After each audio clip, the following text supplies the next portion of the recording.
Alright, good afternoon, good morning even. I'm so used to streaming in the afternoon. How are we all doing today? I hope we're doing well. Good to see you, Victor. Welcome to the chat. And Mother, if you're still in the chat, welcome. Hope you're doing well. Hope you're having a nice time in Portugal.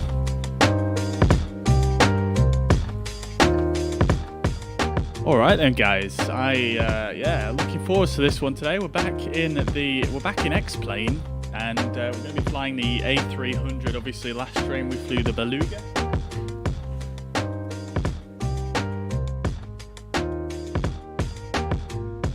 And I've been having a lot of fun flying at the A300 since then actually. I've done a few flights this week and yeah, it's just been brilliant. I absolutely love the thing. So nice. And yeah, I mean, who needs Microsoft Flight Simulator when you've got absolutely fantastic aircraft like this? It's just absolutely brilliant. So yeah, let's do this thing. Let's just get that music turned down a little bit. All right, let's jump in to the flight deck then. So, welcome to Madrid. This absolutely brilliant freeware airport. Yeah, it's just looking really brilliant. Very, very well done for a free airport. Anyway, let's start getting things loaded up here. So we'll get some ground services on the go. We'll get our external power on the way, and we'll get some air stairs for the rear for the crew to get on board as well, and we'll get a couple of loaders on to get some cargo on board. We'll call in the fuel truck, the passenger bus, and the catering car. And then we'll jump back over to the ground ops menu, and the load sheet will just fill out in a moment. Let's have a look outside. There we go. It's all popping off now. We've got this beautiful Iberia, classic Iberia livery. You can see it's got the bare metal engines on there. It's just looking really, really nice. Love the weathering on this as well on the windows. You've got like this, these little bits of dirt dripping down. And yeah, it's a brilliant livery. Absolutely love some of these classic liveries on the A300, and yeah, can't beat it. All right, beautiful. Everything's going on out here. Great stuff. Got the passenger bus down here as well. It's a bit dodgy parking. Let's just say it's the crew bus. All right, and then we shall get our loading done. So zero fuel weight is going to be 111 tons, 0.6. Let's just call it 111.7, round it up. And the fuel required for this trip is going to be 12.3 tons. Now, this is only a short flight, and it just kind of... one thing I've noticed with this older aircraft is the amount of fuel required is just insane. So in the A320 Neo, I think doing a similar flight to this, similar length of flight, would require probably about, 4 tons of fuel? Something like that. Maybe a bit more, a bit less maybe. I can't quite remember, but it's less than half, definitely. And that's just crazy. So let's load that up, and we'll send that to takeoff perf. We'll leave that as it is for now. And let's just start getting the aircraft. Excuse me. Let's start getting the aircraft powered up. David, welcome to the chat. I hope you're doing well. Good to see you as always. Good to see you. All right, so let's get this thing powered up then. Let's get the batteries on and the external power. Great stuff. Everything coming to life. Let's just run our sort of cockpit preparation. I'm going to just turn some of these integral lights on here so we can see what's going on in here. It is quite dark in this cockpit during the day, I find, even if with the dome light on. But yeah, let's start running some overhead flows. So we've got fuel on board, so we'll turn on the seatbelt signs. No smoking sign can go to auto. Everything else in this panel is good. Moving up to the hydraulics panel. Everything looks good there. Everything's looking good on the flight controls panel. Flight recorder can go to ground control on, and we'll put the IRS to nav mode on all three. Running down here, everything looks good here. We'll turn this to emergency and essential. I never really look at these, but it says to do that in the manual, so we're going to do it. Let's do a quick test on the engine 1 squibs, and then we'll test the fire loop.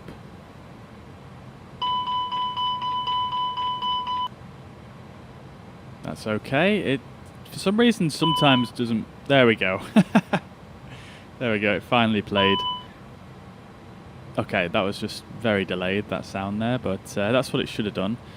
Alright, electric power looks good, all the lights are out, batteries looking good, everything's good. Fault onto the 2 generators, that's fine. Galley shed, we can actually, no need to have a galley shed while we're on external power. We'll turn on the yaw damper and the auto thrust system. Can't turn on the pitch trim until the IRS is aligned. Anti-ice is off. We'll turn the nav and logo lights on, as well as the strobe light to auto. APU and wipers are fine in the off position. Fuel pumps can come on. We'll do the squib test for the APU, that's fine, and then the loop test for the APU as well. Beautiful.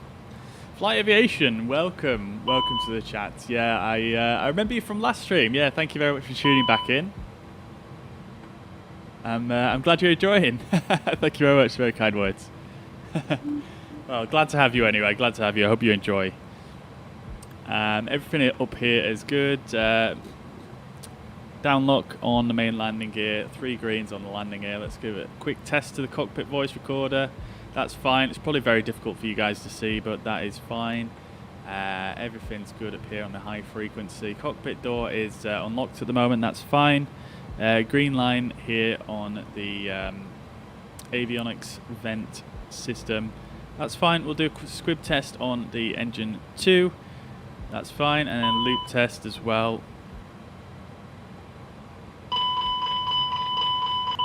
That's fine. Oxygen is fine. All the lights are out. All the lights are out here. We can turn the probe heat and window heat on. And everything looks good down here. All the lights are out. System 1 for the cabin pressurization system. Emergency exit lights can go to arm. Standby compass light can be on as well. We'll test all the annunciator lights and the windshield warning. Everything is looking good there. Let's have a quick look down here. Everything is looking good there. And down here. Looks like all the lights are functioning properly. Alright, and we'll leave those in the bright position. So that's the overhead flows done. Let's go down here. We'll just turn up our integral lights here and the internal lights. And let's have a quick look here. So I'll turn this up as well. Excuse me. This has just reminded me we shall just get logged on to vPilot as well, or xPilot while we're here. We are going to be using VATSIM, but I don't really think there's that many controllers on at the moment, but we'll log in anyway. So we're going to be Iberia 8773. And there we go, we are logged on, and we'll just get the ATIS in game. Let's just right click on the airport. Hello. Can't click on it. Huh. That's weird. Usually that's how I get the... yeah, it's let me click on the VOR but nothing else. Let's just use the in-game ATC and just see if we can get the...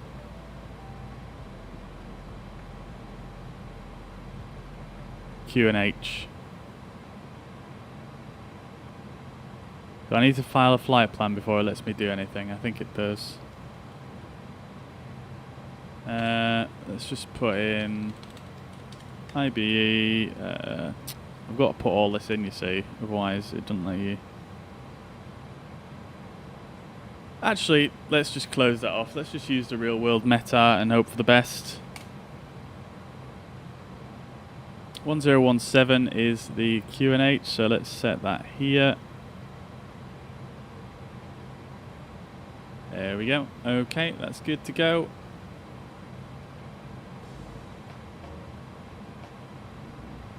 We hope to win the giveaway.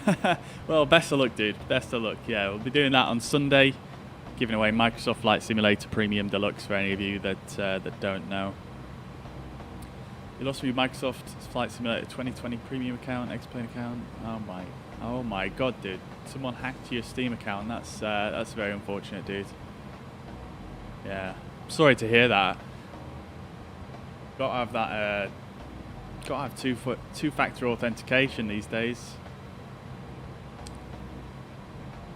But yeah, I'm sorry to hear that. Where we're flying? We are flying from Madrid to Faro.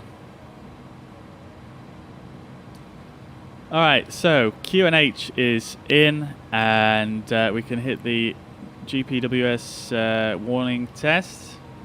Should come to life any second now. There we go. Auto brake won't come on until everything's aligned. We'll set that to flex for when we get going. Landing elevation we'll leave for now. We'll set that when we get on our way. And that's more or less that panel all good to go. Let's just quickly just turn these lights up on this side. There we go. Okay, and then moving down to the CDU here, let's just type in our routing. So we're going to go LEMD, that's Madrid, to Faro, which is LPFR. And we'll stick that in, and no company routes, and we'll click Align IRS. And we'll leave that as it is for now. And moving further down here, let's just move the armrest out the way. Parking brake is set currently. We do have chocks in place, so I'm actually just going to release the parking brake.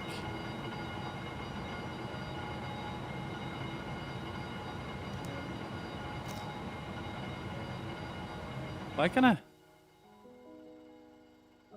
Oh.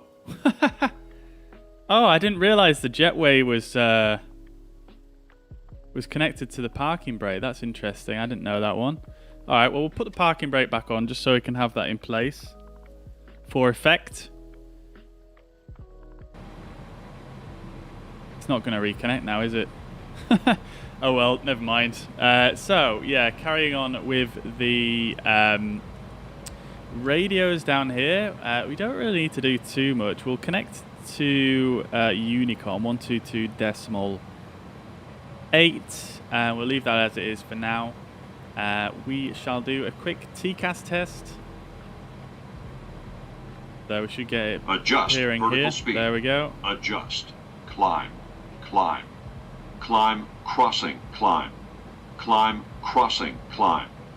Increase. Climb. Increase. Climb. Climb. Climb now. Climb. Climb now. Descend. Descend. Descend. Crossing. Descend. Descend. Crossing. Descend. Increase. Descent. Increase. Descent. Descend. All right, and whilst that's running, now. We'll set the weather radar to test as well, and we'll maintain put on vertical speed. That's not going to show right now because we're still aligning the IRS. Speed. Crossing. Maintain. And Monitor vertical speed. Traffic. Traffic. Clear of we conflict. are about done TCAS with our test cockpit pass. prep. Cockpit prep. Let's just turn that radio on so we can hear it and turn it up. I absolutely love that you can do that in X-Plane. It's so nice. And then we'll jump up top, and I'm just going to turn this reading light on. Because that actually illuminates this panel here, which is quite helpful. And then we shall... isolation valve, I actually missed that somehow. So we're going to turn that on, and then we're going to reset this one as well and reset the hot air supply valve. So that is everything good to go, I think, in terms of overheads and the preparation of all the different panels. So we shall go ahead and start plugging in our data into the FMS. What time on Sunday will the giveaway stream start? I can't remember what time I scheduled it for now, but whatever time it's scheduled for on YouTube, I think it's at 7 PM UK time, I think, if I remember correctly. Something like that.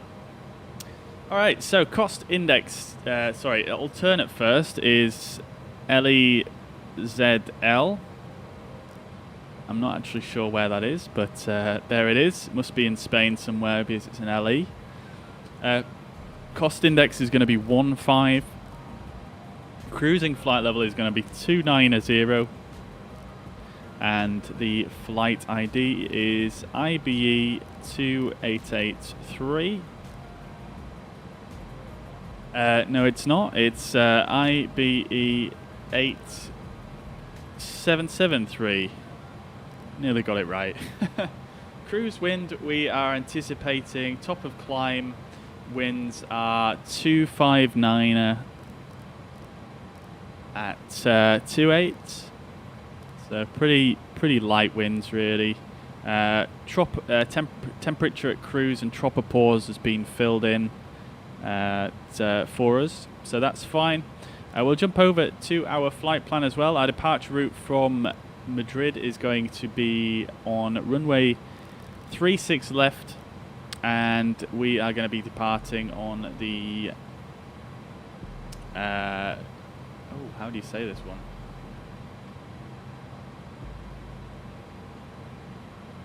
The VTB 1 Tango, that's it, and that is here. Let's insert that and we'll go down. So from VTB we're going to go on an airway, and we are going to go uniform November 10 to SVL, which is here. And then we're going to go from SVL to another airway, and we're going to go UN 747 to Naples. And then from Naples we are going to go Yankee 135 airway to 2 PAX, and then from there, for some reason SimBrief has not given me an arrival into Faro. It's just given me sort of a direct from 2 PAX to Faro 28 runway 28. So we'll just choose ILS Zulu 28, and yeah, we'll leave it at that. We'll insert, and there will probably be a discontinuity, which there is, and we'll just clear that out, and we'll do it that way. So that's fine. That's all in. Let's just go right back to the top here, open up plan modes. I'm just going to hide the yoke here. Alright, so we're departing up to the north, and then we're going to swing back on ourselves and then head out to the south. So, and then to the southwest, all the way down, and then into the west. And there we go, yeah. So in on runway 28, and then this bit at the end here is the go-around procedure. That all looks good. We've got the dotted line pointing off to our alternate as well. So that's fine. And yeah, I mean, just for a bit of fun, why don't we just... oh, there we go. We've got GPS primary now, and the weather radar test is now working. So we'll go ahead and just turn that off, test mode, and we'll put it on WX, so that's fine. And then we shall, just for a bit of fun, because I never really do this, let's just put in a secondary flight plan.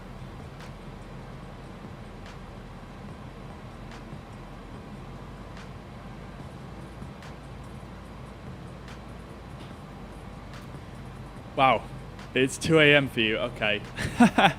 That's unfortunate.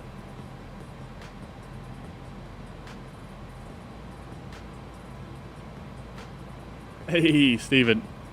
Good morning, dude. Hope you're doing well.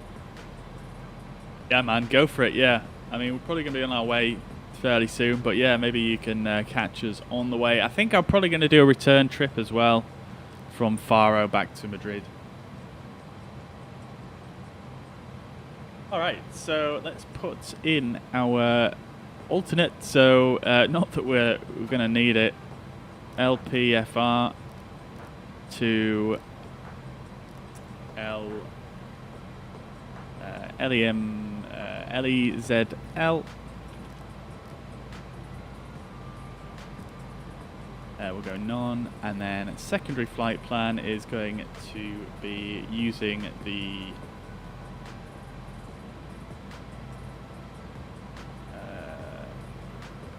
let's see. So from here we are going no SID, and we're going direct to Alagoas.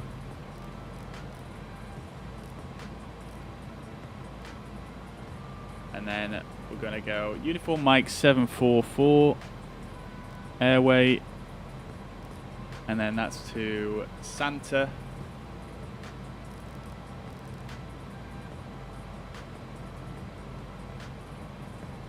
Uniform Mike 744 from Alagoas.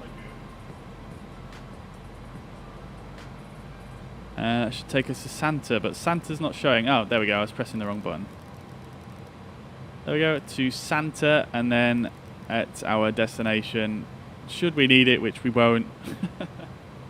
It's going to be the Santa 3 Echo, and I don't know what the winds are going to be, but I'm just going to put in ILS Zulu 27 because it seems to be a westerly prevailing at the moment in Spain and Portugal, and it's going to be the Santa 3 Echo. That's all in to the secondary, and we shall,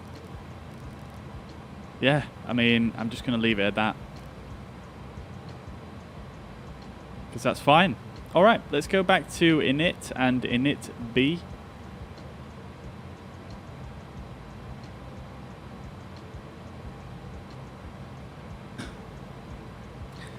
As you can see, we've got 12.3 tons of fuel on board, and our zero fuel weight is 111.7.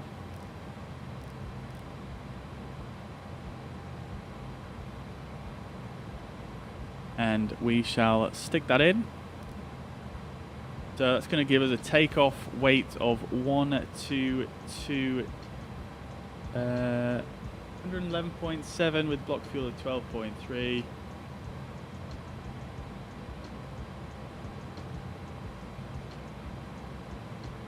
One two 2.9. Oh, that's a little bit higher, that takeoff weight. I'm not sure why that is.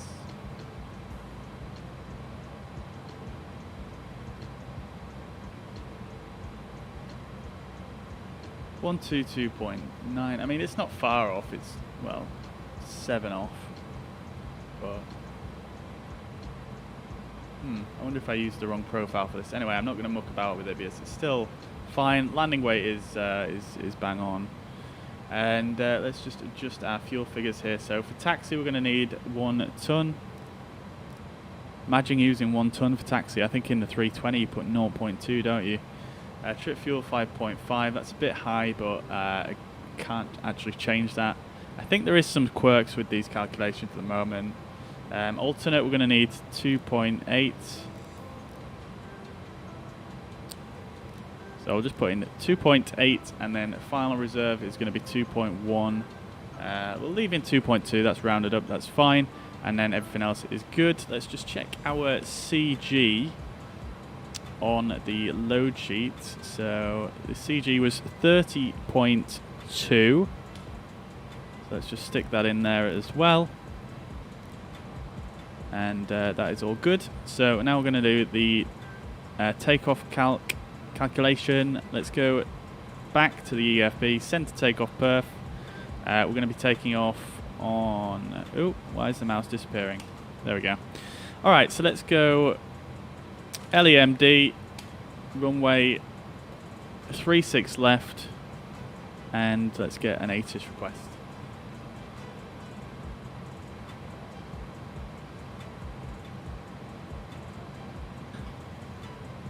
Flight aviation, don't worry dude, that's all good.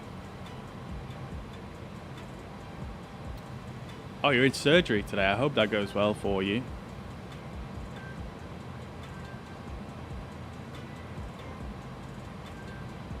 But yeah, don't worry about talking in the chat, dude. Just do what you need to do, man. All good. All right, so we've got the ATIS. Winds are 050 at 3 knots, and the temperature is toasty, 25 degrees here, and that's looking good. So 36 left. Let's compute our takeoff figures. Let's see what that gives us. So V1 of 168, rotate at 174, and V2 at 176. Flex of 47 degrees. Flaps 15 /0 is fine. And then trim is at 1.2 down.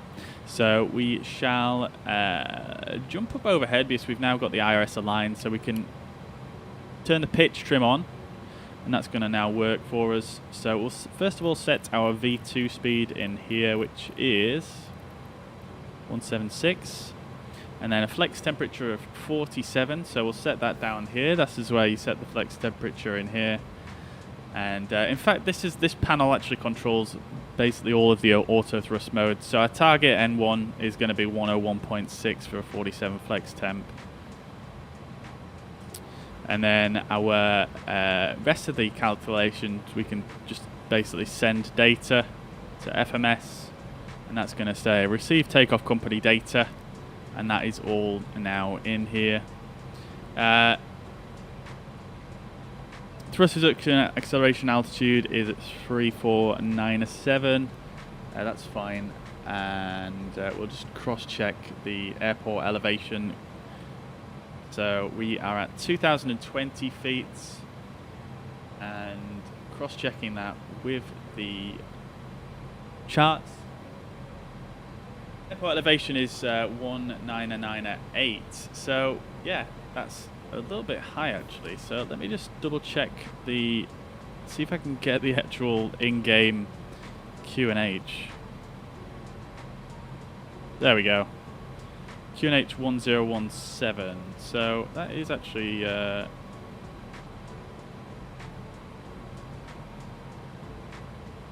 1017 is set, and that is in game as well.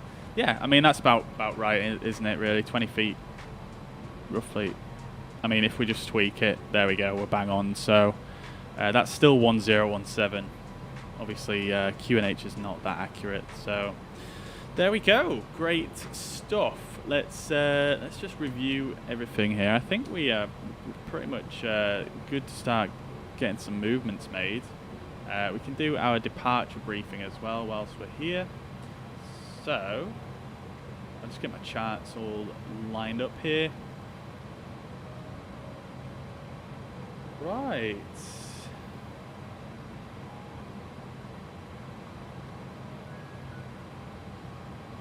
Let's just set our initial altitude here to... Oh dear. Let's set our initial altitude to 13,000. I'm just going to press that in, and then we can do it in thousands. So 13,000 is going to be our initial altitude. We'll set profile mode, and our initial heading, again, is going to be, I believe it's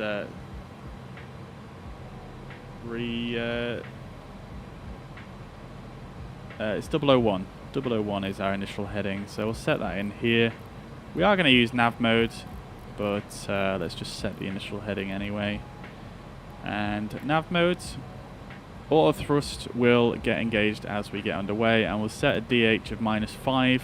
Again, not really that sure why they do that in this aircraft, but it's just something they do. So that's pretty much all set. Let's do our departure briefing. Flight aviation, okie dokie. I will see you on Sunday. Take it easy, brother. Alright, so let's do our departure briefing. We've got a X-Play Inception going on here right now, so let me just fix this.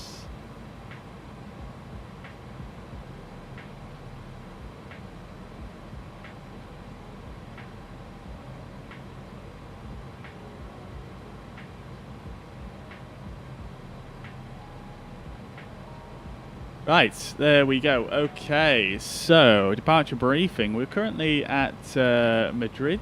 As you can see, this is an absolutely enormous airport, and we're parked here at Terminal 4, which is the terminal that Iberia uses. And we're going to be departing from 36 left, which is this runway right here. So not a terribly long taxi for Madrid. I have actually gone here on VATSIM before, started at this terminal and ended up taxiing all the way up here, so yeah, I mean, at least it's not down here. That'd be a ridiculously long taxi. Anyway, so yeah, we are currently at Terminal 4. We are at stand, I forget the actual number of the stand. We're at stand 352, which is this one right here. So we're going to push back facing to the north, and we'll taxi out Delta and then Romeo all the way down to Zulu 2 holding point for runway 36 left, and then we'll yeah, take off that way. It's pretty simple taxi really. We're going to do Zulu 2 instead of Zulu 4 because we want the full length, as much length as we can get, and then we're going to be departing out on this departure here, the VTB1 Tango. So that's going to take us out and then immediately left, and then around this curve, max 230 knots. We'll need to bear that in mind. I'll just check that in the FMS actually, and then we're going to be turning back on ourselves as we saw on plan mode earlier. And we've got a few minimum altitudes to meet here, but honestly that's going to be zero issues in this aircraft. It climbs like an absolute rocket, so yeah, that shouldn't be an issue. Initial climb clearance is 13,000 or flight level 130, and the transition altitude in fact is 13,000 here, so yeah, pretty high. So just to recap, climb on runway heading to SSY, turn left 291 heading, intercept SSY radial 321, to DME 6.8 SSY, turn left, intercept Bra radial 308 inbound to Bra, turn right, intercept VTB radial 355 inbound to VTB, which is the Villa Tobas VOR. So we'll tune a couple of these nav aids just so we've got them as a backup. So let's go back into the flight deck here, and we're going to come down here and we'll tune in a couple of VORs. So let's go to our progress page here, and just want to make sure this actually works.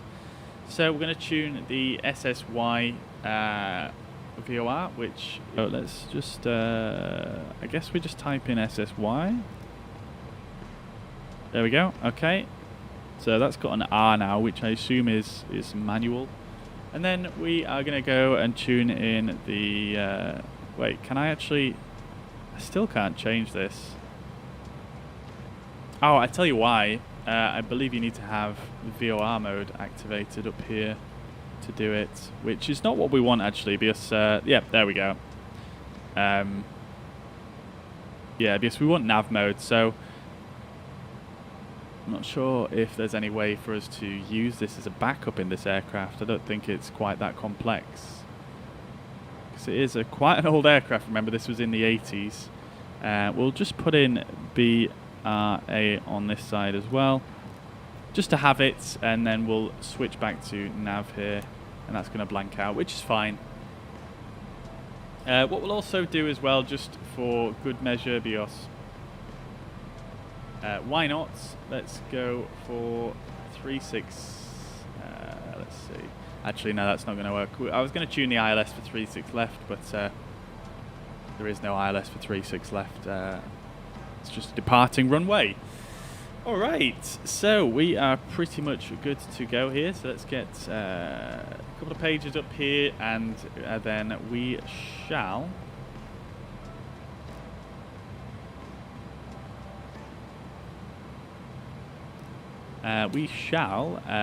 tell the ground crew to disconnect the loader and the air stairs, which will also simultaneously close the door. Parking brake is set, so we need to disconnect the external power before we can remove the chocks. We'll disconnect, we'll get the fuel truck sent on its way, as well as the passenger bus and the catering. We'll go ahead and turn the APU on and press start. We'll come down here and just watch the startup.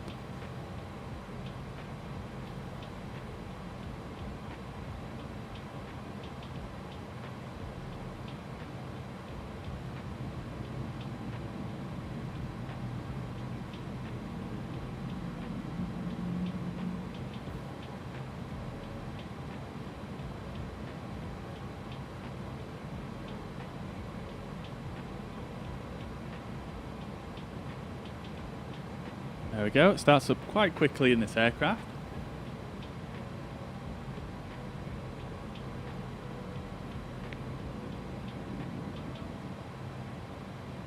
There we go, APU gen is coming alive, and once we get to 90, there we go. It becomes available a little bit earlier actually than some other aircraft, so there we go. EGT is dropping, so it's stabilizing, and that is all good. So let's jump overhead then and turn the APU bleed on now and get some of that fresh air coming through. So we've got the APU gen available. What we can also do is go and check the AC page here and just see that the APU gen is showing as online. We've got power being provided at the moment by the external power still. So we'll actually go overhead and just turn the external power off now, so that can be disconnected on the ground. And we'll just check that that power transfer has been made, which it has, and you probably heard that little click there, which is the power transfer happening. We can check the DC page as well for good measure, and just see that that is now powered as well. Alright, cool. So you can see the actual voltage of the batteries changing here, which is cool. And yeah, there's plenty going on here. You see both transformer rectifiers there, just all the voltages changing around, which is it's very cool simulation in this aircraft. They've gone to a lot of depth here. But as you can see, APU generator is supplying power to both of the buses, and that is then going to the transformer rectifier units, which is then supplying the DC system. Alright, cool, great stuff. So all our doors are closed. Let's get on our way. And one thing I did forget to do is actually, if we come into the passenger cabin, we'll turn the lighting on in here as well. Just so we've got a bit of light in the cabin for our passengers that are currently ghosts. But yeah, look at this, amazing modeling back here. I love it in the economy section as well, where you've got these old school TVs hanging down. Very, very cool. Anyways, we are about ready to start. So let's get rid of the external power and the chocks. Parking brake is on. Let's just run our checklists, because I haven't done any yet. So before start, cockpit prep is completed. Signs are on an auto. Fuel quantity is what was it, 12.2? Yeah, 12.2 tons on board. Navigation is checked and set. Landing elevation is not actually set. Let's just do it for thoroughness, just so we can complete the checklist. There we go. 2,000 feet is set for this airport in case we need to come back. Altimeters are set to 17, sorry. Brake anti-skid is norm and on. Windows and doors closed. We'll turn the beacon light on now, and we shall get underway. All right, so let's call a tug. So we're going to push back facing to the north again. Ground copy. Please show me where you want to go. Which is this way. So we'll push back like so. Absolutely love this plugin. It is brilliant. Let's just see if we can get our wheel right on the line there. There we go. Perfect. Okay, so let's hit enter and How is driving up. tug's on his way. One thing that I did forget to do is set the pitch trim for takeoff. Let's set that now. So that's going to be, I believe, 1.2 units, if I remember correctly. I will double check that. That should be about right. And I'm just going to go back to the takeoff perf and just check that. Yeah, 1.2 down there on the... it's disappeared now because I pressed enter there by accident, but that's fine.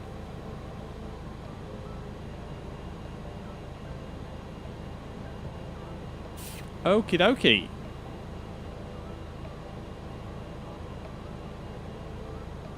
So we've got our beacon light on. All doors and hatches are closed. Ready to connect.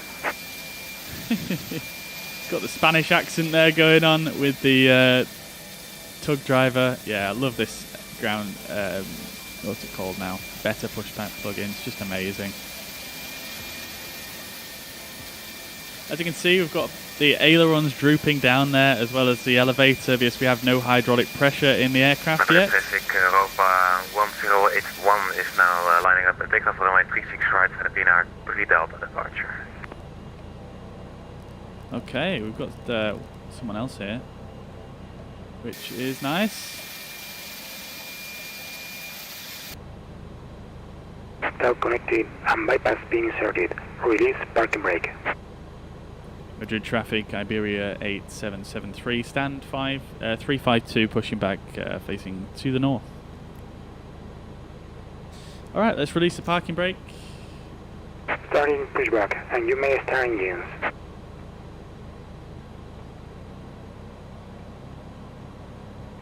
Alright, he said we can start the engines, so let's get that starter to ignition.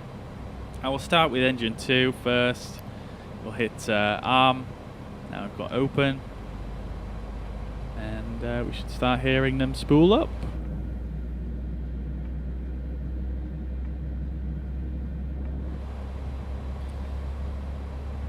We are waiting for about 15% on the N2. There we go. Let's start the fuel flow.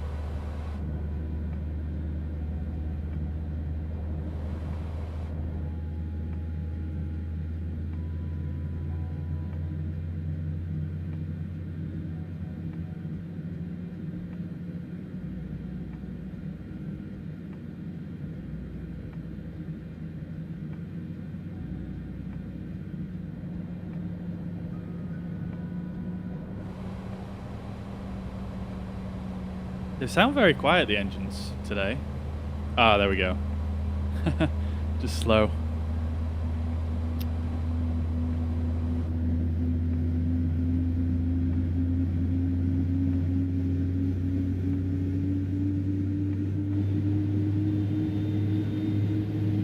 The General Electric engines on this variant of the A300. There is a Pratt & Whitney as well, which those engines sound beastly.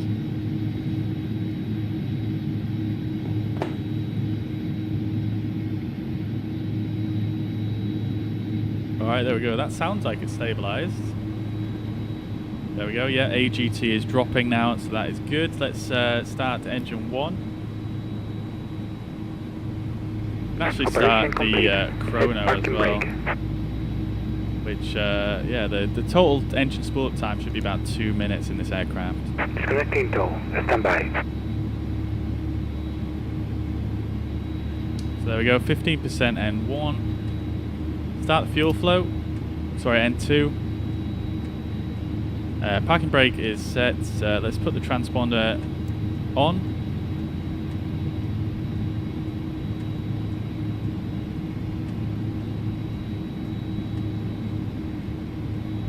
There we go, let's disconnect. We check the hydraulic page now. We should have some hydraulic pressure. There we go. We've got the green and yellow system powered up. Blue is filling up now as this engine is starting to come to life. We should see as well, if we come outside, that the ailerons are now got hydraulic pressure, as well as the elevator looking very cool. We'll see you next time and have a safe flight. Leon, thank you very much for sharing the stream. Thank you very much, it's very kind of you. Very, very helpful to the stream. You know, if anyone ever shares it, yeah, always very, very helpful. So thank you very much for that. Alright, so there we go. Madrid traffic, version 15 Alpha, stand 226, is pushback start facing 1 minute and a half, and yeah, it's now stabilised, so let's just reset the chrono. We've got our timer running for our off blocks time. Let's go overhead now, and let's turn the ignition off. And we'll just check the AC page for power. Now got both generators, both engine generators providing power to bus 1 and bus 2, and subsequently the transformers. So let's go ahead, and we can now turn off the APU. We'll check the bleed page as well. APU is still providing bleed air, so let's just go overhead. We can turn that off, and then we'll come back to this page, and then we can see both the engines are now providing bleed air. So that is all good. Let's go overhead and turn the APU off completely. That's all good to go. So let's turn the taxi lights on and the runway turn off lights as well. And let me just put this page back to the defaults. And let's get underway. I'm not going to do a flight controls check for this one, but after start checklist, pitch trim is set, rudder trim is 0, spoilers, we haven't actually armed those, so we'll do that now. Thank you very much for the checklist. Spoilers are armed, slats and flaps, we can set those to 15/0. ECAM status is checked, anti-ice is off, hand signal is received, and that is good. Alright, let's go. Parking brake is released, and let's get underway. Right, thank you very much for the follow on Twitch. 180 stand 314 pushing back facing north. Hope you're doing well, good to see you. Madrid traffic, Iberia 8773 taxiing to runway 36 left via Romeo and, via Delta, Romeo, holding point Zulu 2, 36 left, Madrid traffic.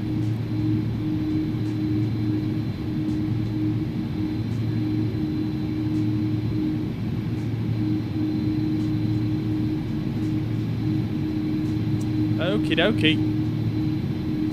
But yeah, right, thank you very much for following over on Twitch. Hope you're doing well. Welcome to the stream. We'll turn the music down now as we get underway here.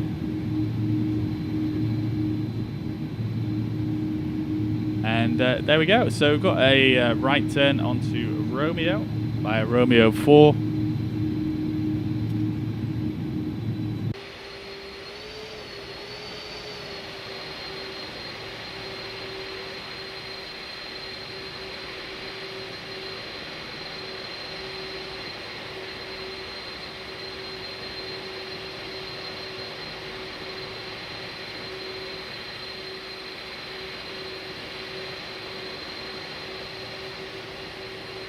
And yeah, not got too far to go really, this taxi. It's a pretty short one.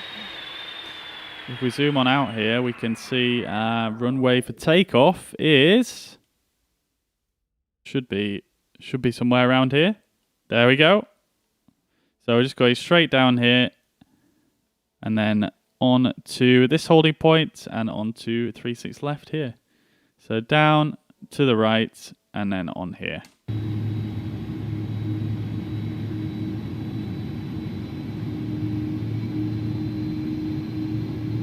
Alright, so to recap on our departure, we're heading out, maintaining runway heading to SSY, turning left 2901 to intercept SSY radial 321, and then we are making a left turn, intercepting the radial 308 for the barrages VOR.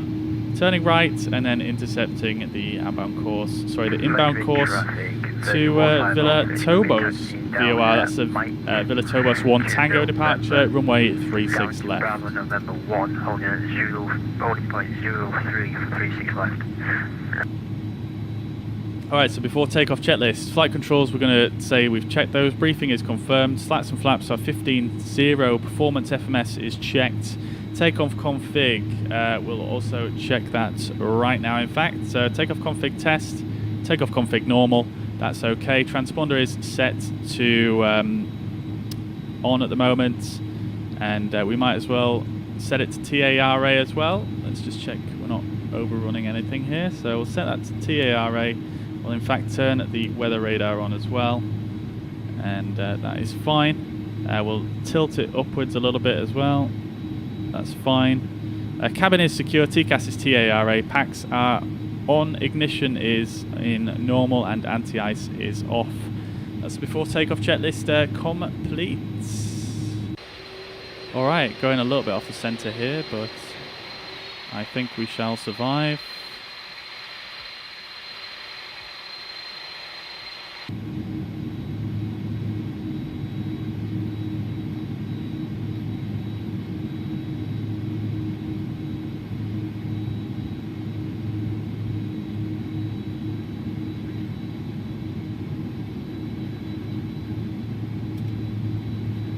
Alright, now which is the best way to turn here? Oh, I should have already turned right here to go for Zulu 3, I think.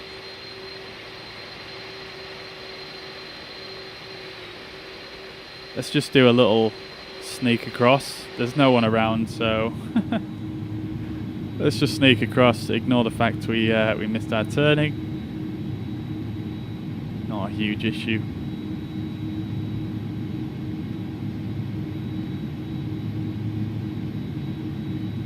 Madrid traffic, lining up 36 left via Zulu 2, Madrid traffic.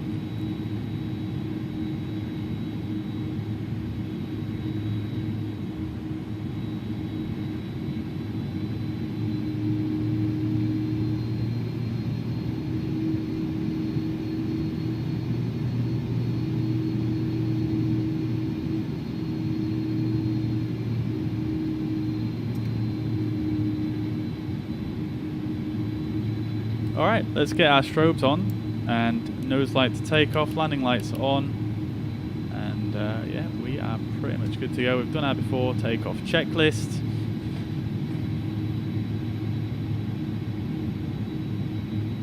Let's get lined up and get on our way.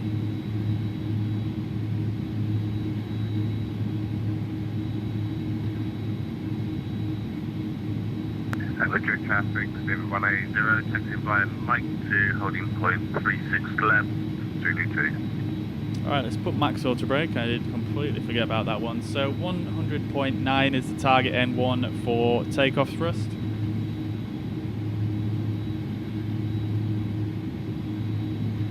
Let's do it. Alright. Madrid traffic taking off 36 left. Alright, let's spool up to 40% N1. N1s are down here.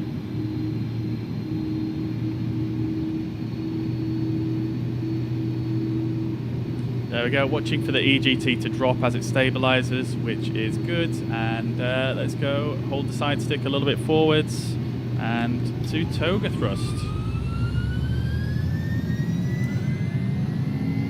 We've got thrust SRS heading get over to that center line.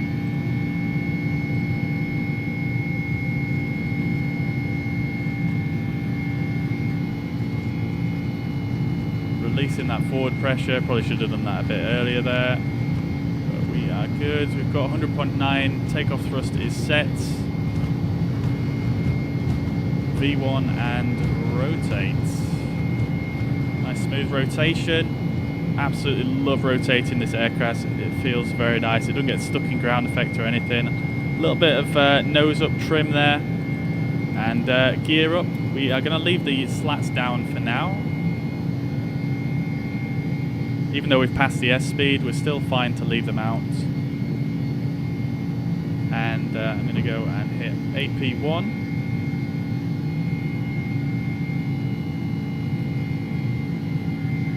Engines are rolling back now as we approach our thrust reduction acceleration altitude.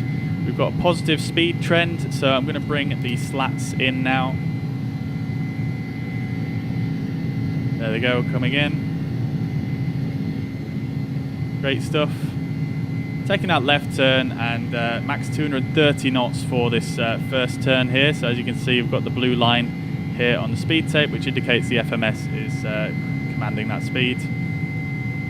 And let's just disarm the landing gear. And there we go, beautiful. Madrid traffic version 150 says line up on 365.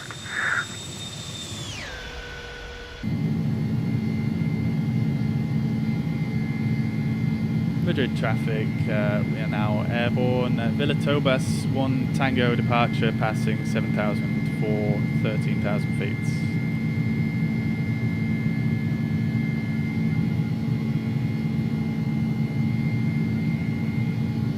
And look at this thing climb, it just climbs so quickly, 4,000 feet per minute, absolutely zero issues at 100% N1. And as you can see, we are now on auto target for the thrust, and you can see this changing here as we climb out. 10,000 feet, let's go to seatbelts off. Nose lights can come off as well as the landing lights.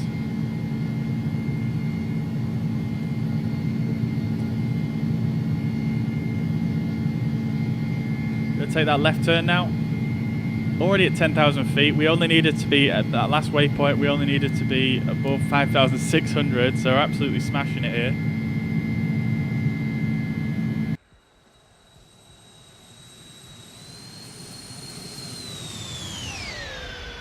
Beautiful livery. Alright, so we're approaching 13,000 feet. Now I intentionally didn't change that even though we are on Unicom and there's no real need to not go straight up to our cruise. But I intentionally didn't change that because I wanted to test something out once we level off here. Madrid traffic version 15 Alpha. Easy Bell, welcome to the chat. Hope you're doing well, brother. Engines may burn more fuel, but they sound good. Yeah, amen. Yeah, they do sound very nice indeed.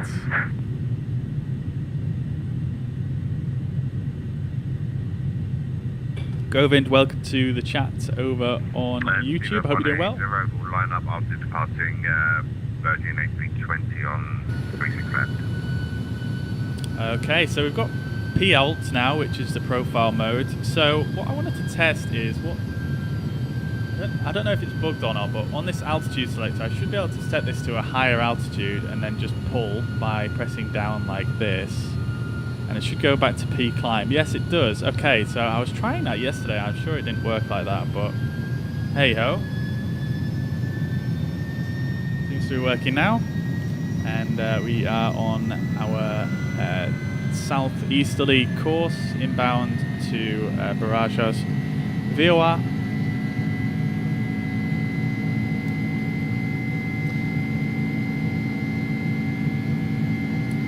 Love the flyby views. Yeah, I agree. Yeah, I absolutely love the flyby views in this sim. It's brilliant.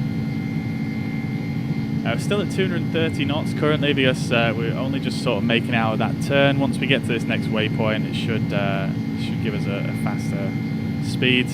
Although it does say 230 knots at Barajas as well. So what I'm going to do is I'm actually just going to go into barrages, and I'm just going to remove that speed restriction like so.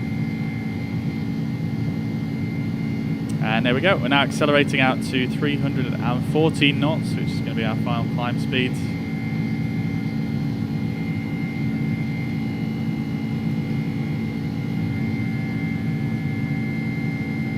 And it's taken a bit of an interesting route here, actually. It should have been following the 128 radial, the 308 radial inbound to barrages, but it doesn't seem to be doing that. It's quite a bit off, actually.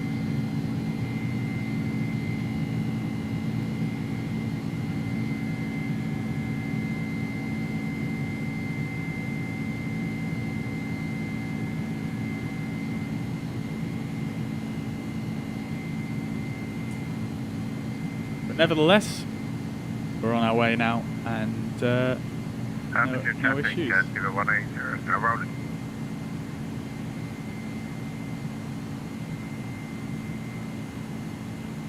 No issues.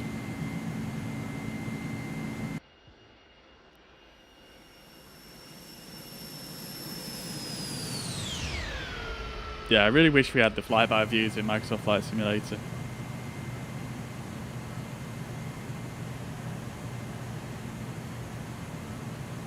Alright, let's go to our progress page, and I'm just going to set this back to automatic.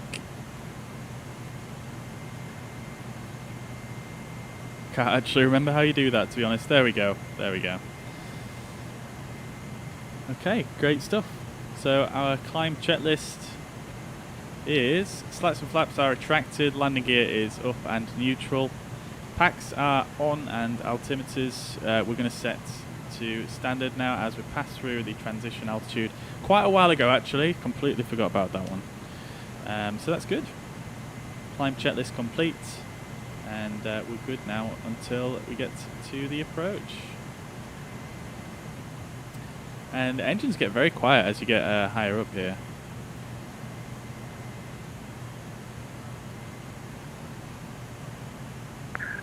Traffic, Beaver 1880 is airborne, Bob Kilo 2 November departure, climb to 30,000.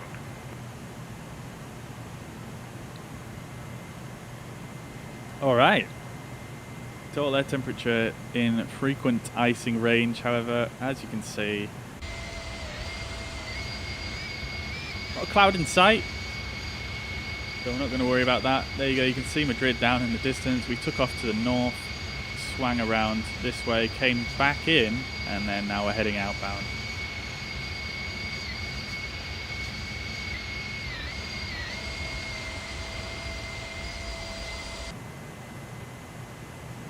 And as you can see, absolutely no problem for this aircraft to climb to 290 very, very quickly.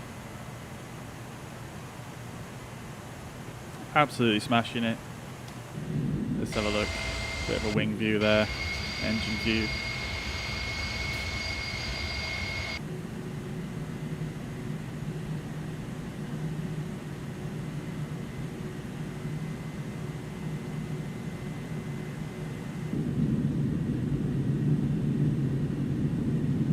Beautiful stuff. All right.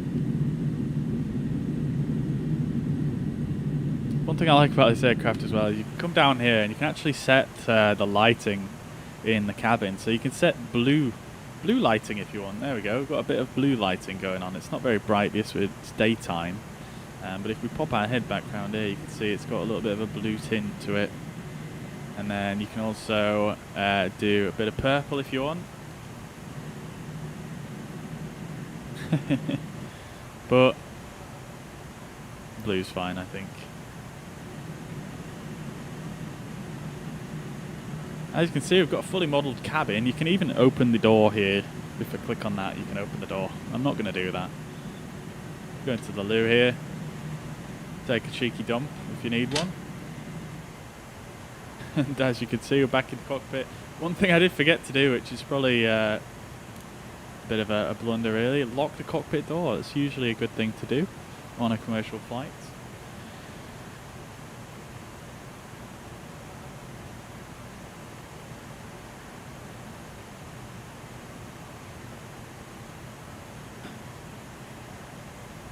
All right.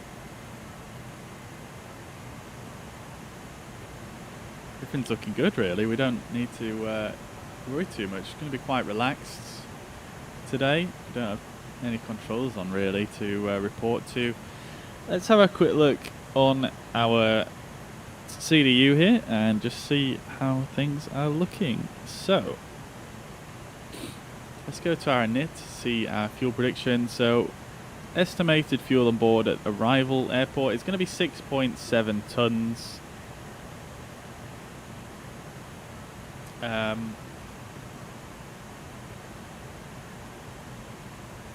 a look here.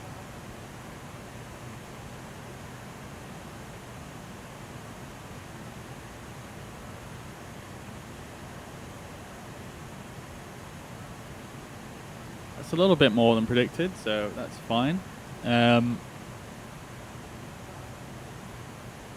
Predicted time of arrival 11:17 in GMT. This aircraft, yeah, because it is that old, it uses GMT instead of UTC. Always found that a little bit funny about this one.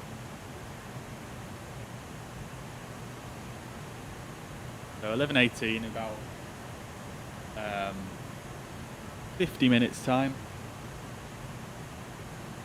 And our progress page we can see here, and yeah, optimum flight level is 350. We're well below that, but yeah, I don't think it's too much of a big deal for us. And as you can see, if we go over here, we've got a little bit of a headwind, which is unfortunate. What we could also do as well while we're here is something I frequently forget to do in this aircraft, but if we go back to ref and then ACARS, we'll do a wind request and upload the wind data to our flight plan as well. There we go, wind data received, insert wind data, and then we've got our descent forecast.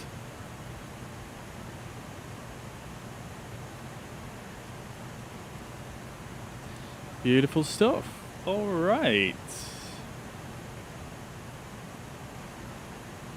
So we're at a cruising flight level. We've got cruise thrust now engaged. 94.9 is the target. N1. We're quite a bit below that at the moment. Total air temperature is minus 10 degrees. Cockpit everywhere is 24 degrees. Quite warm here in the cockpit, so let's go ahead and just turn the temperature down a bit.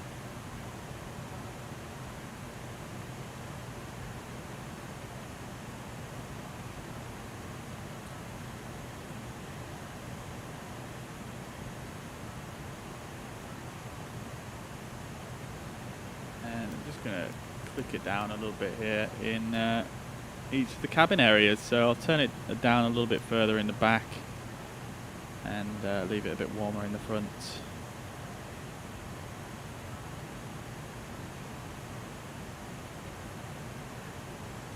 I've done that the wrong way there, haven't I? Don't need to worry too much about the cargo.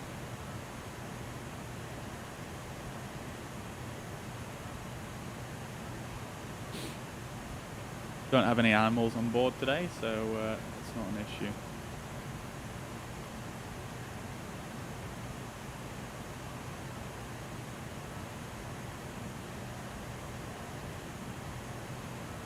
So we should start to see the temperature coming down here momentarily. Alright. This isn't Microsoft Flight Simulator, is it? The sim has features not seen on regular... No, it's not Microsoft Flight Simulator, no. No, it's X-Plane 11. I just put Microsoft Flight Simulator on the listing for the game because... yeah, I don't think anybody is searching for X-Plane 11 streams on Facebook, so... But nevertheless, I mean, you know, my streams, the type of content is basically the same. It's just we get to fly these different aircraft that are just amazing. So, yeah.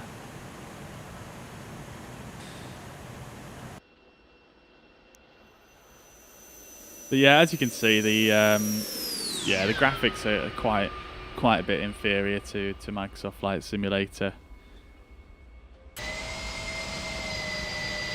But I mean, nevertheless, it's not that bad. It's not that bad. I think the modelling on the aircraft is just brilliant. I think the detail is just fantastic.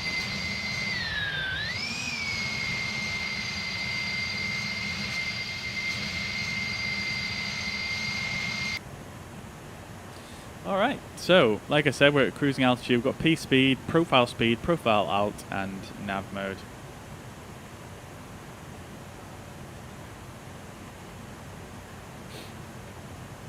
One thing I found out as well in this one as well is, yeah, I mean, this for an Airbus, it's so funny actually, because it is more or less just it's like a Boeing meets an Airbus.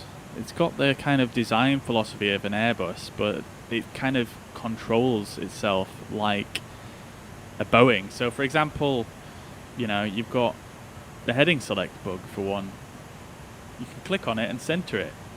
That's not something you can do in a modern day Airbus.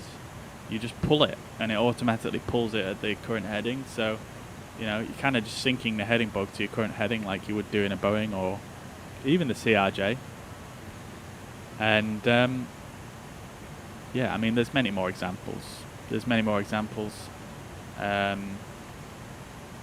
I think the main things that are more Airbus-like is just the systems, really, the underlying systems. It's more like the controls. Like, obviously, you've got a yoke in here. It's the only Airbus with a yoke. Yeah, obviously no fly-by-wire in here as well. But nevertheless, it looks nicer than a Boeing, in my opinion, this cockpit. Oh! Yeah, and fun fact about this cockpit, actually, this was actually designed in coordination with Porsche. So Porsche and Airbus designed this cockpit to have the best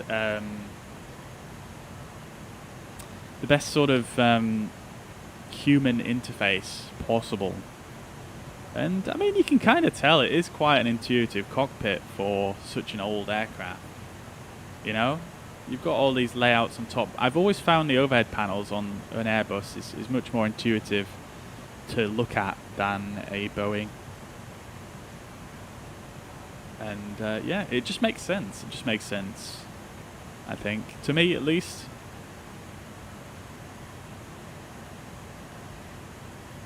So that's a cool little fun fact there about this aircraft.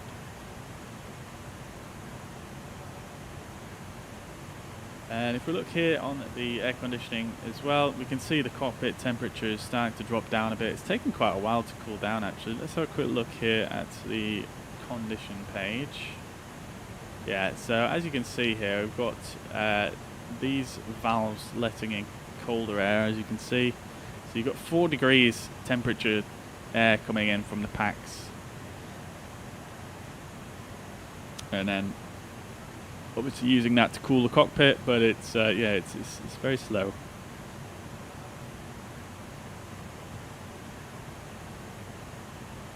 Aft is cooling down as well, but nevertheless, not a huge issue.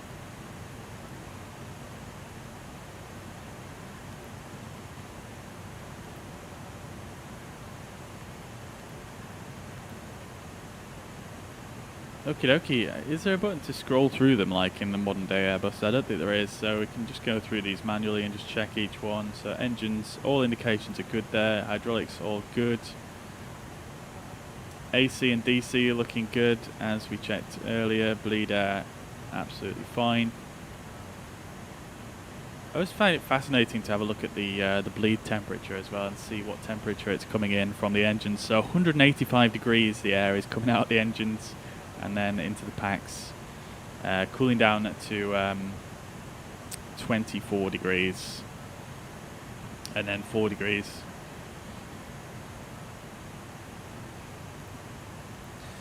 Check the conditioning page. Pressurization, cabin pressure is fine. You can see we've got these 2 valves here. which indicates, let's see, we've got the forward and aft. So these are fully closed. You've got these two closed as well. Cabin altitude is 4,530 feet. Delta P 7.9 and the vertical speed of 15, which is fine in the cruise. Fuel is looking fine. Nothing in the center tank and a little bit in the trim tank actually. I didn't think this aircraft loaded into the trim tank. I always forget we can also bring this screen up. APU is off. Flight controls not doing that much actually. Very stable in cruise at the moment. Doors are all closed obviously, thank God. And wheels are all nice and cool with the speed brakes all there. Closed. And I think I just hit the rudder trim by accident there. Let me just check here. Yes I did. Let's just reset that. Alright, and I'm going to just twist this back down to 0. Quite difficult to see the actual pointer on that. Zoom it in. There we go. That should be 0 now. Yes it is. TCAS TARA transponder code is 2000 and we can set this now to below. I seem to be very knowledgeable. I'm glad I come across in that way. I mean I do know you know, a decent amount, but I'm by no means an absolute expert. I'm still learning every time I fly or do a stream. Always learning.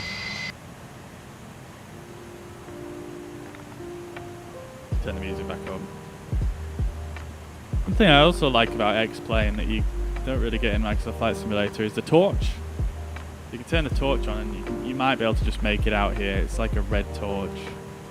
And it follows the mouse around rather than following the camera around. Microsoft Flight Simulator, when you look around like that, the torch is centered into the screen. But the torch Morning, Bobby Fuzzy. it should really follow the mouse. It makes more sense. Hey Zach, welcome to the chat. I hope you're doing well. Good to see you. Thank you very much for the 200 stars. Absolute legend. Welcome, welcome. Good to see you. Marinus, you're pushing now. Awesome, dude. Awesome. We are we're well underway here actually. Let me see if I can still make out any traffic in Madrid. No, we can't. It's off the map now.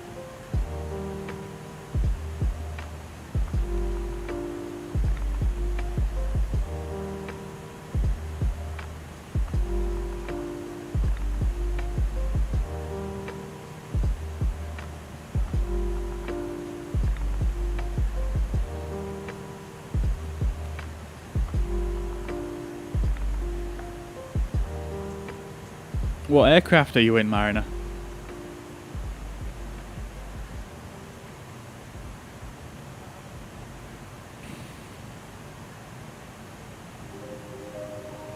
Let's see, what other views have we got that I set up in here? Oh, we've got a gear bay view. We've got this one as well.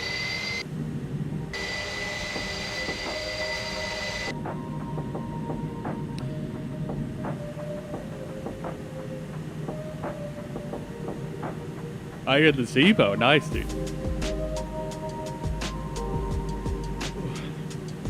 Excuse me. But yeah, I can't fault the modelling on this aircraft. It's just brilliant. Now can you do anything in here? That's the question.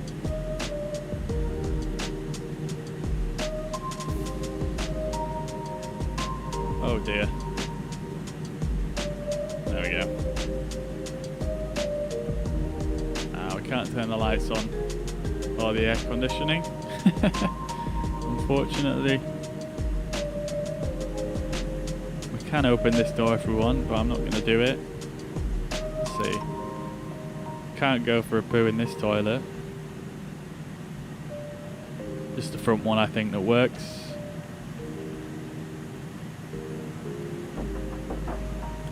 one right here.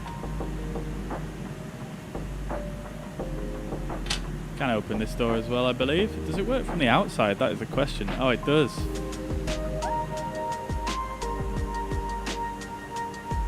I feel like it shouldn't work from the outside. One thing I've never done in this aircraft is actually gone all the way to the back. Let's see what's in the back. Probably not much that interesting, but let's do it. Why not?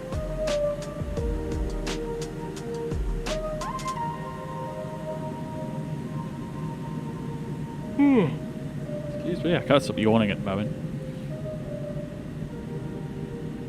Fairly large aircraft, really, isn't it? This A300.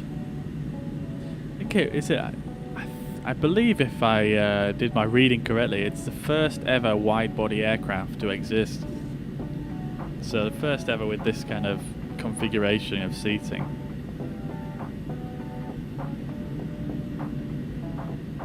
Which is very cool. It's also obviously the first Airbus as well, the first Airbus aircraft to be created.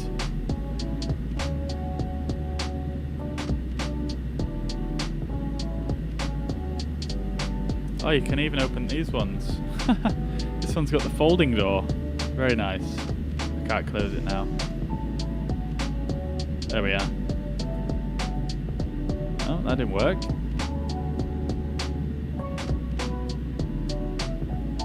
We've got the lavatory door texture on the inside as well. Can't close it now. Oh dear. I feel sorry for the people sat at the back then. You can open that one as well. Many toilets. No, I can't close it. I'm so sorry. If you sat at the back here, you're going to have to... Wait, there we go.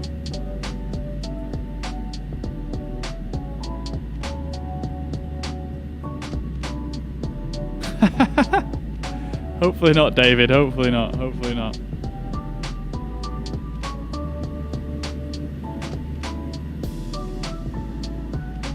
Oh, what's going on here? Oh, this door is open already. I must have clicked it through the wall or something.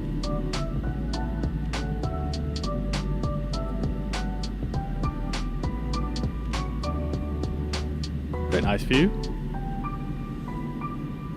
Very nice. Let's see what the wing view looks like from the back here. Pretty cool, pretty cool. Yeah, for some reason the wing view in this aircraft it looks so good, I think. Oh, look at these seats here. Extra legroom. Loving life. Beautiful.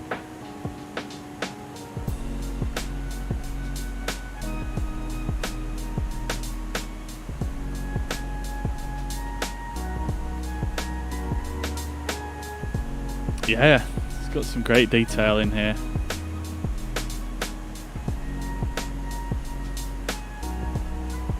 And to think this aircraft wasn't that much more expensive than the Captain Sim, absolute monstrosity. And yeah, I mean that's got a decent amount of detail, but I feel like the textures and modelling isn't as good as this in terms of the interior.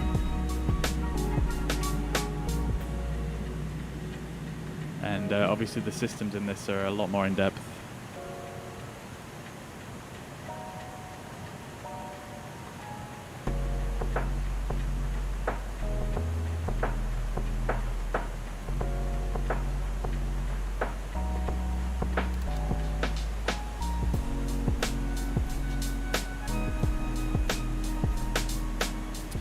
Alright, so about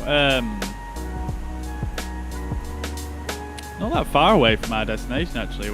Looks like we're running a bit ahead of schedule.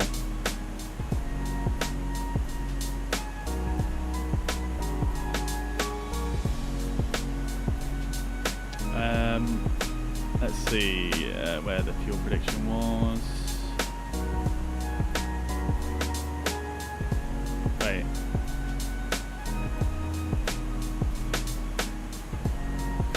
The fuel prediction's disappeared. Why is that?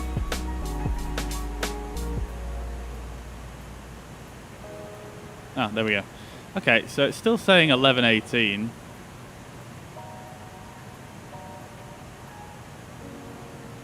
About half an hour. I've got 160 miles to go, so, I mean, we might do it a bit quicker than that, maybe. I think. That's gone up, 11:19. Really?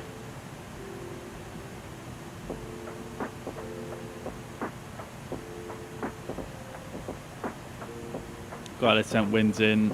That's good. Alright, let's just stick in our estimated runway here, which is LPFR 28. And we're going to stick that in there just so we've got a bit more of an accurate calculation there. 140 miles.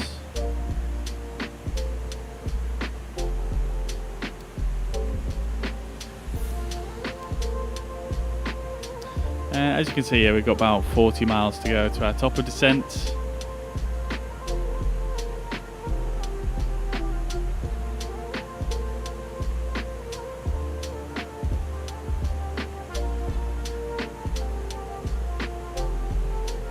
X-Plane Sim is superior in a lot of ways and function. Yeah, I agree completely, yeah. Yeah, in terms of functionality and actual simulator features, I think it's definitely, you know, it is superior. I mean, you know, at the end of the day, it is a much more mature product, so I suppose that makes a lot of sense. Yeah, it has got some very high detail aircrafting, so yeah, it's brilliant. Alright, so let's have a quick look at our approach then. So we're going to be going for the ILS Zulu on runway 28.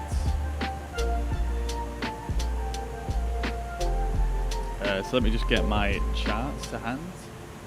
There's no actual star arrival that SimBrief gave us. And I'll tell you what I'm going to do actually, is I'm going to do ILS Zulu and then we're going to go via GEBT.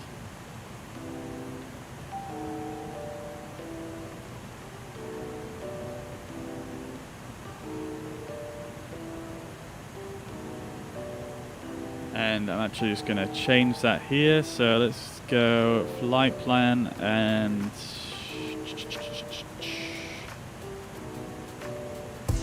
GEBT. Insert, and let's just make sure there's no discontinuities. So yeah, looking good. GEBT. Okay, great stuff. Let's just double check that on the plan view. So plan,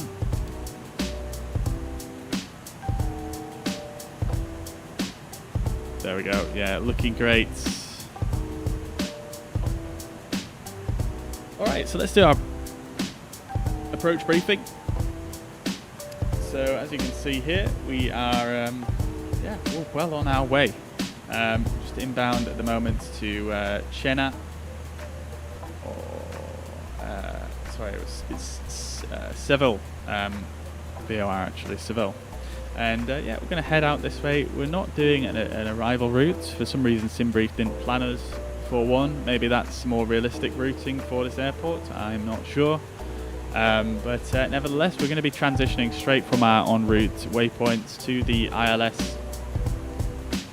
So this is the ILS. We are going to be tuning frequency 109.5, which I'm actually just going to do in the background now. Our airport elevation is going to be 24 feet, so I'll set that as well. Basically just set 0. And final approach course is 283 degrees, and it is let's see,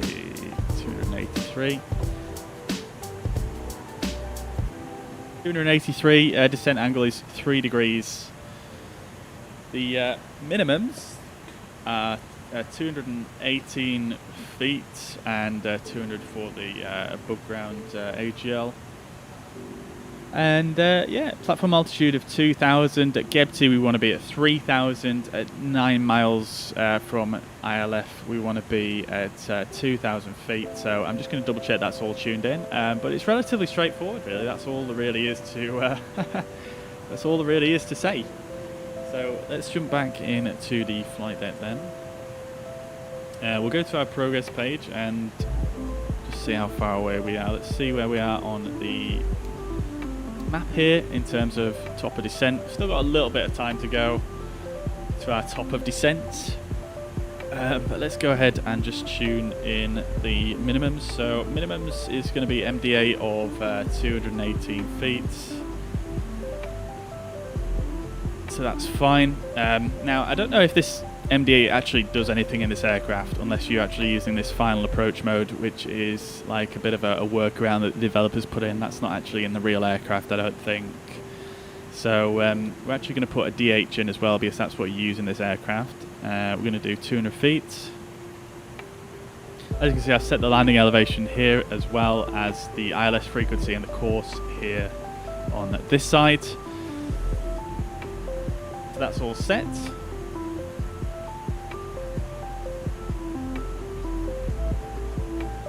And yeah, we don't really need to do too much else. Let's just check the waypoints in here, make sure everything looks correct. So Gebty, we want to be 3,000. So Gebty is actually at 3790 at the moment.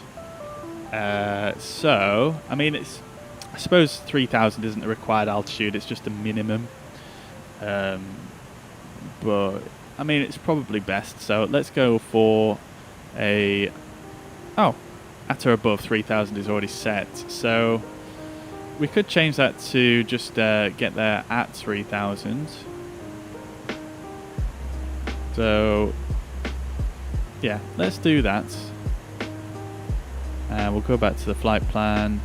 That's updated now, so our top of descent probably has come forward a bit now. It has, so let's reduce our altitude down.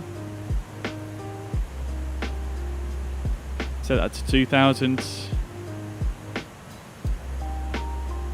And the aircraft should start decelerating.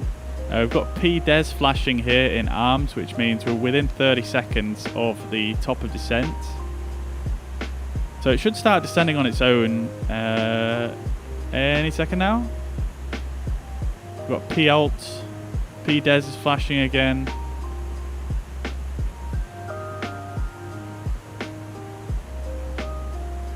The speed's just dropped down.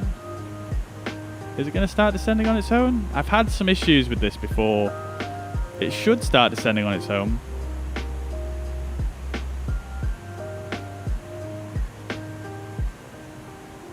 Maybe it's waiting to slow down, maybe? Doesn't seem to be doing a great job at that. Our vertical deviation is well below us now. I'm just going to give it a few more seconds to see what it does.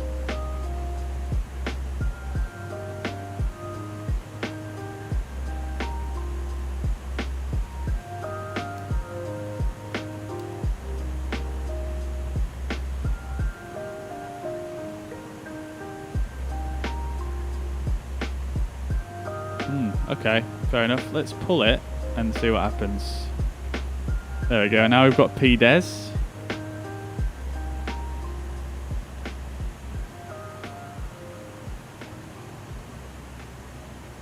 So let's see how well we can recapture that profile then. So it's saying more drag, which is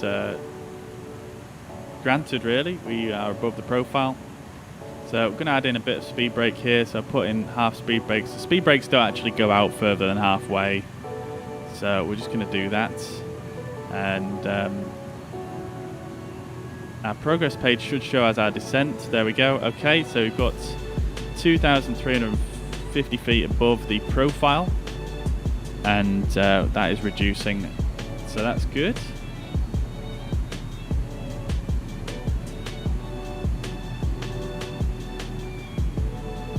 At what altitude is the ILS picked up? It should be about 2,000. It should be 2,000 feet. We should intercept the ILS at 2,000 feet and at 6 miles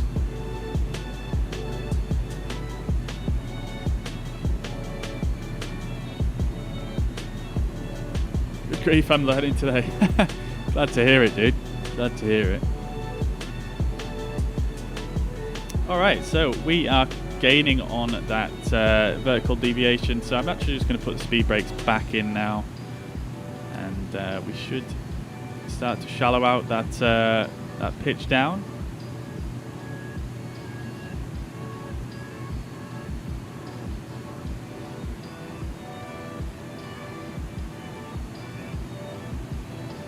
No, it's still going down.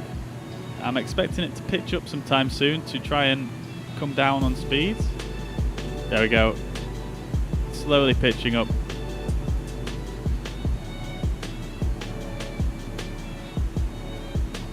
We do have P speed engaged though, which is interesting. I would have thought it would go to an idle descent.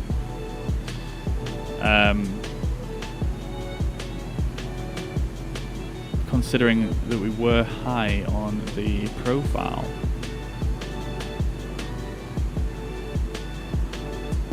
I'm sure I read in the manual there was a way to activate an idle descent, but I haven't been able to find that anywhere. It's eluded me.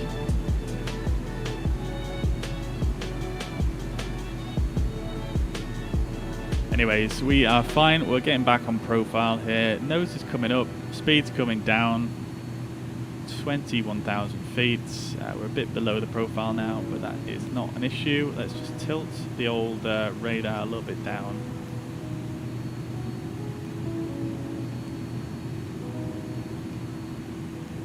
Great stuff. Let's see. Might be able to see Faro.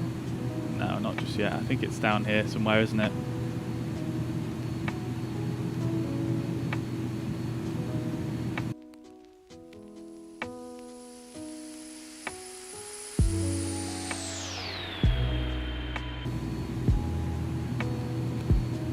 Okay, cool. We should be able to set auto brake to low. There we go. Great stuff. Alright, let's do our descent checklist. Okay, there's no descent checklist in this one.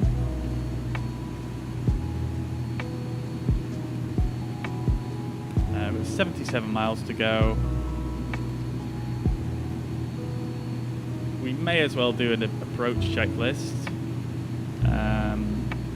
Actually, no, it's probably not worth it, is it? Tell you what we can do though is we can just open up the map here. Oh, we've got someone behind us. Is that you, Mariner? Holy crap! You've caught us up quick if that is you.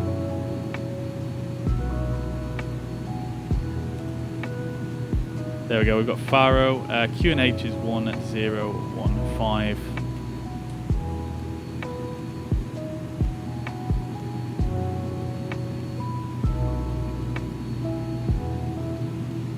Transition altitude in Faro, I didn't actually check. 4,000, so nowhere near as high as in Madrid's.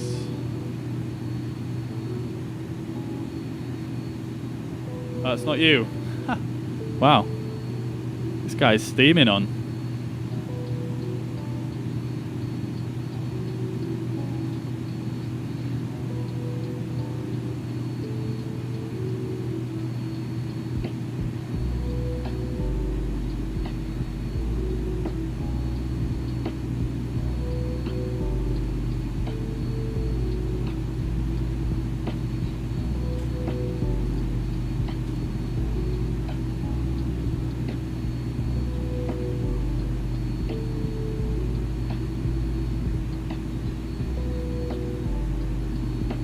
Make an announcement here on VATSIM. Typing in Faro traffic on descent, passing flight level 180 for 2000, runway 28. Oh, syntax error apparently. Huh. That's weird. I'll just say instead. Faro traffic, Iberia. 8773 on descent, passing flight level 171 for 2,000 feet, runway 28, Faro traffic. Hopefully just give that guy who's behind us a little bit of awareness, because he's seems to be going a fair amount faster than us, and he looks like he's coming in the same direction.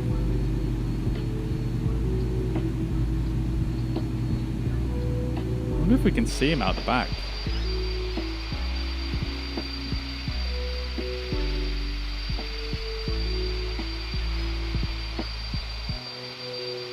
No, not quite. Not quite.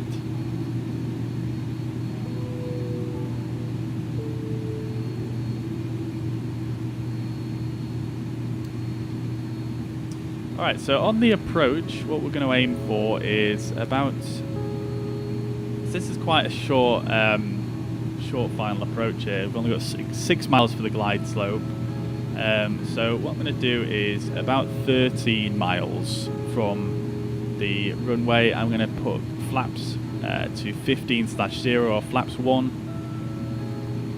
No displayed nav aid. I'm not actually sure what that one means. I don't think that's an issue there. I think it's reminding me that I haven't got the ILS showing as I'm approaching the airport here potentially. So I'll just flick that into ILS, and then we can see that as it gets picked up here. So yeah, at 13 miles I'm going to drop to flaps 1, and then just before we intercept I'm going to go gear down, and then flaps 15 or flaps 2. And then we're going to drop the rest of the flaps on the way. So after we've dropped flaps 15, I'll then dial my speed down manually to our VAP, which in this case is 138. I'm actually going to put that on this side.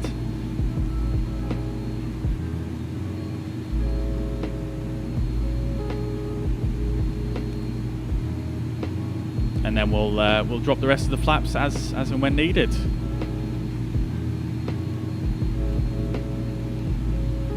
You have to get, I feel like in this aircraft you have to get configured a little bit earlier, I think, than what you would do in other aircraft. Basically, it's quite slippery aircraft. It's quite hard to slow down whilst you're descending. So yeah, gonna get those flaps out ASAP really. Obviously not too early, but I think the actual SOP is to drop flaps 1 at just before 3 miles off the glide slope, and then drop flaps 2 and the gear whilst you're intercepting, or just before you intercept the glide slope. And I did try doing that the other day at approaching Birmingham, and that Birmingham also has quite a low platform altitude for the ILS. I think that's also 2,000 feet. And yeah, it was very, very difficult to get stabilized and slow down to VAP within the 1,000 feet that you have left. Because obviously you want to be stabilized and fully configured at 1,000 feet. So yeah, it makes it very difficult. So I'm going to just obviously get a little bit ahead on this one. And as you can see here, we are now targeting 250 knots as we approach 10,000 feet. The aircraft is anticipating the amount of time it takes for it to slow down whilst on the descent, to slow down to 250 knots, which is very cool. Very, very smart, especially when you consider this aircraft is a 1980s plane. Is it 1980s or is it the 60s actually? I can't even remember. A300-600. 1983 it was the first flight, so yeah, 80s.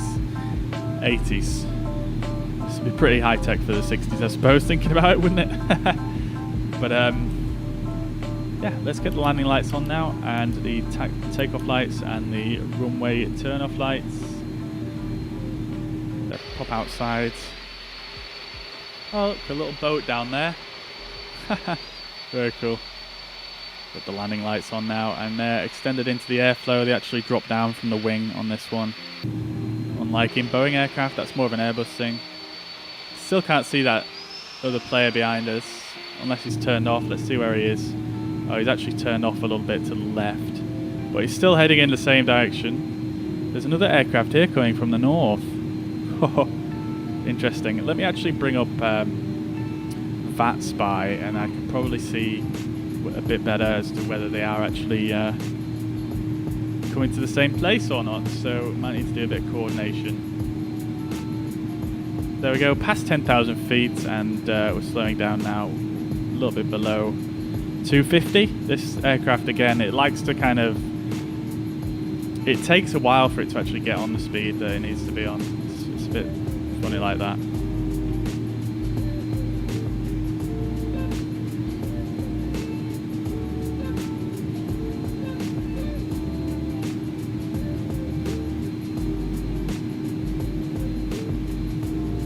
Right, so where are we? We've got EasyJet. That's coming to Faro. Yeah, both of these other aircraft are coming to Faro.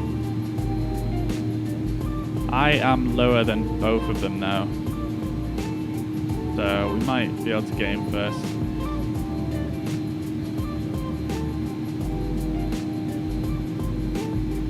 Faro traffic, Iberia 8773 is on approach, passing flight level 80 for 2,000 feet, runway 28, Faro traffic.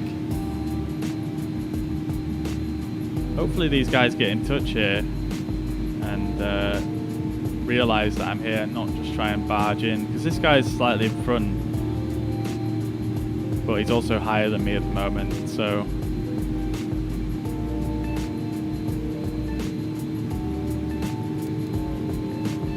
but considering they've not said a single thing on Unicom yet, I'm kind of expecting them not to try and coordinate.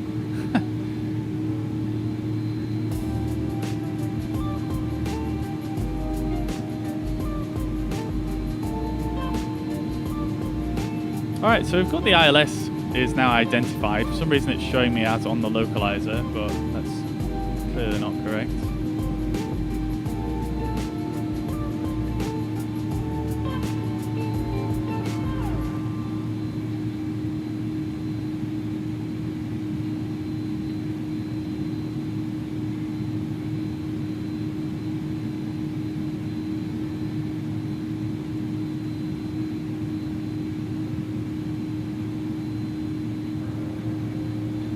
Easy 74 X-ray Foxtrot, please report intentions.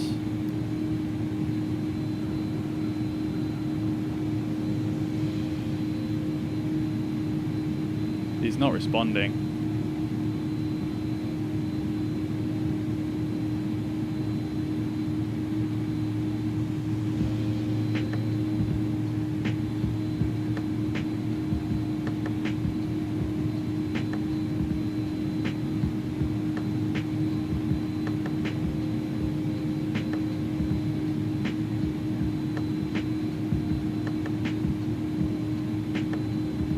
Private message. Funny how we all get here at the same time. Easy 74 X-ray Foxtrot.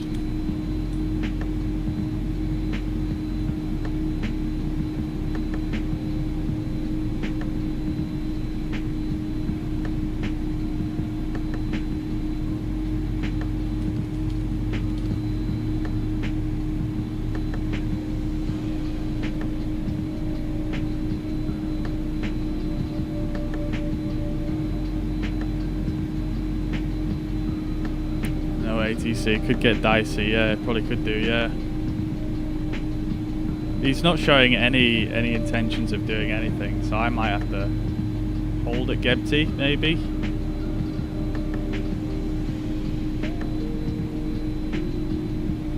Here I set. The issue is this guy. Oh no, he's messaging me back.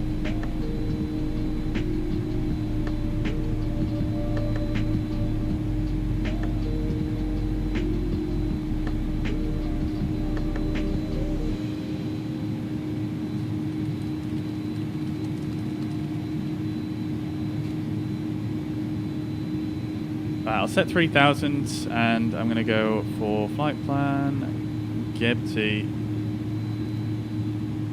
hold.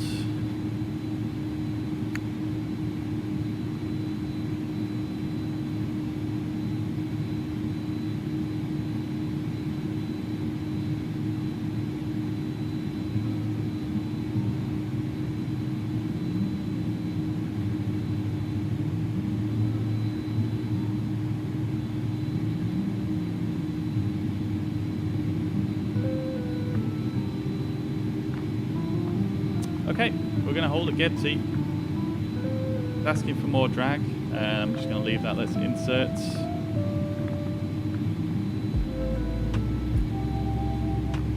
Faro traffic, Iberia 8773, holding at Gebty 3,000 feet due to spacing.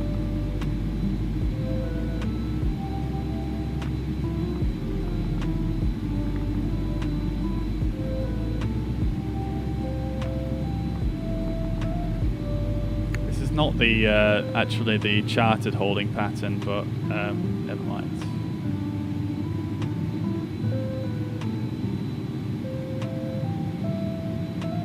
Saying for some reason I'm not showing on his TCAS or in-game map. That's a bit weird.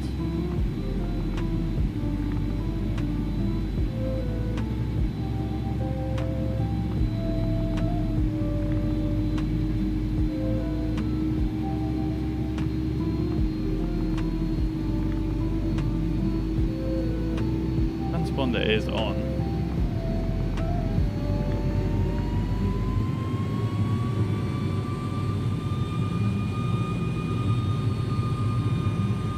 Alright, so we're flying green dot speed. It's fine for the holding.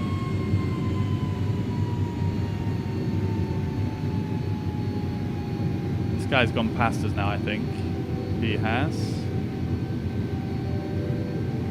The other guy has just totally disappeared. BCS. Maybe he disconnected so he could do his landing.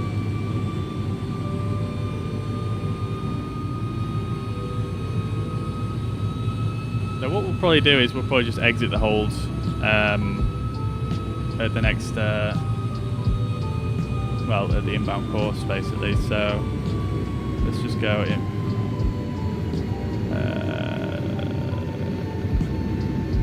Yeah.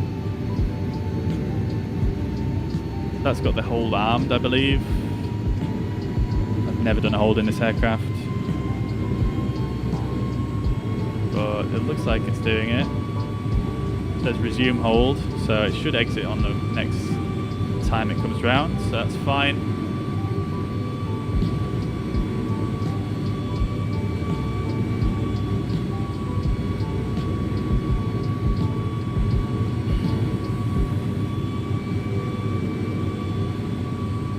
Why he can't see me then on VATSIM?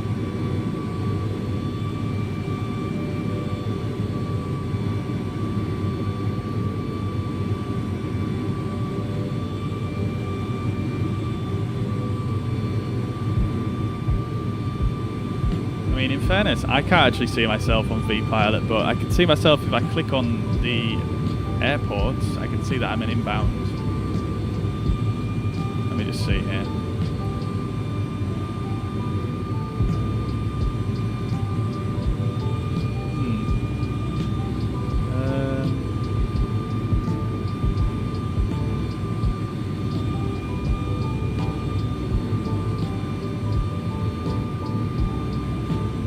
Wait, no, I'm not actually showing us on VATSIM for some reason.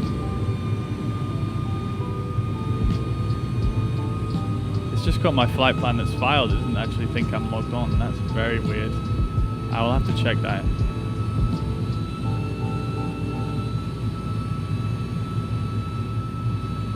Oh my god, I'm an idiot. I was on observer mode. That's probably why.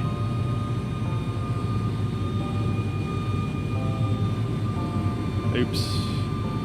So nobody will have been able to hear me all day today then. God damn it. Yeah, I'm showing on now.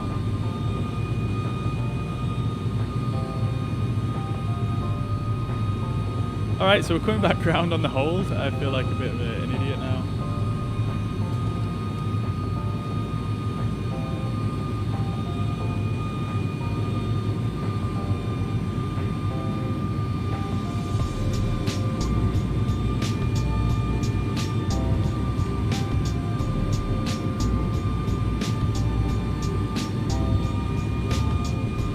Alright, so here we go. We are now on our inbound track. I don't know why I was on that. I must have left observer mode in last night when I was doing my when I was doing a replay or something. All right, so we're on our way in now. Let's turn down the music.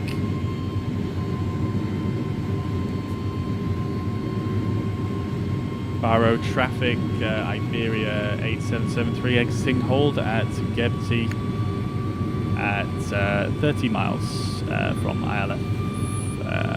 Faro traffic.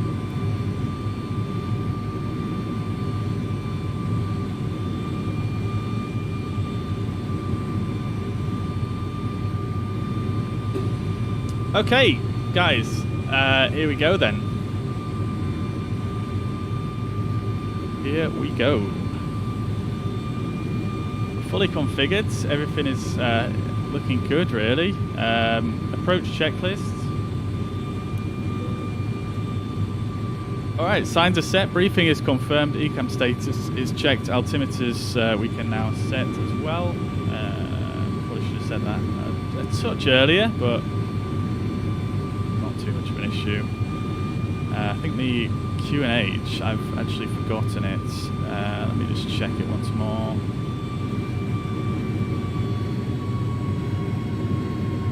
.015 is set. Minimums are set. Ignition is normal. Landing elevation is set. Great stuff. Let's get flaps 1 out.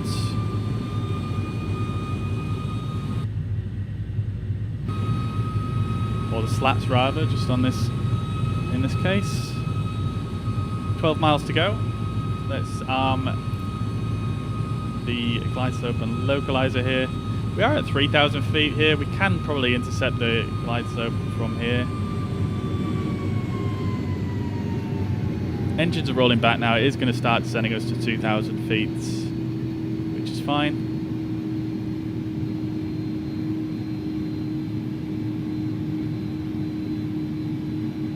We are slowing down. That's good stuff. We're at the F speed now. We should be VFE next for flaps 1515 is 215 knots, which we are below.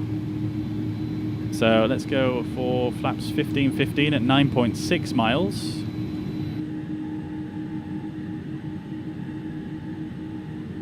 Got the flaps coming out now, and let's drop the gear just before we intercept the glide slope. Probably a bit premature there with the flaps 1515, I think, but it's only maybe a mile out, so we're good. Should intercept the glide slope, should start coming down. There we go, great stuff. Let's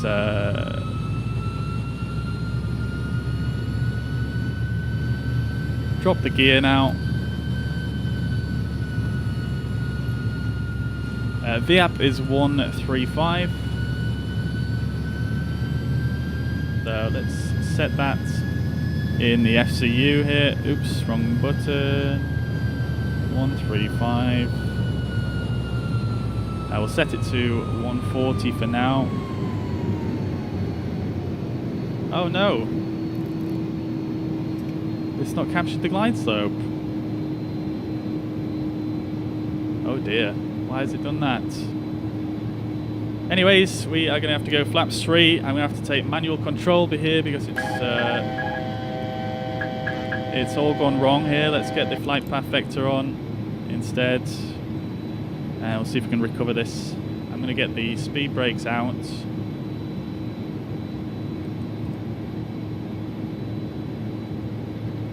And we're going to go for a bit of a dive here for the first 1,000 feet.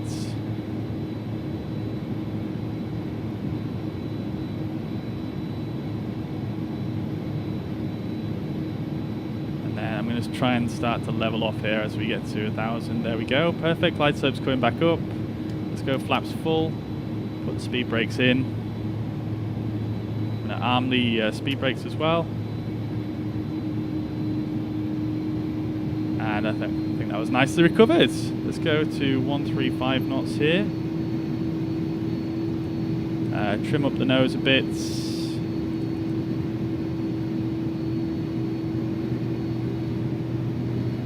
We are looking good. bit low now.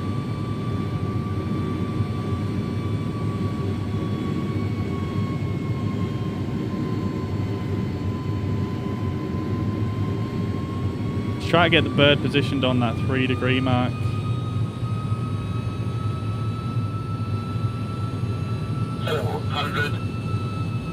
There we go, 400 feet is checked. 2 whites, 2 reds. 3 whites now. Approaching decision height. Just looking out the window now, not looking at the ILS.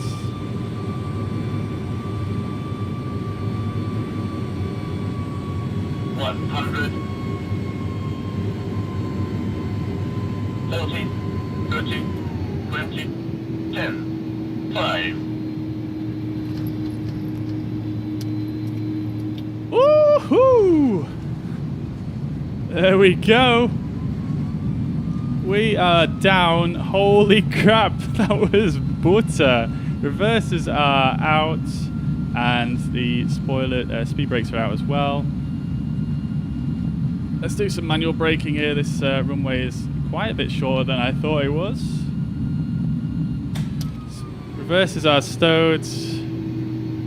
Let's send that way in. Hey, Scoobs Raid, welcome guys. Holy crap.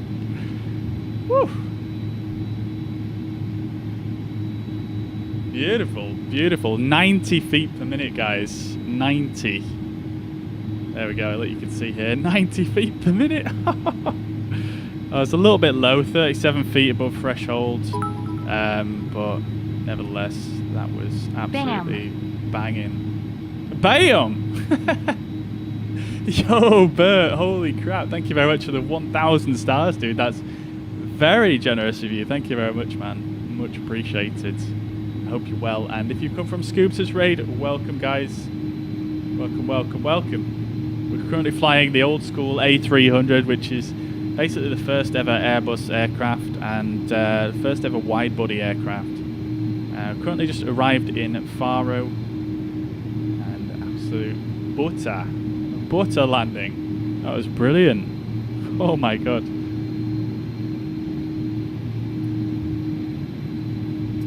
All right, so runway is vacated. Let's get the flaps up.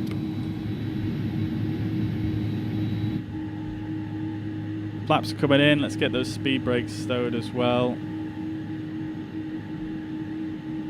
Beautiful stuff. Look at these old school TVs in here as well. Gotta love it. Gotta love it.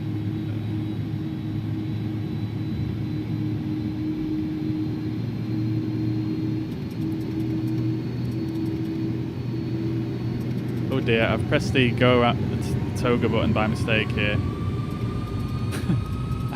Why is it not letting me disengage it? Hello? There we go. Oops. We don't want to take off again. Right, so landing lights can come off as well.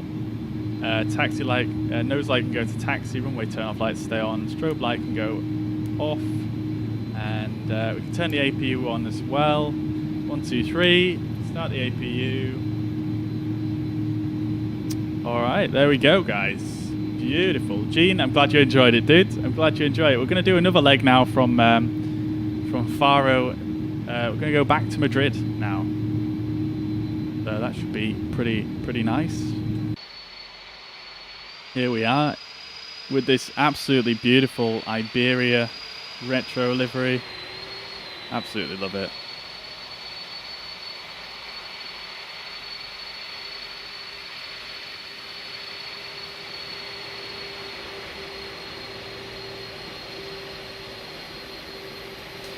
And yeah, we're going to watch a replay shortly as well, guys, because we do have, you know, a decent replay feature in this sim.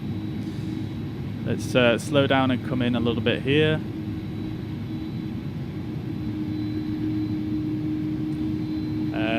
Let me just catch up with chat. Sorry, bro, but the raid is well broken. Have a good stream. Oh, dude, I don't know what's going on. I mean, clearly some people came, so... thank you very much anyway for the raid, Scoops. As always, you know, really appreciate your support, man. Thank you very much, dudes. And yeah, I hope you had a good stream, and I hope everybody that came over enjoyed the stream over on the Scoobs' channel. But yeah, welcome everybody. I hope you're all well.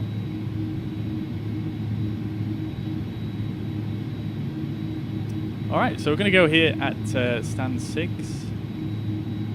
Stand 9, is that? Yeah, stand 9, not 6.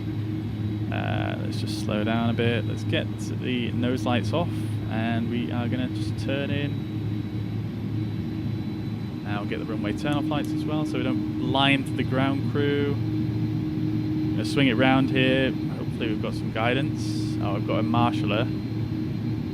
No visual docking guidance system at this stand, unfortunately. A little bit of a wiggle there.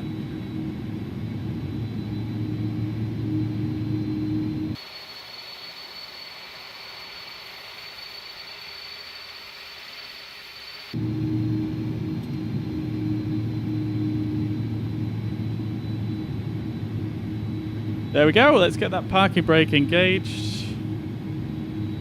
And APU bleed can come on, APU is available. So we'll come down and turn off both the engines. Parking brake should be set. We've probably drifted forward now, yes we have. I thought the parking brake was set, never mind. Marshaller is signalling clear. Turn the beacon light off.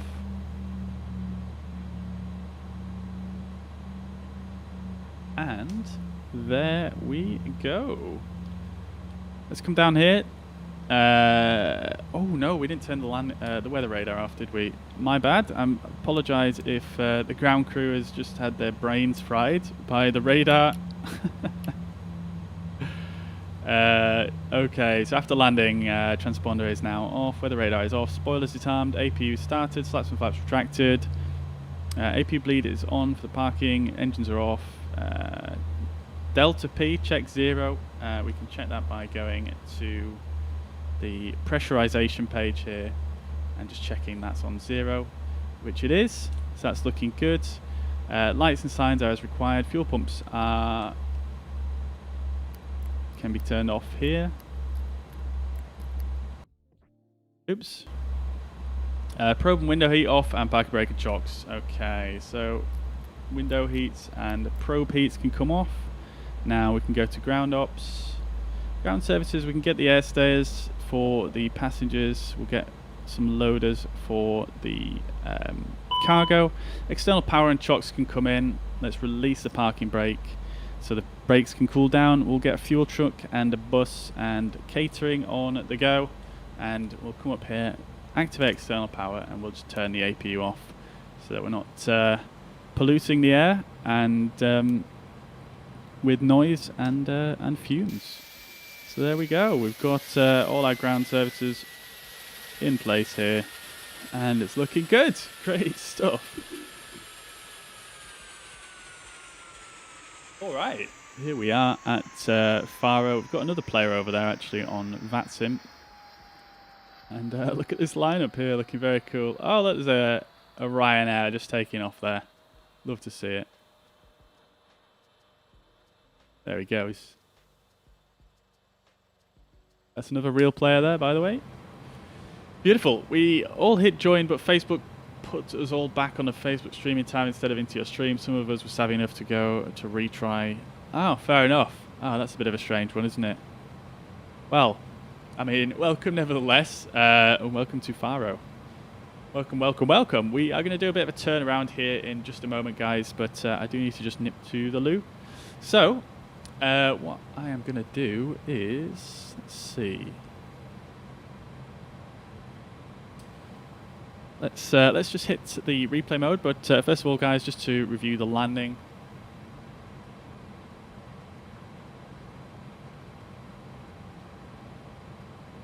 One second.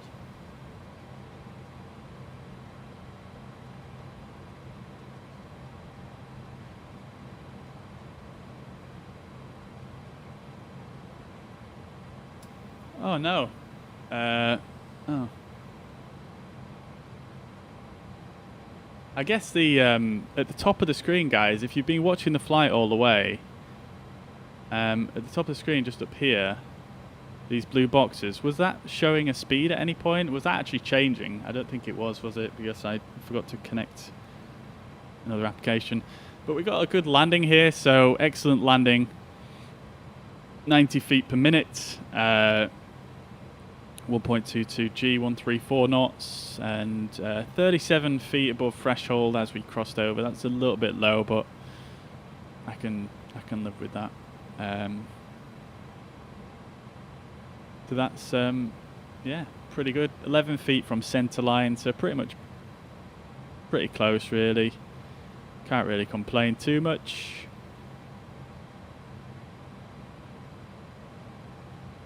And 2.3 degree roll, which is yeah, not bad, not perfect, but not bad. So yeah, that's got to be my best landing in this aircraft ever. I'm actually going to screenshot that because that is badass. So let's close that off, and we'll get a bit of a replay going. So let's go for a bit of a rewind.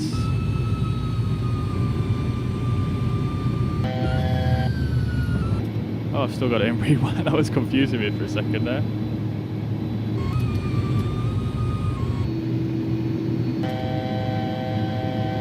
Alright, I am just going to nip to the loo, guys. I'll be back in a sec. You guys can watch the aircraft on approach just while I do that.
Alright then.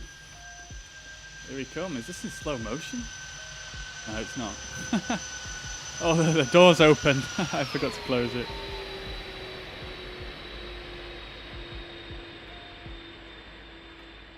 Look at that. Smooth as you like.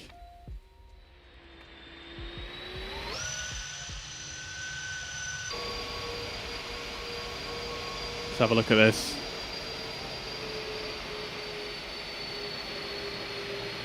Oh yeah, look at that. One wheel did touch down. The left main gear touched down first. I was a little bit crooked there, wasn't I? But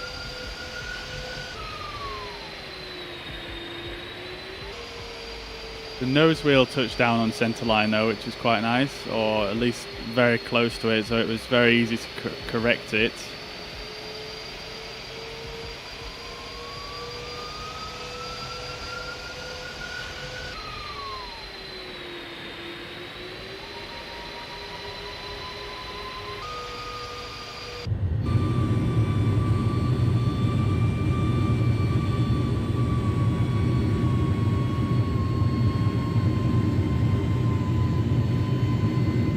This is a nice plane to hand fly. It's very, very nice to hand fly. It feels very, very good.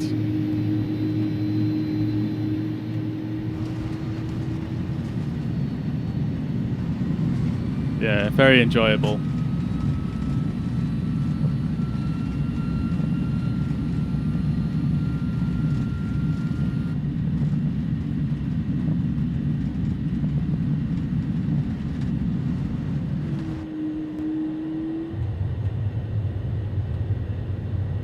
Nice view out to sea on this approach.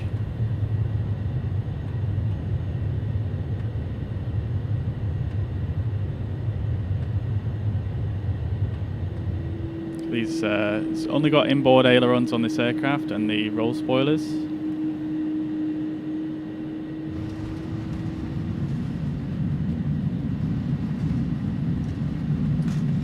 Very nice indeed. Very, very nice. I'm very happy with that. I don't know if you can tell.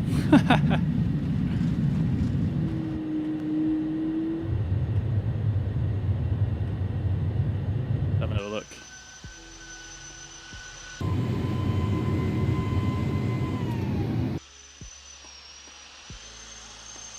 Look at that. Perfectly in the touchdown zone there. I'm surprised it took us such a large amount of runway to slow down, actually. We did have auto bake on low, didn't we? It wasn't really... It didn't really slow down that quick, did it? Maybe we didn't have auto brake on low. Maybe if I got... I'm sure I turned it on though.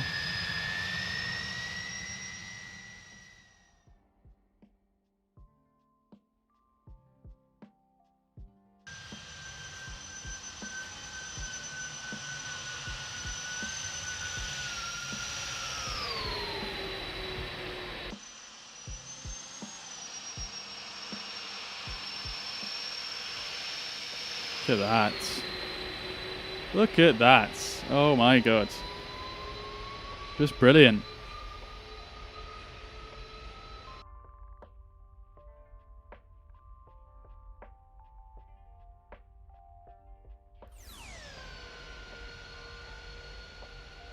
Oh, what is this camera? It's supposed to be the tower camera. It's definitely not the tower.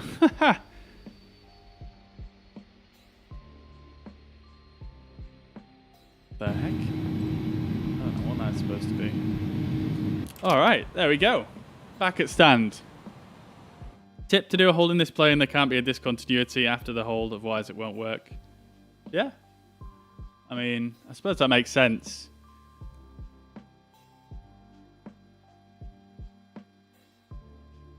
But yeah, we did a hold earlier on. Worked fine.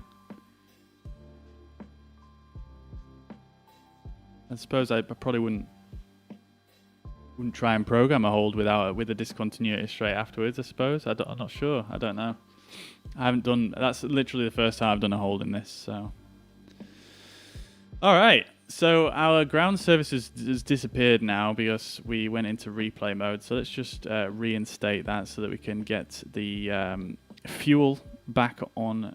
Sorry, we can get power reestablished to the aircraft.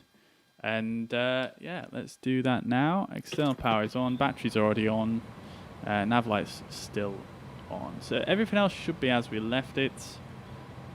Flight recorder can go to ground control. And yeah, everything else is as we left it. Should be looking pretty out here. Okay, so yeah, here we are at Faro. We've parked over on these remote stands because for some reason the jetways don't really work in this airport. But yeah, looks pretty good. It does look like Faro Airport here. I went there not terribly long ago, so yeah, I kind of remember it looking like this. We've even got all the all of the rental car place down here. I mean, obviously it's not that well laid out, but I mean, it's a pretty prominent thing you see as you come out into the car park. I suppose maybe this ground imagery is a bit wrong, really, isn't it? Because there's obviously a car park here and here. Well, there's a lot of car parks, probably more than just that one. So yeah, there we have it. Beautiful. All right, we're going to do a return trip to Madrid in a moment. Oh, look at this. This Condor's getting loaded up as well. That's pretty cool. Yeah, so I am going to get set up for another flight. So let's bring up the fuzz pad here and we'll open up SimBrief. So let's go SimBrief.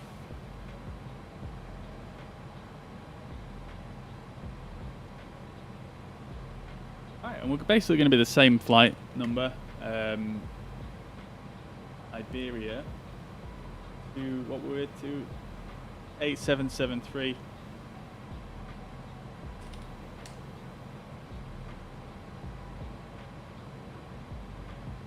773, and then we're going to be departing from LPFR and we're going to LEMD.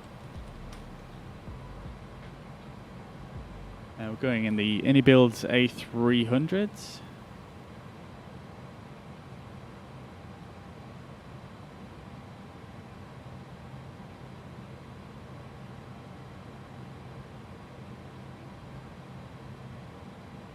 Great stuff, and that is it. We're going to be heading to the north over Portugal here. And then it's a little bit of a different route actually, because when we departed from Madrid, we kind of went to the south like this and round this way. But we're going to do kind of the opposite on the way in, which is quite cool. So we'll generate our flight plan there, and we are going to bring that over into the aircraft. Yeah, I mean, it wasn't too exciting, Bob, to be honest. Nothing really too exciting with the holds and whatnot. I mean, we just had to do one because we were on VATSIM and there was another aircraft that was sort of arriving at roughly the same time as us. So yeah, we just did a bit of a hold. We didn't really even do the chartered hold, really. I didn't have that much time to set it up. I just kind of had to do it. But nevertheless, it worked perfectly. It worked really nice. Aircraft for it with no problems at all. All right.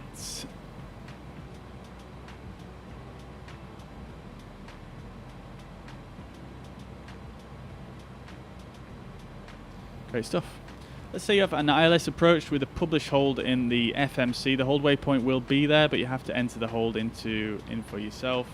But even after entering hold data, it won't work. Oh, really? So it won't actually do a hold if you put in the inbound course, for example, and the entry.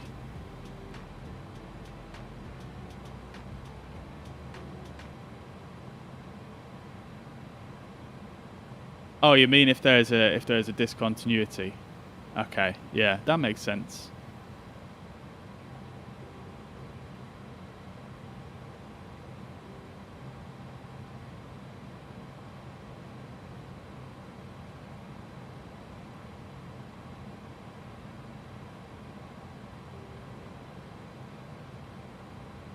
All right. Anyways, let's get set up here. So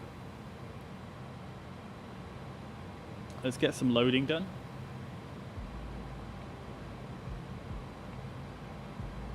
So our zero fuel weight is going to be 113.2 tons, 113.3 even.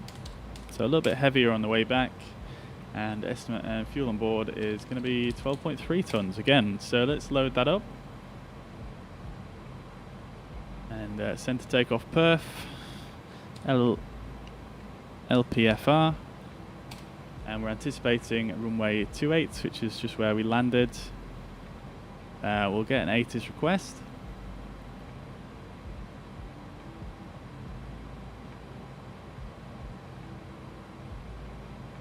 Discontinuity, it might be a glitch, I'm not sure. Tells you it'll hold, but it doesn't. Yeah, I mean, I'm not sure. I suppose it makes sense because it doesn't. If you exit the hold, then you know, it needs somewhere that it's going to fly to after it finishes the hold, I suppose. Because it might not necessarily be, you know, an ideal heading. Whereas if you just normally flew through a discontinuity, it just continues on current heading, and in that instance it might make more sense. I'm not sure, it might be a bug, I don't know. Might be worth checking the forums on that one. Alright, we don't really need our takeoff data now, so I'll do that in a moment once we've got set up. So let's just bring up our checklist. So checklist here, and we'll come back all the way up to the beginning. And let's start off with our flows. So, jumping overhead, excuse me. Seatbelt signs are still on. We'll leave them on. That's fine. Hopefully people got off anyway. Running up here, hydraulics low pressure, that's fine. Ground control is on, everything is good. IRS is still aligned, which is nice. Everything down here is good. External power is on. We can re-engage the yaw damper, auto thrust system, and the pitch trim, and everything is good there. Let's turn on the fuel pumps. We don't need to do fire tests again. We've already done those today. We can unlock this just in case anyone wants to come in. For some reason that doesn't... Do we need to do this? Oh, interesting. That doesn't light back up again when you unlock it. Oh, that's strange. Anyway, moving down here, all lights are out. That's good. Everything is looking good. We've got a blue line up there. One test we didn't do earlier actually was to test. Right, is it this one where you can do a test? I'm sure there was one that we missed.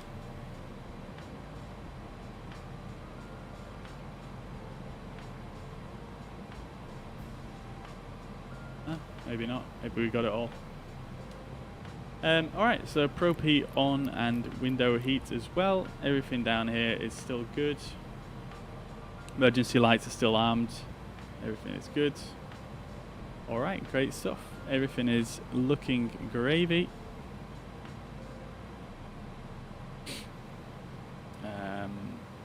We can set auto brake. Can't set auto brake until hydraulics are active.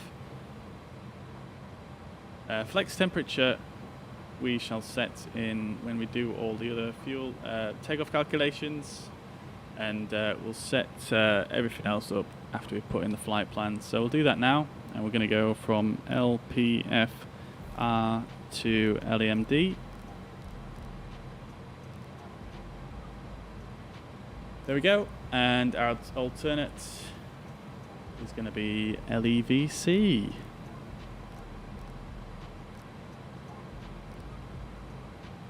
Cost index of 83, so it should be a little bit speedier on the way back.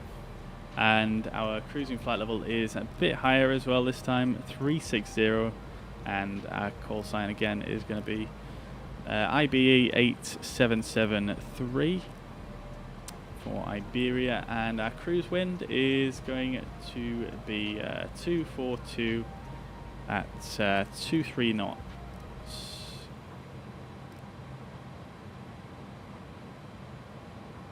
How are you looking, by the way, Mariner? Are you still on your way here, or are you... Oh, I see you. Beautiful. He's on approach. Fantastic. We get to see you landing. Great stuff.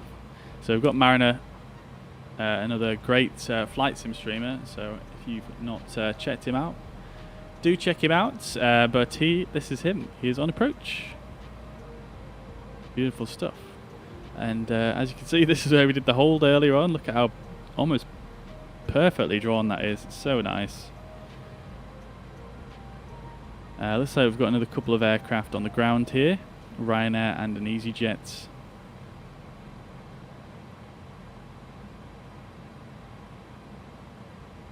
Okay, cool. Let's set up our routing. So our departure from Faro is going to be the Evora 9 Victor on runway 28. Evora 9 Victor, runway 28, inserts, and then from Evora we're going to go direct to Porter, which is P-O-R-T-A. Oh, good question. Which one is this one? North 3919. It should be this one. And then we are going to go direct road app.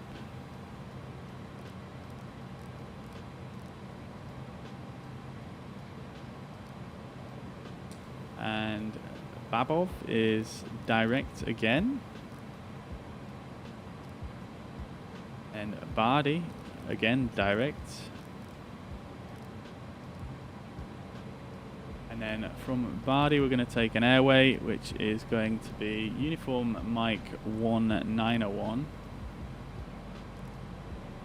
And we are going to Ridav. And then we're going to take the Rida 2 Alpha. And we're anticipating 18 right for Madrid. So Isla Zulu, 18 right, Ridav 2 Alpha. Inserts, and I wonder if Mariner is getting close. Nearly there. Nearly there. Alright, great stuff. That's that flight plan in. Let's just check how that looks. So let's just do a bit of that. So we can see that we're heading out runway 28 and then up to the north. I've got a discontinuity there, so let's get rid of that. So from Ridav down onto the approach.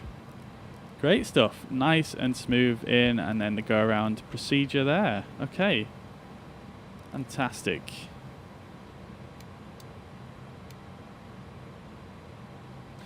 Okie dokie. So in it B now, let's go and put in our block fuel of 12.3 tons.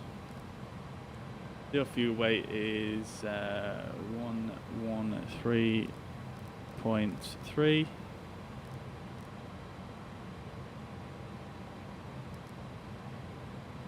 Takeoff gross weight 125.2. Still a little bit off. I think I still need to tweak my figures in SimBrief. I'm not sure. I can never really get this to match up perfectly. Taxi is going to be 1 ton. And then our alternate fuel is going to be 2.7. That's fine. And then final reserve 2.2. That's fine. Alright, cool. We'll leave everything else as it is because I'm not faffing about with that because, like I say, I can never seem to get it to match perfectly. Let's do another quick ATIS request just in case that's changed.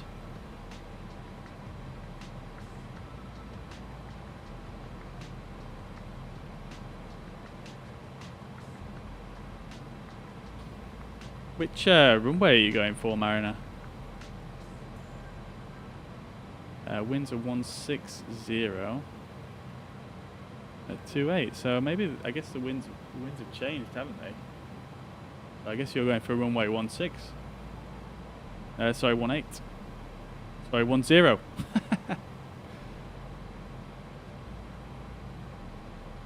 Oh, ILS, yeah, ILS 10, yeah. Ah, right, okay, so the winds have changed since I made my flight plan. So let's do a compute. We're going to go for flaps 15.0, and I'm just going to amend my flight plan here.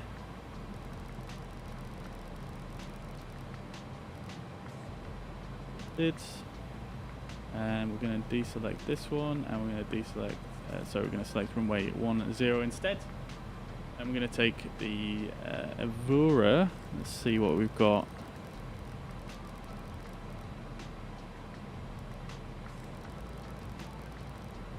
Oh, there is no Evora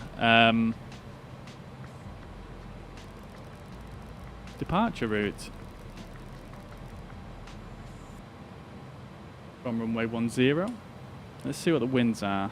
6 knots. I mean, I suppose we could probably take off with a 6 knot tailwind.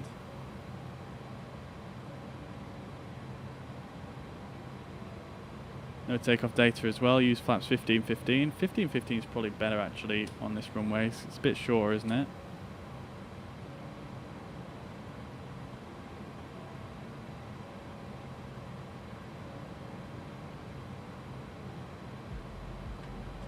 Alright, I'm just going to look on Navigraph and just see if I can have a look at this departure here. See if there's anything alternative.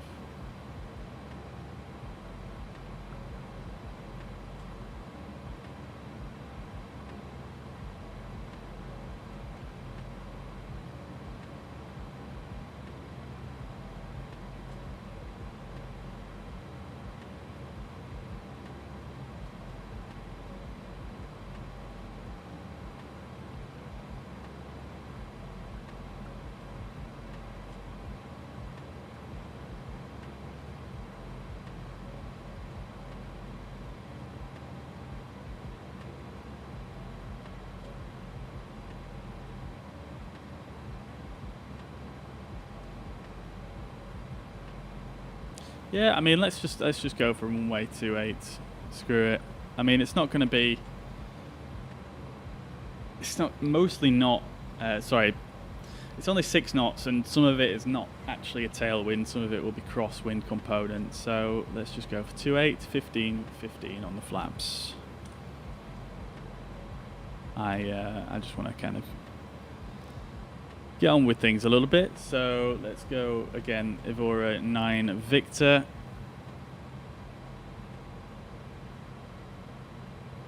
And inserts.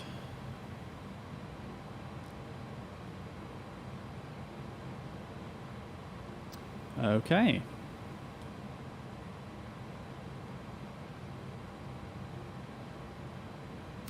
Great stuff. Alrighty then. So that's that all done. Let's go. We've done init B. Our CG I wanted to get as well. Which we forgot to put in earlier. So let's go to our load sheets 30.1. And we'll go to our takeoff page. We'll go takeoff perf. We'll send data. Flex of 47, V2 of 151. We'll set the V2 here, and 47 is still set for the flex temp.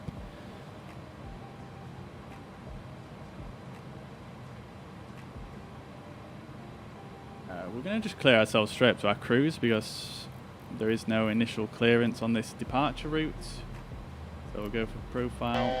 Oh, that's interesting. Why won't alt hold go off? Maybe that'll change once we get started up. We'll go for nav mode.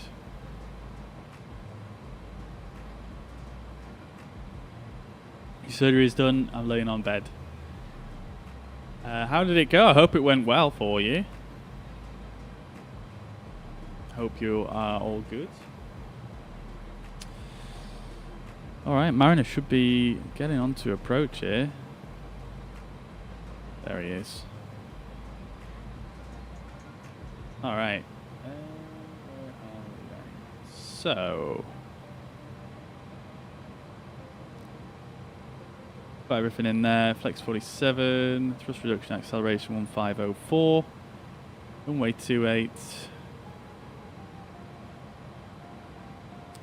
Great stuff.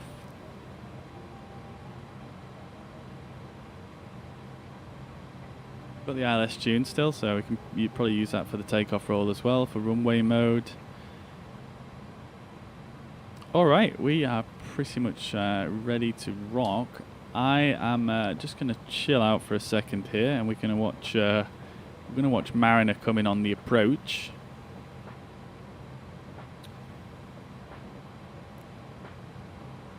Give him a bit of time to catch up with things. Let's see. Everything else is good down here. I'm going to turn the radio down for a moment.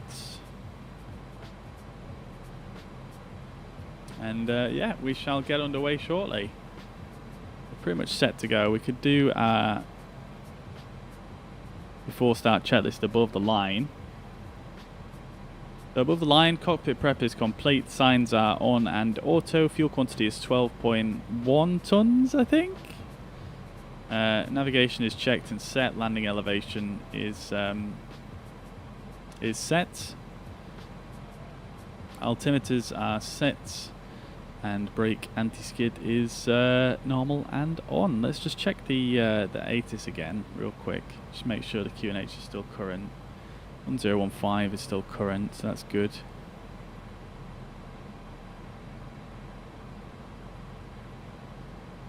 Alright, let's see if we can spot Mariner coming in then. So he's off to runway 10.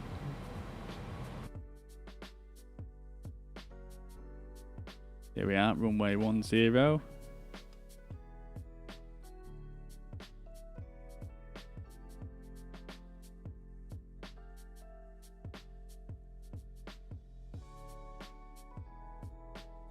Can't see him just yet.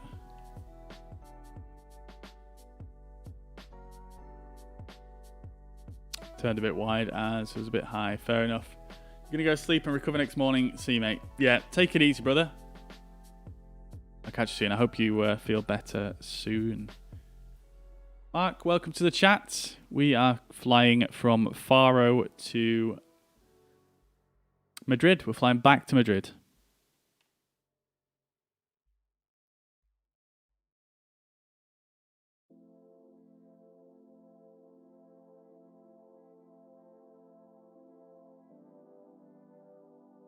I don't see him. We might have to just start getting things started up. All right, let's do that then. So let's tilt the radar up a little bit. I mean, it's not on yet, so it's not going to show on my screen, but let's just preemptively tilt it up. And then we're going to go for above on the traffic here. Again, preemptively. Let's turn the radios up. And we are going to start the APU.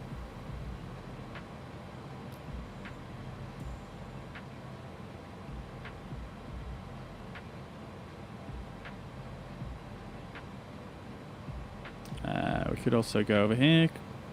Send the loaders on the way. Get rid of the air stairs. Fuel truck, passenger bus, catering. Send them on the way. All gone. Doors closing.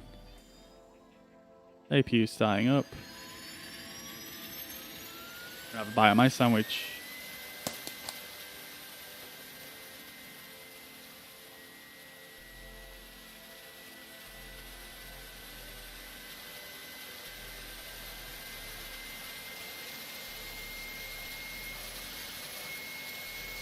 Oh, look at that. That was close.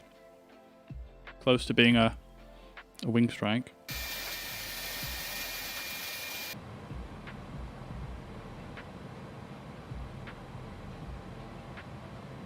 For some reason our bird's bobbing up and down. Let's just change that to the flight directors here.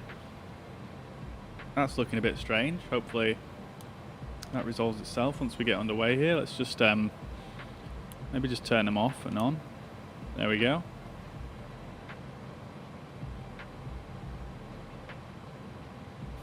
All right, APU is fired up.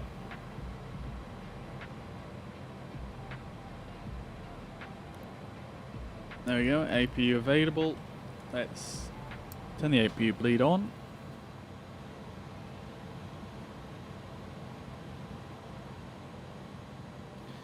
Check the AC power page.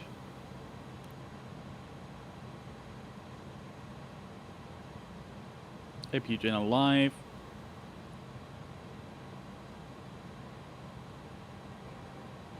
Check the conditioning page as well. Sorry, the bleed page. APU is supplying bleed power. Sorry, bleed pressure.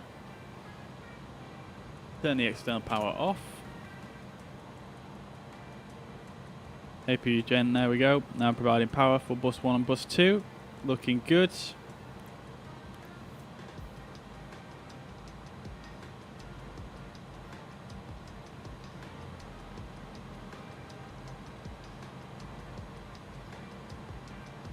Okay.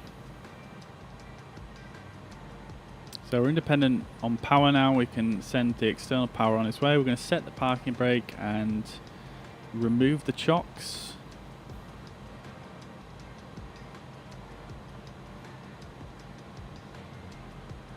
We're going to just come back down here. Just check all the doors are closed. I just touched the rudder trim. I'm just going to reset that. There we go. All the doors are closed. Alright. There's Mariner now. There we go, he's on. Turned on to final.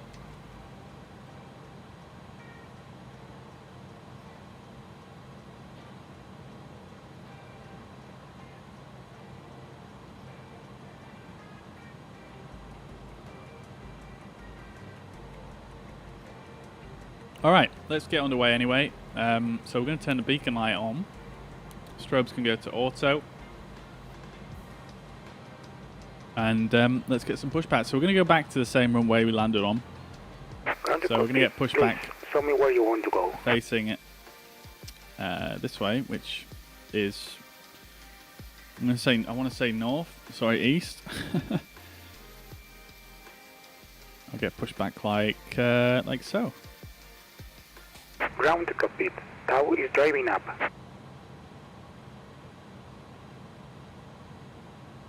All right, let's see if we can see Mariner coming in.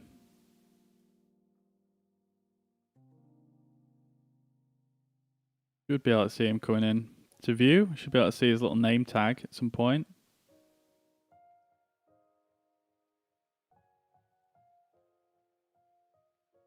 Not just yet.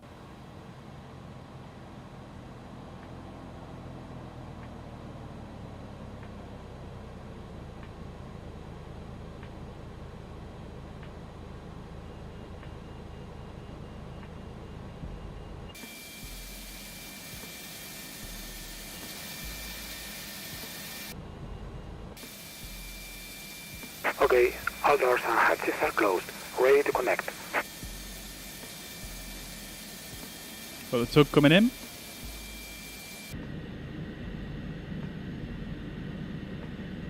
I'm going to come down here so you guys can see what it actually does here. It's some crazy detail.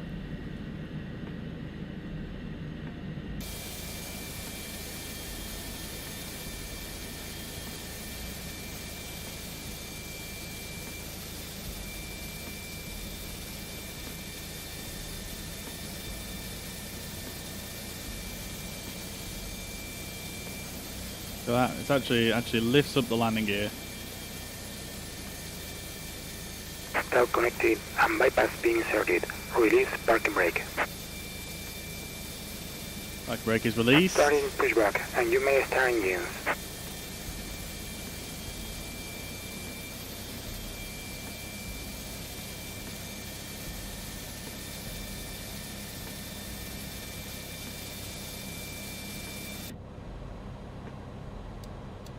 Alright. Igniter's on A. Start engine 2.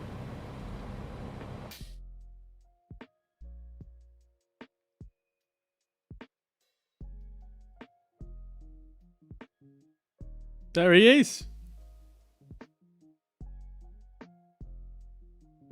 Coming in the 737. We've got 17% N2. Let's start fuel flow on engine 2.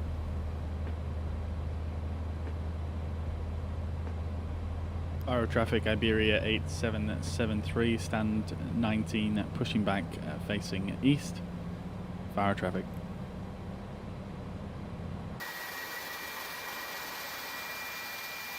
Apologies, we are stand 6.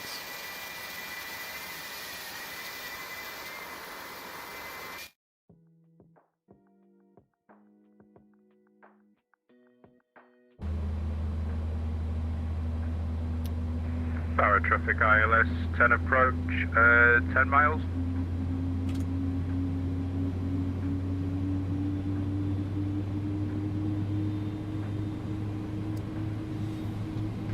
Operation complete. Set parking brake. Parking brake is set. Disconnecting tow. Stand by.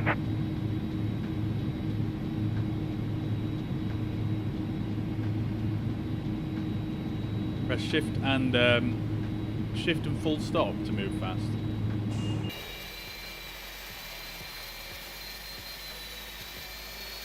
And you can hold down shift in a direction. I've not heard about the shift and full stop.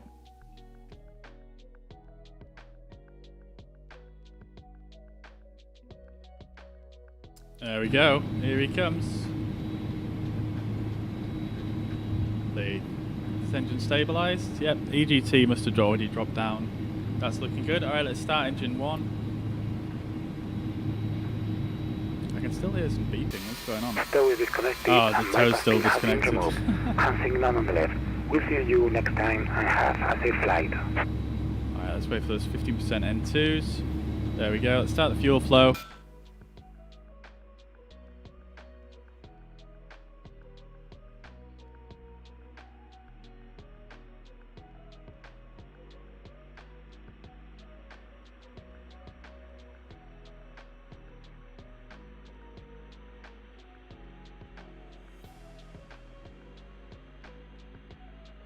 Look at those flaps, they are hanging.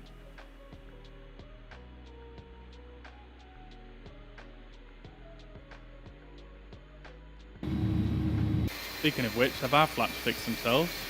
Ah, still looking a bit funky, aren't they? Let's see what happens if I set them.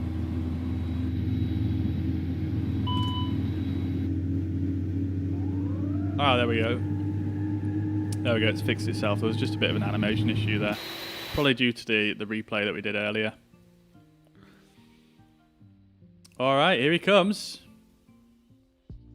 It's Mariner in his Zebo 737.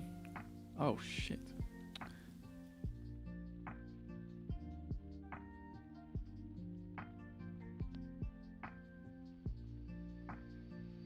Bringing it in.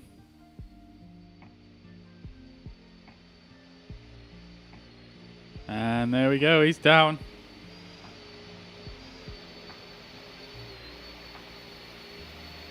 I don't know if he's using the same scenery or not, so I don't know if his runway's here or slightly different. But there we go. Bit of butter right there. Nicely done.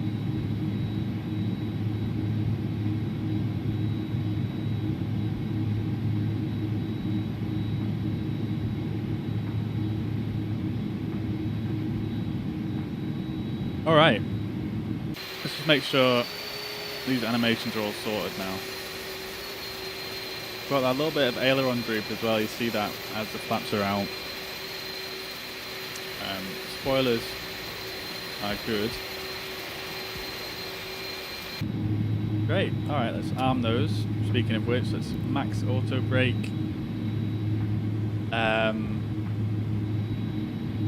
Let's do after start checklist.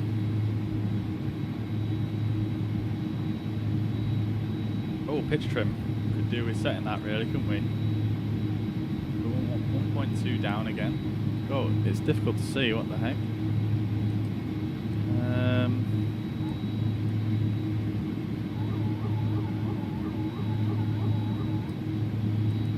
There we go, that's about 1.2 I think. Alright, after start checklist, pitch trim is set, rudder trim is 0. Spoilers around, slats and flaps are 15, ECAM status is checked, anti-ice is off, hand signal is received. Let's do before takeoff above the line. Flight controls are checked, briefing is confirmed, slats and flaps are 15, performance FMS is checked.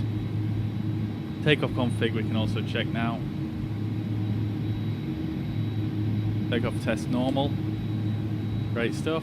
And transponder is set. We can also turn the APU bleed off and the APU off, as well as the ignition to normal or off. Let's turn on the taxi lights and the runway turn-off lights, and let's get going. One thing I like about the iniBuilds A300 is the gauges are 3D. Yeah, man. Yeah, I mean, I like so much stuff about this aircraft. It's just so well made and very, very well executed, I think, in a lot of areas. I even like the animations on the switches here. Yeah, everything just looks great.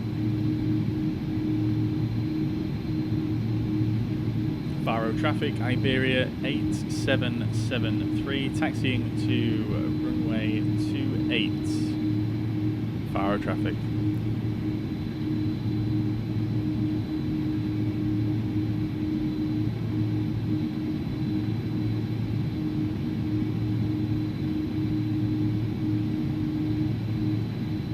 All yours, dude.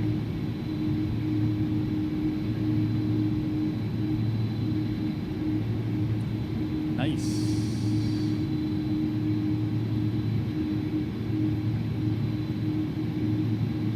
There's Mariner coming in.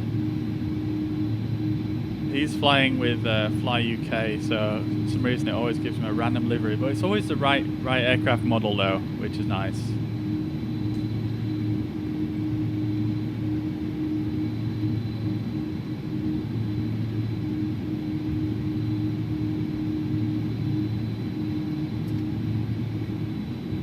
Okay, so let's see if profile will arm. Oh, these have all disarmed, so we'll go back to profile and nav. Alt holders come off now, which is nice to see. Right, so we'll turn right here onto, I believe this is Papa to our right.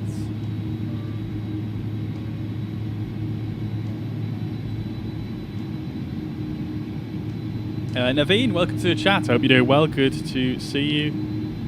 Ramsey, also welcome to the chat, brother. I hope you're doing well. Good to see you. Good to see you. Hey, dude, and thank you very much for the 200 stars as well. Much appreciated, man. Very, very kind as always. Absolute legend. And Pixelos87 on Twitch. Thank you very much for the follow as well. I hope you're doing well and having a fantastic day. Welcome to the stream. We're here in this beautiful retro Iberia livery, just on our way out to taxi, just on our taxi out, sorry, to take off from Faro. We're going to Madrid.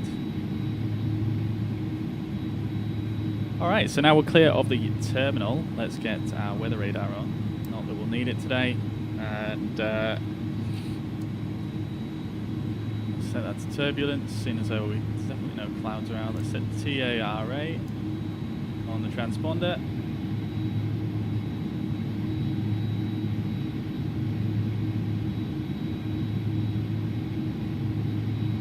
Just want to check my V2 speed because it's very close to the V1. Yeah, okay, that's fine. 151. Alright, so before takeoff checklist below the line, cabin is security, gas is TARA, packs are on, ignition is off, and anti-ice is off. Before takeoff checklist complete. Can't stop itching my nose here. It's gone all tickly. Right, so on the departure we didn't actually do a proper briefing, did we? We've kind of done the taxi already, so we might as well just quickly do a briefing. So we're taking off runway 28. We'll have a bit of a tailwind, but we're going to take off this way, and then we're going to take a right turn out to the north up to Iberia. It's a very, very straightforward departure really. There's not too much to really fuss about.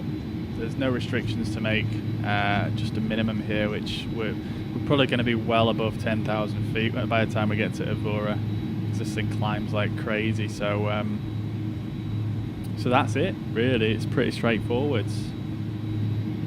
In terms of the taxi, we're already basically there, but we're just going to carry on taxiing on to the end here. It's Papa and then onto the runway, so we get the full length. And we'll get our initial heading, which is 283, so we'll set that as well. And that is it. We're pretty much good to go. We're just going to taxi on to the runway here and get underway.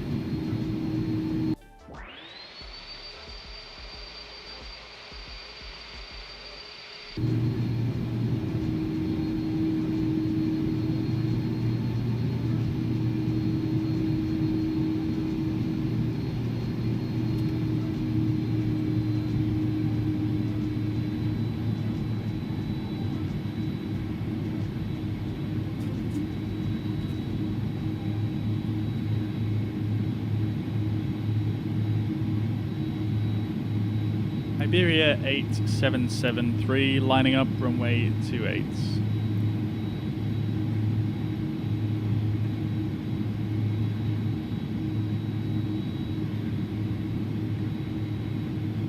Alright, let's get those landing lights on.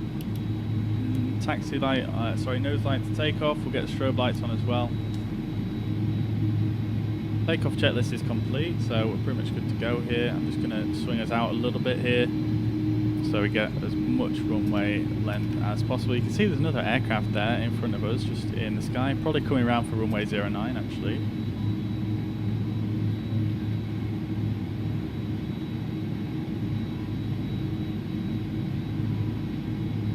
Oh, I don't know if that's just stuck. It's not actually moved at all now that we've turned.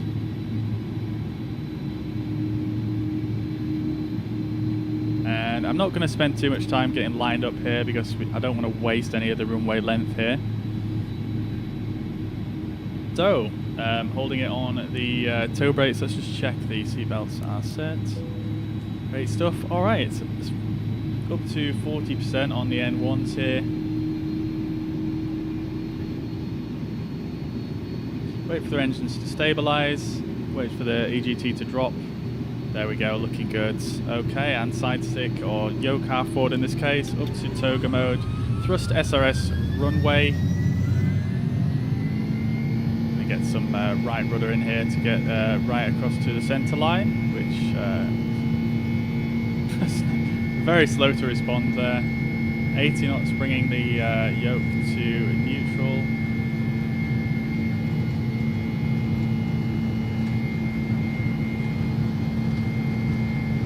V1 and rotate.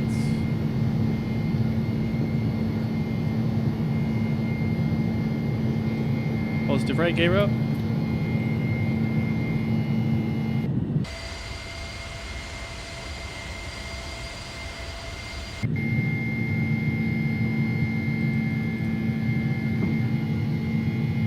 I didn't announce my takeoff, did I? Oops.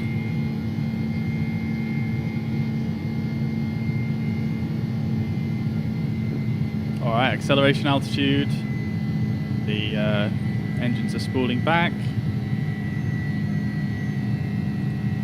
Alright, accelerating. Let's go to flaps 1.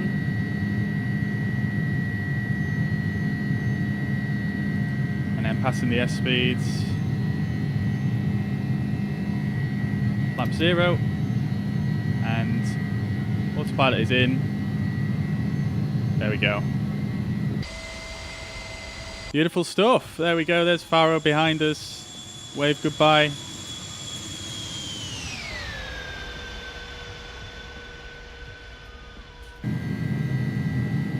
Faro traffic, Iberia 8773 is now airborne, passing flight level 40 for flight level 360.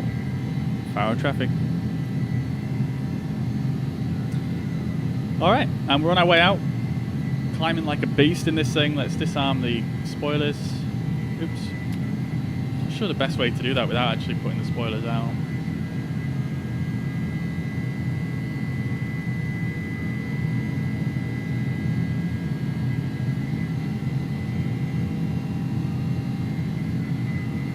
Great stuff. We're on our way. We're on our way. Let's go to standard pressure. And might as well turn the nose lights, the landing lights off as well, and the runway turn off lights. Not the beacon though. Great stuff. Very simple departure here. And as I said, we are going to be climbing very quickly.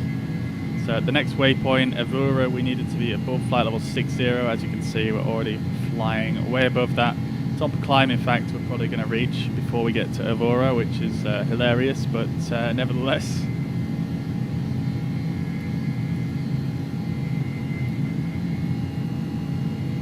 Nevertheless, that's just how it goes in this aircraft. It just climbs ridiculously quickly.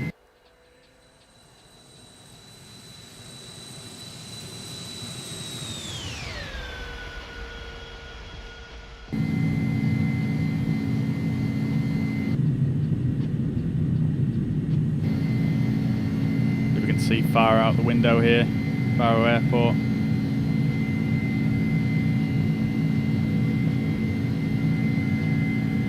think it's just underneath this wing, isn't it? Let's head on back. Let's go to the back.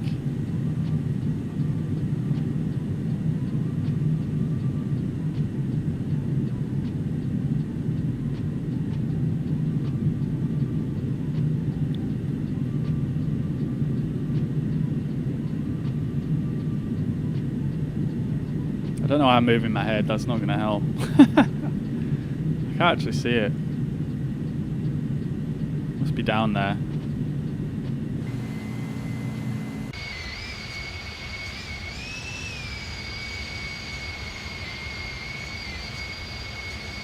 It's somewhere around here anyway.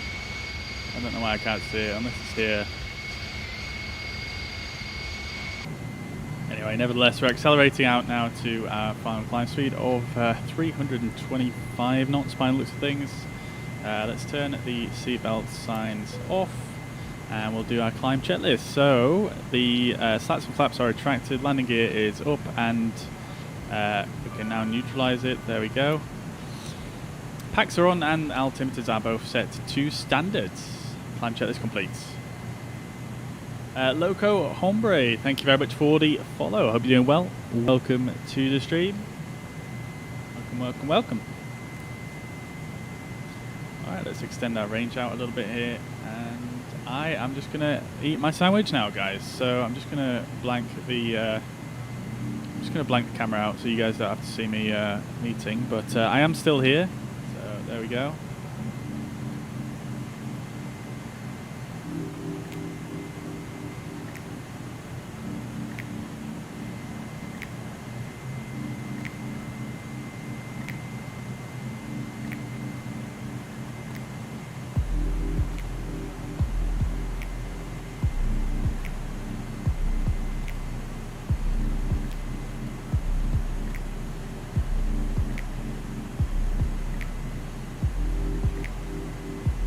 Well, as you can see, flight level 60 or above at Iberia, we basically almost, well, we're like 3 times that, aren't we? At the moment, we're not even reached it yet. This arrow is our top of climb, so we're going to be at flight level 360. Light tailwind, 12 knots.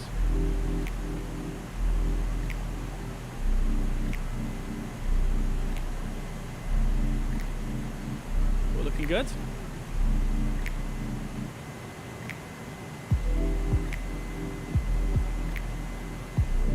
Back into the cabin with passengers. There we go, that's the one I wanted.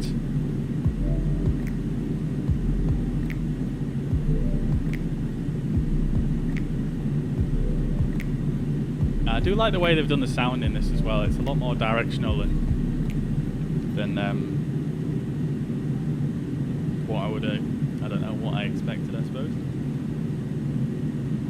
Quite good. All we need, I mean, one thing that I really like about Microsoft Flight Simulator is how it has the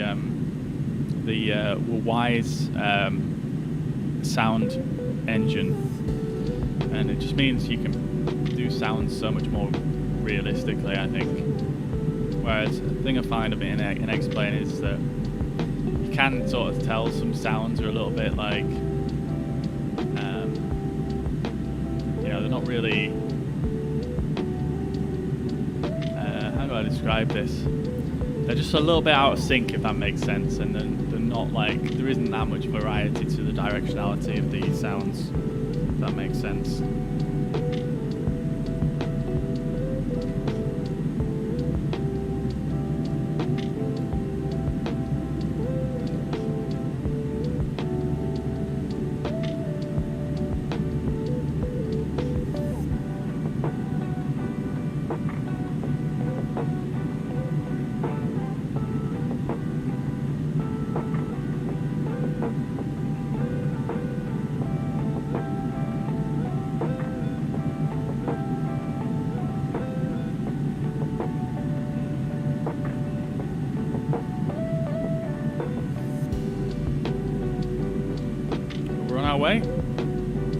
I did get some ortho photos in this Faro area as well, but I don't know if it actually looks that much better than the default. Can't even remember.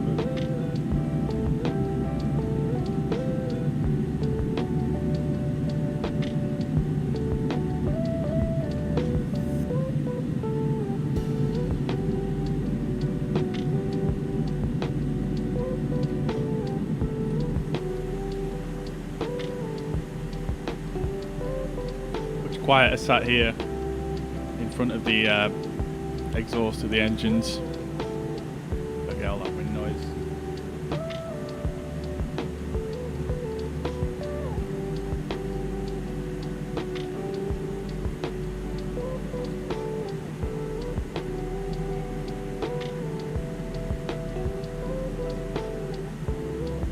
Fun fact for you guys. Apparently the safest seat in an aircraft, I don't know if you guys already knew this, but apparently the safest seat in an aircraft is actually right at the back. Statistically, I mean, it's not scientifically proven, and it's kind of loose, but statistically speaking, sitting at the back, like, here, for example, is statistically the best seat. The safest seat, sorry. So if you're in a crash, based on stats of, you know, other crashes or the limited amount of stats on that kind of thing, they've found that the people who sit at the back very, very loosely have less of an issue than people sat elsewhere. But I don't think it really matters, honestly.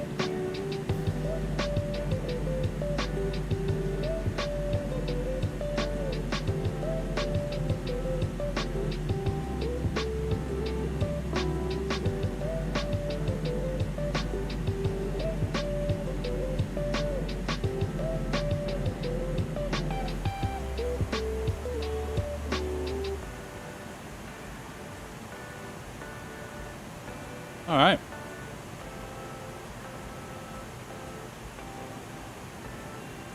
A bit of a slow climb going on now. Very slow. We're only doing 750 feet per minute. Feels quite slow. I wonder if we took on a bit of ice.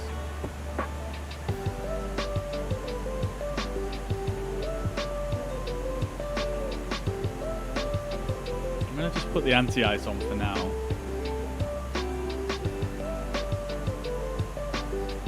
I mean, the target N1 is 95.9, and we're doing that, so I don't really see. I don't think we did. We've got a bit of a tailwind as well, 20 knots, a little bit of a tailwind, quite a bit of a tailwind component. So I suppose that's going to affect our climb performance as well. But I mean, it's not really a huge issue. Although, having said that, our top of climb previously was like here, wasn't it? Now it's all the way here, and our descent point is there. I guess. I mean, this is just based on your current climb rate, isn't it?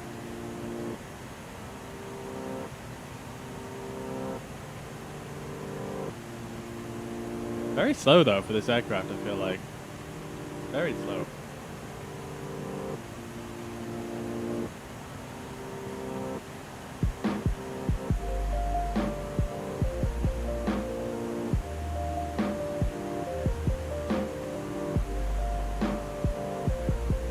Anyways, I'm still eating my sandwich, so I'm just gonna chill out.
Oh dear, is my camera messed up? Hang on.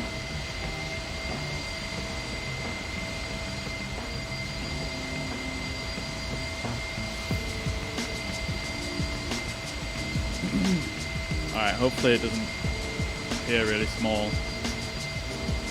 Ah, there we go, we're good. Alright, cool.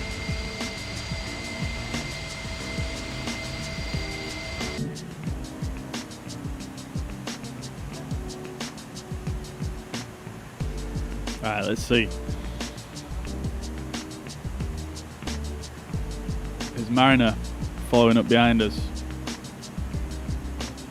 following up the rear.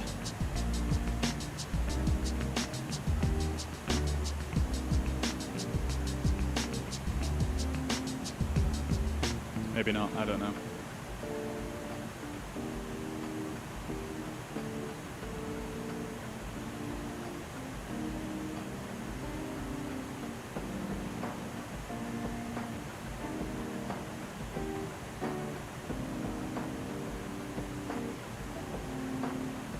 Oh no, he's down as departing right here. There we go, beautiful.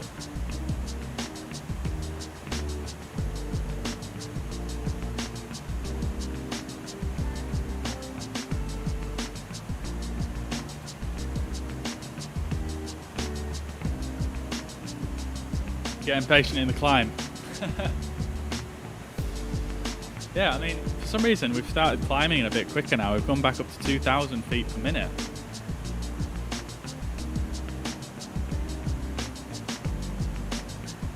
So we're climbing very well now. I wonder if it was maybe a tiny bit of ice that ingested. I mean, it's targeting a slightly higher climb speed for us now of 97.7. Well, it's not a big difference, is it? Must have been some environmental factor that I'm overlooking, but it's not that much has changed really.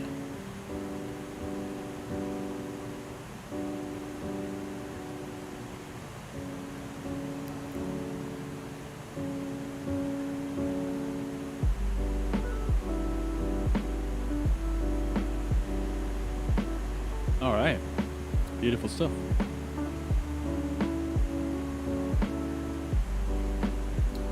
Just getting a push, nice. Nice. So what I want to do is actually, I'm going to show you guys some screenshots I took on a flight yesterday. When I was flying, me and Marino, we flew between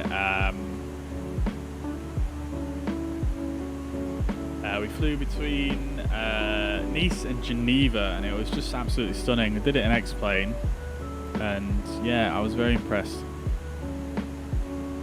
I bring this up here. Probably a bit dark, that one, but yeah, look at that. Got all the mountains and the sunset.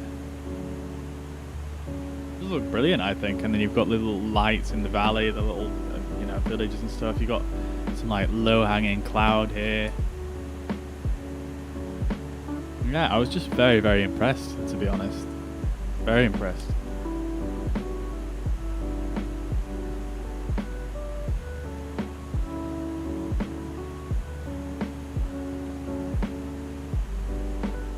And that's the departure.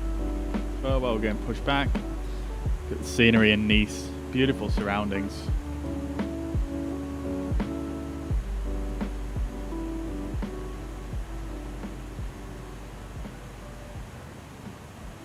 Alright, great stuff. So, whilst we are just climbing out here, why don't we just do a bit of a arrival briefing. Let's just quickly get the meta. Winds are 150 at 5 knots, so we can probably use the anticipated runway of 18 left.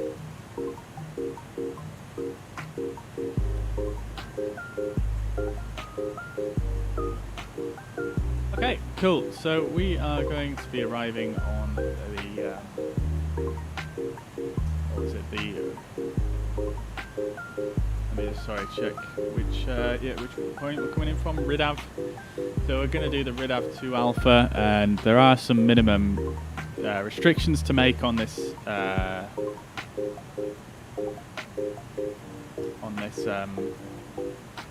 on this arrival, and some speed restrictions as well. So yeah, you can see them here. I'm not going to read them all out, but yeah, what we're going to do is we'll jump over and make sure those are all set in the FMS before we begin the descent, and then we're going to do ILS Zulu. We're going to transition from there via Rilco. We're going to come in here, Rilco, and then transition on to the ILS 4018 left. This is the initial approach chart here, and as you can see, there's some more restrictions here. Max 220 knots through this section here, and there are some minimum altitudes again because of terrain. And then this is the initial approach. The ILS DME is 111.5. We'll get the final approach. So that is going to be 18 left, final approach, ILS Zulu, which is this one. The platform altitude is 6,000 feet, 12 miles will intercept, and the glide slope is 3 degrees. The minimums for us are going to be 2,151 feet or 229 feet DH. And that's it really for the ILS. The ILS is pretty standard. But we do need to jump back into the cockpit and make sure we've got all of the correct restrictions set. And what we will also do is we will also have a quick look at the airport chart here in Madrid. So we're landing on 18 left. We're going to have a fairly lengthy taxi back to our terminal, which is Terminal 4 here, which is what Iberia uses. I don't know if there's going to be a controller on or not when we get there. There isn't at the moment.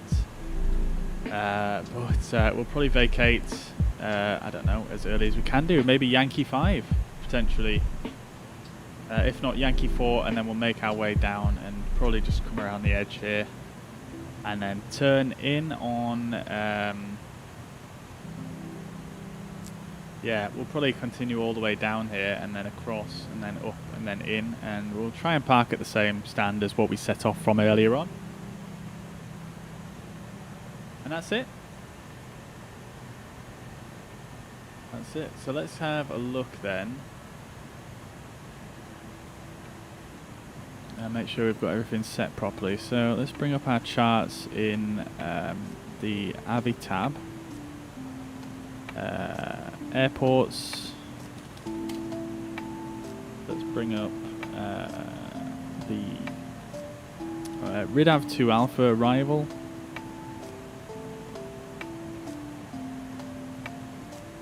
RIDAV2 Alpha arrival. Am I blind? I can't see it. There we go. Alright, cool. So that's our routing there, and let's jump down to the... I'm just going to pop that out actually. Probably easier. So, RIDAV... Okay, so our FMS is not planning us to be anywhere close to that restriction, so that's fine. USATI, we're going to be getting there at flight level 201, but it does have the restriction in, so it is taking that into account there. It does have the speed restriction in as well, so USATI under 250, 220, 220, so that's good. And I don't think I actually set the transition here, so let's just make sure I put that in. So Rilco is going to be our transition. We'll just insert that and we'll just double check.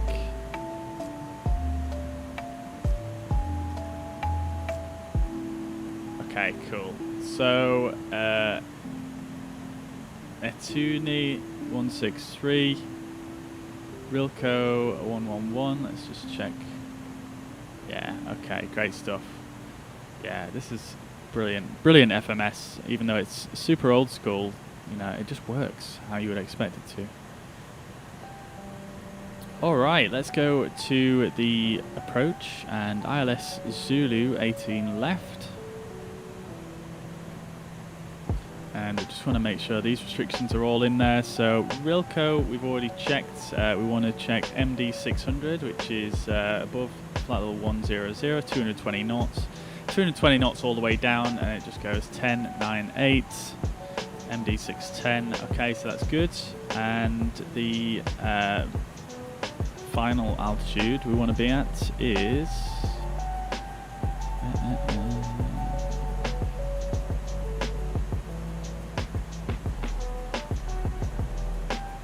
6,000 feet at 12 DME from IML.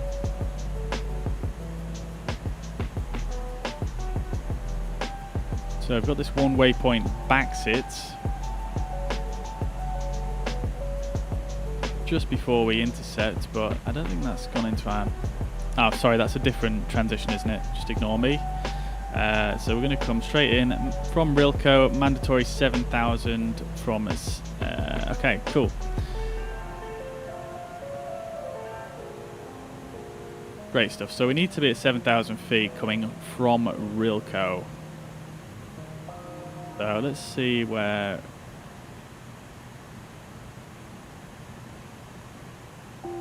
Okay, no, so I guess... I think this is advisory if you're coming in from... wait, no. I think that backsit should be on our flight plan, right? Yeah, it should be. Okay, MD610 and then backsit. We've got MEDOTs. Interesting.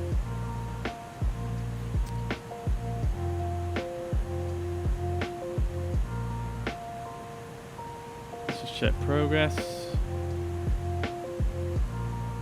Alright, cool. Let's just go to plan mode. I just want to check things through here. Make sure everything is in as expected. Ridav, MD400, Sati, Rilco, MD610. That's interesting. So we've got a different waypoint there, MEDOTs. So, yeah, that's... I don't know if that's a nav data thing or what. I have got the Navigraph data in here.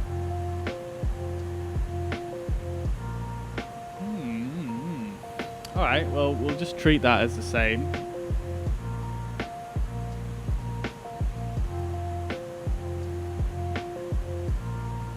So I'm going to go for MEDOT and I'm going to put in required altitude of 7,000.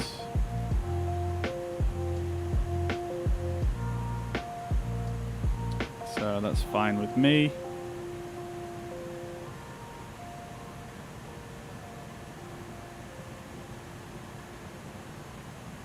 Great stuff. Okay, everything else looks fine.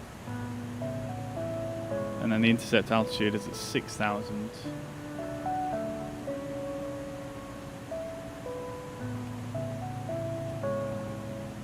Alright, great stuff. That'll work. Had a problem, so you've disconnected. Okay, dude. No worries at all, man. No worries. I'll catch you again soon.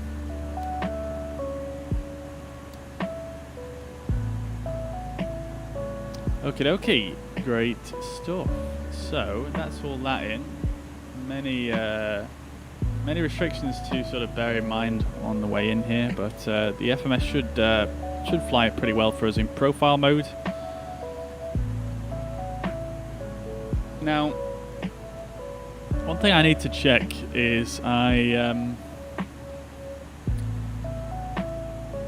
want to see if I actually wind this down before the top of descent in good time this time. Last time I didn't. But if I wind this down, it should, from what I've learned, it should start the descent automatically. Last time I had to pull it, but hopefully I'm going to try and do it in better time this time, and hopefully it'll work properly. So we shall see. We're going to put in here LEMD 33, sorry, 18 left into the progress page, not on here.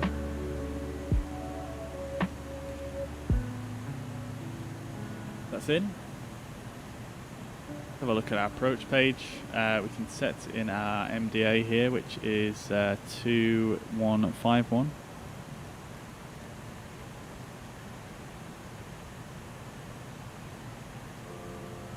We'll check our weather once again. We can actually do that in sim, can't we? You can go over here, go to our ATIS, and update here. Winds are 170 at 6 knots, so no wind correction needed.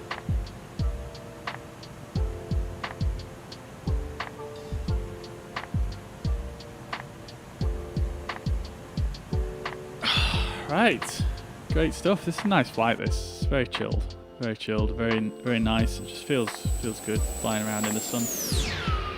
Sunny Spain. Can't beat it. Can't beat it.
Okie dokie.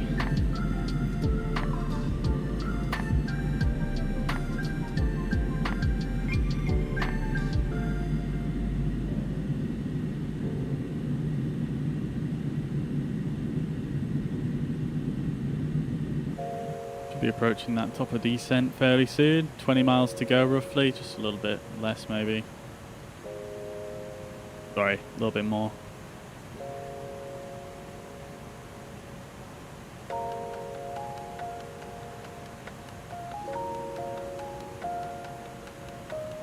I suppose we can just wind this down already, can't we?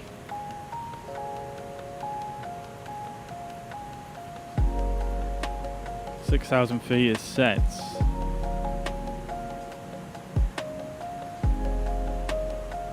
Let's see what's occurring in terms of the other traffic around us.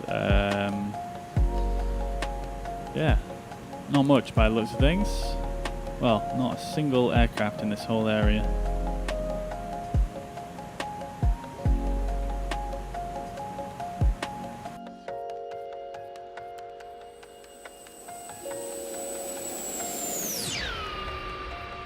Oh yes, that was a good one.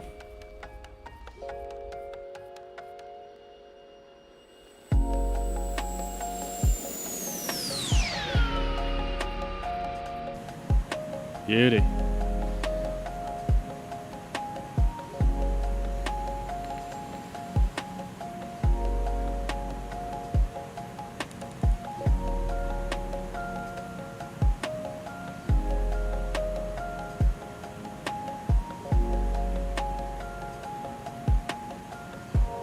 We'll turn auto brake on to low as well, and we'll arm the speed brakes for the descent. Well, no, let's leave the speed brakes disarmed for now because we might need to use those.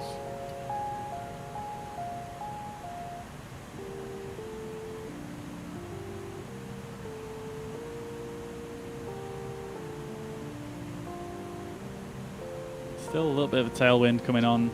In fact, we didn't do our descent forecast, did we? So let's go ACARS, wind request.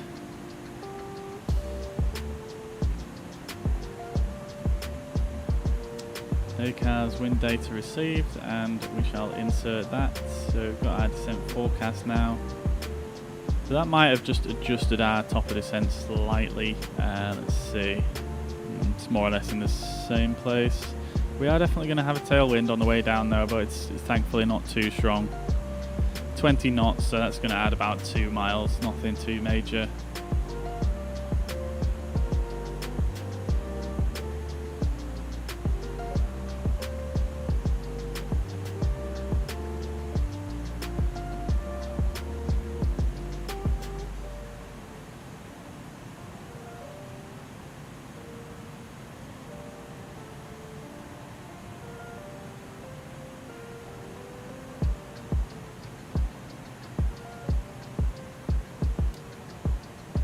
Alright, so let's see what happens as we approach this top of descent. You can see the marker there, this little line is the top of descent.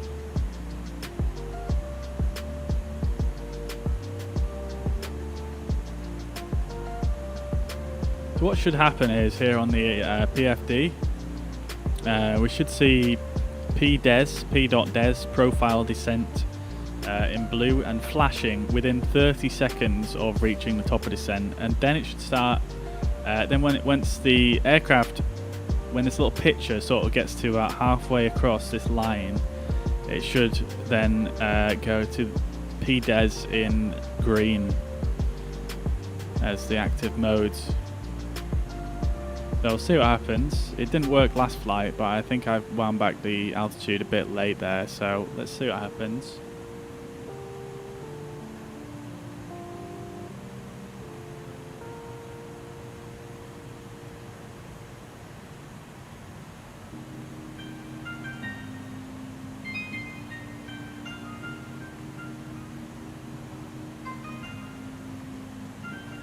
So you can see the altitude is set to flight level 060 here, or 6,000 feet in this case.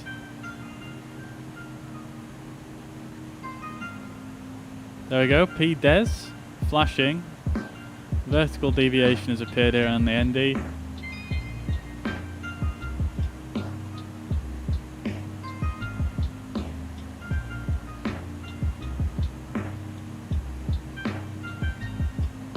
Here we go, let's see if it activates on its own this time.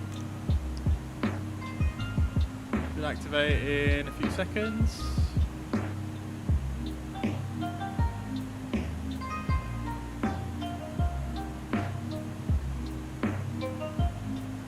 Nope, nothing happening. It did this last time, it's strange. I've definitely read that in the FCOM, that's how it should work, or at least in the forums. So let's pull. And there we go, we've got p.des retard. Nav. Engines are spooling back. And yeah, that VDEV should reappear. Yeah, it's weird that.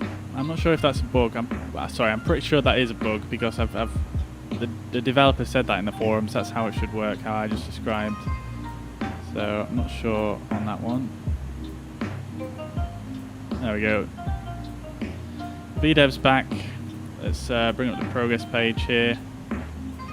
We're 1,800 feet above the profile, and that is decreasing though, so we're looking good. We don't necessarily need to add any drag at this stage.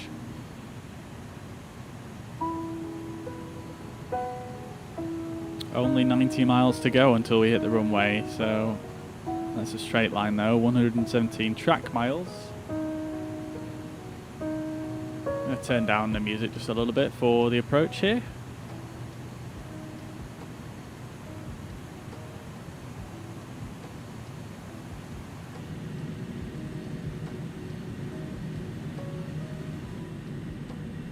The thing about this aircraft that I do enjoy though is it's very clever for such an old aircraft.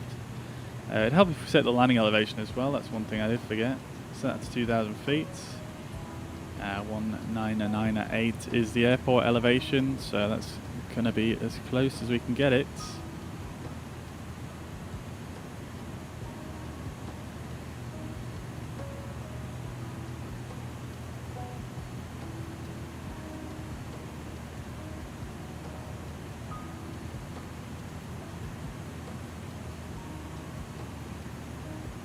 Yeah, it's always a bit wonky on the speed as well. For some reason it's slowed down like loads here. I feel like it winds back the engines a bit too aggressively, but apparently that is how the real aircraft behaves. So if that's how it behaves, then fair dues.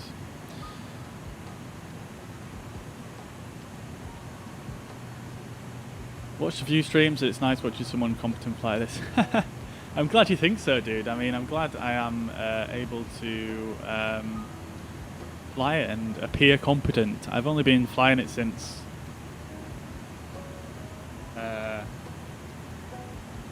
Wednesday this week. But I did fly the Beluga on Tuesday, so I suppose you could say Tuesday.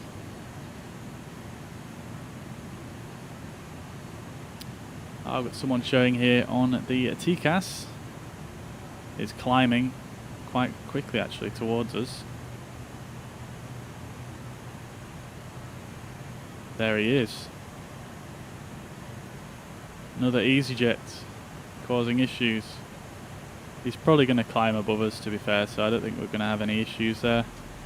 Yep, there he goes, 700 feet above us. He's off. We can set this to below now, actually. So theoretically, he should disappear off the TCAS now.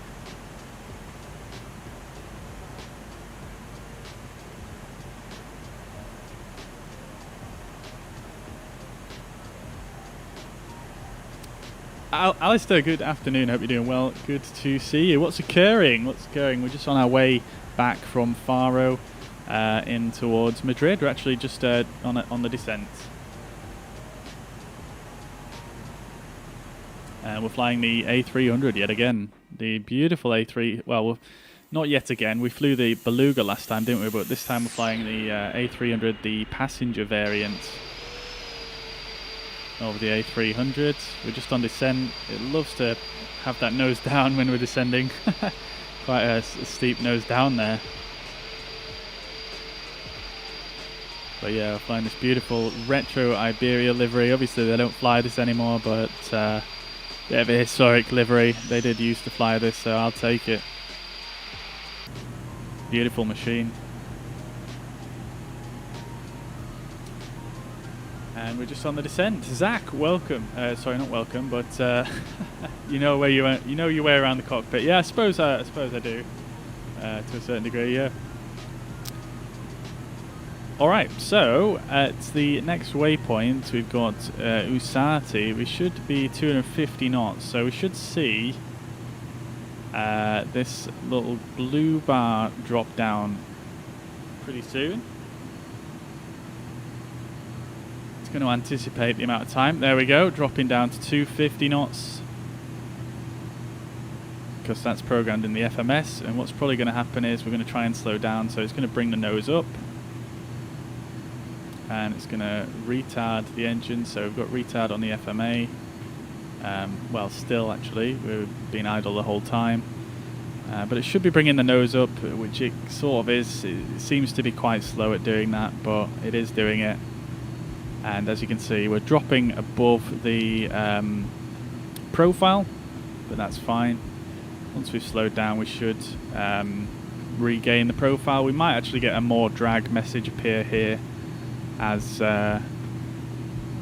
whilst it's slowing down here. We might get that. Let's see what happens.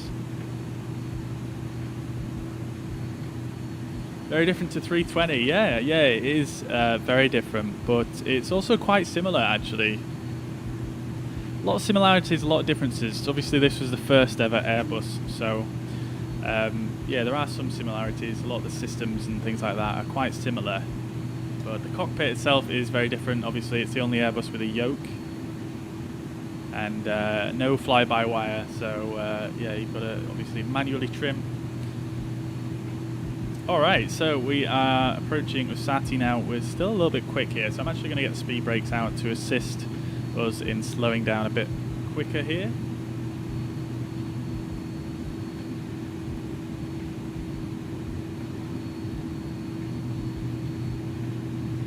Madrid traffic, Iberia 8773, RIDAV 2 Alpha on descent, passing flight level 204. 6,000 feet, runway 18 left, Madrid traffic. Alright, there we go. So we're down below 250 knots now. We have regained the vertical path. And again, we're going to be slowing down to 220 knots, but that's not as big of a change, so I don't think it'll struggle as much with that. We're in X-Plane or Microsoft. We're in X-Plane.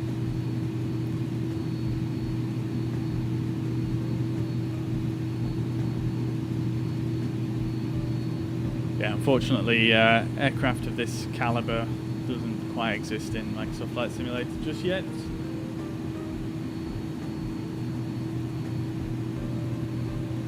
Meta hasn't changed.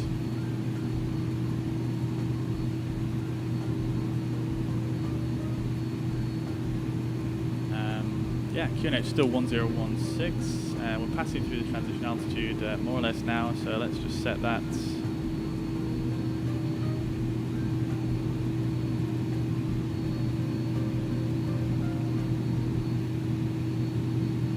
Oh, sorry, it's 13,000 then, isn't it, Madrid, not 18,000. Thinking of the US, but nevertheless, we've cleared ourselves down to an altitude, so we are going to set the QNH anyway.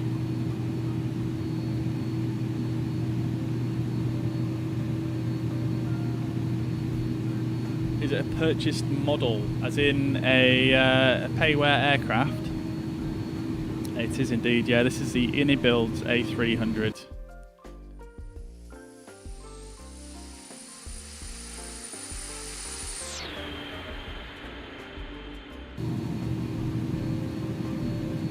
Alright, I'm actually going to get the terrain display on for this arrival because we're going to be flying over mountains, and we shall switch the weather radar, which is down here. We'll switch that over to number 2 and give it a bit of a tilt downwards. Not that I'm really concerned about the weather at the moment, it's looking fine. There we go, so 220 knots is now being targeted, still retard PDES and nav. Want to be 220 knots by a Tuni. I've got the speed brakes out now, and yeah, just going to assist slowing down because we're very close to it now. It's saying less drag, probably because we're dropping below the profile here, but I don't think that's a big concern. We're only 190 feet below it.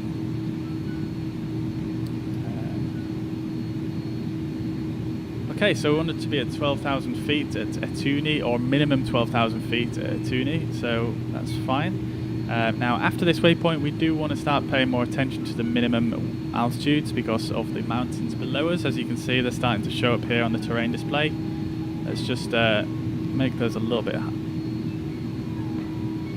more transparent. So at the next waypoint, Rilco, we want to be 220 knots, minimum 11,000 feet.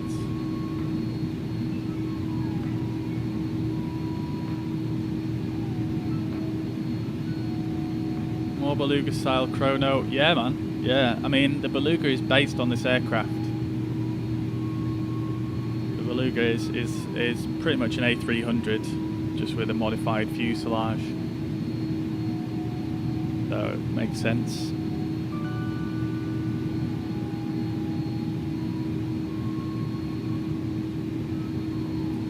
Axon, thank you very much for the follow over on Twitch. Much appreciated. Hope you're doing well. Welcome to the stream. Alright, let us bring up our approach checklist. So, we'll set seatbelt signs on.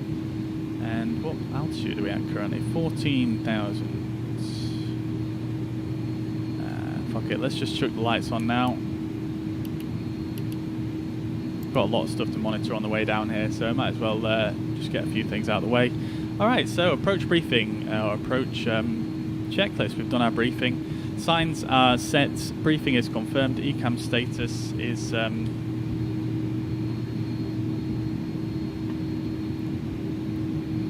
checked, status normal. Altimeters are set 1015. Minimums are set to the MDA 2151. Ignition is off and landing elevation is set to 2,000 feet. Approach checklist complete. 1016 on the QNH. Let me just double check that one. 1016. No significant changes again. 1016. Winds 150 at 5 knots now. Variable between 110 and 220. 31 degrees. Holy balls. Toasty.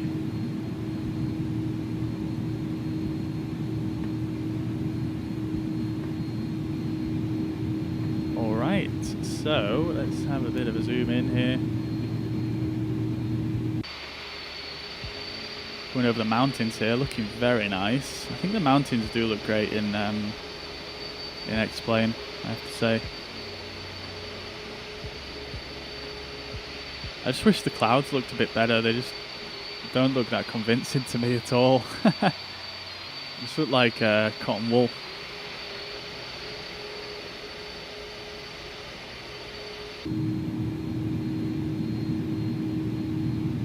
Okay, so right on the profile. I did do a bit of looking into this as well with the terrain radar. This font here. Apparently that is actually how it looks on the real aircraft. With this like Comic Sans-esque font. Very strange.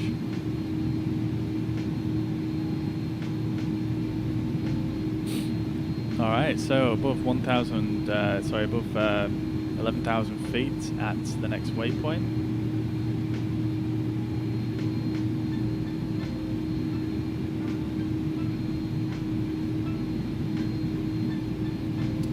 One thing I did not check is that we had the ILS tuned correctly, which we do not. So 111.5, and the course is going to be 181.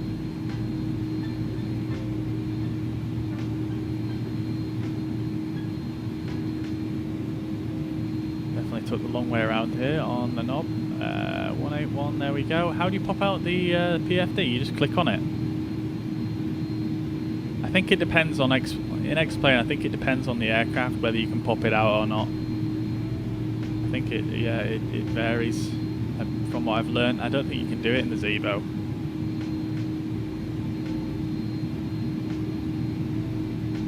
Okie dokie, so we're on our transition now, coming in towards the ILS, passing through Rilco, minimum 11,000 at 220 knots, which we are on. That's good. Let's get the landing system display on. 220 knots.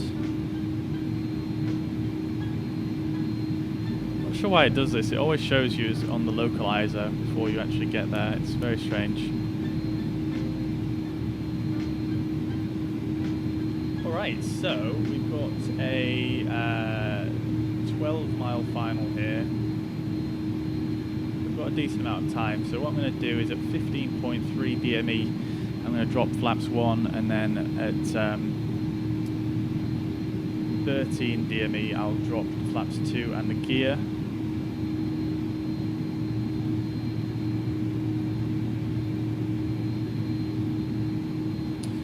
Okay, we've got profile alt now because we are reaching one of the constraints.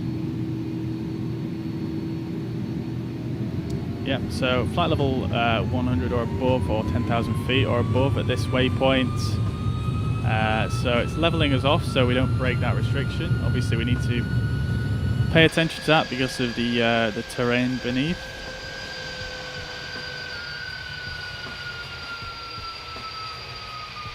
Oh, what did I do there? As you can see, it's yeah, the way the engines spool up and down very slowly, it causes the speed to be quite unstable when you're leveling and well, leveling off basically. Alright, so we've got PDES again and retard.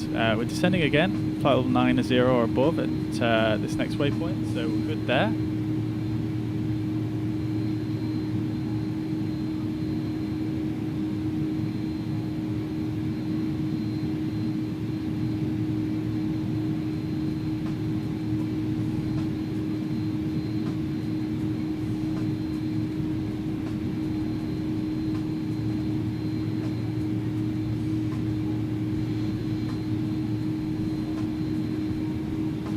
Okay, so I'm going to put the progress page on this side, and then I'm going to put the approach.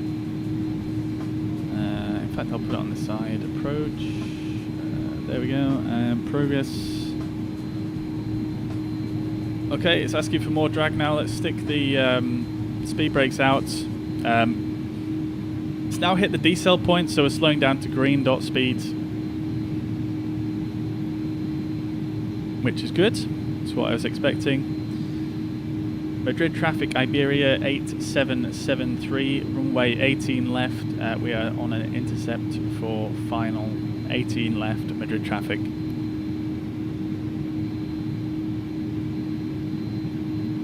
Okay, so at this waypoint we want to be above 7,000 feet and 200 knots, which, well, with green dot speed, that's fine. 18.3 DME, let's drop the first stage of flaps, as I said. Oh, sorry, it was 15.3 that I wanted to throw them out, never mind. A little bit early there, but that's not going to slow us down too much. Alright, let's hit land. We might actually intercept the glide slope a bit early here, let's see. Yes, we are, I think, going to intercept the glide slope a bit early here. So I'm actually going to throw the gear down and flaps 2.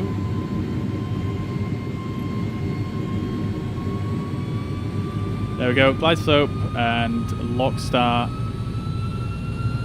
Let's go on to speed, and I'm actually going to put this down to our approach speed, which is 138.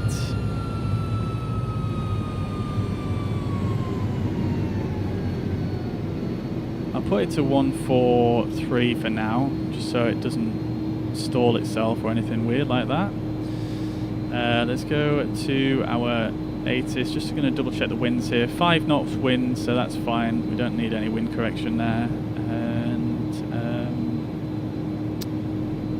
Go back to checklists.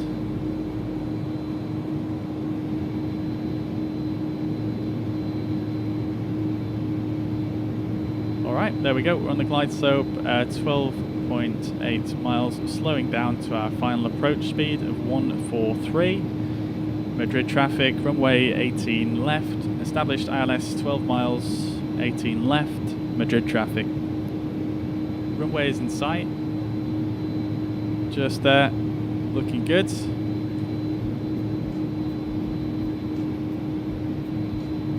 Oh look, it's got a departure path from earlier on. Very good. Alright, let's go flaps 3.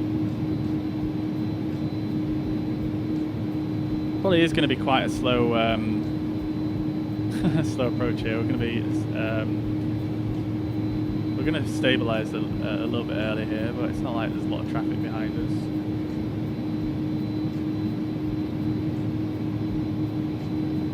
Yeah, we'll hold 160. We'll hold 160 for a bit.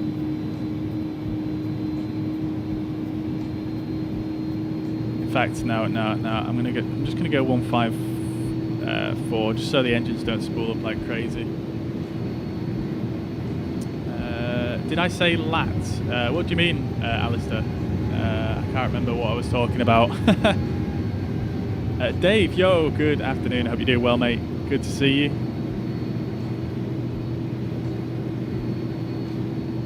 Yeah, so let's stay at 154 for now until we get probably about, I don't know, what, 66 miles? 6 miles?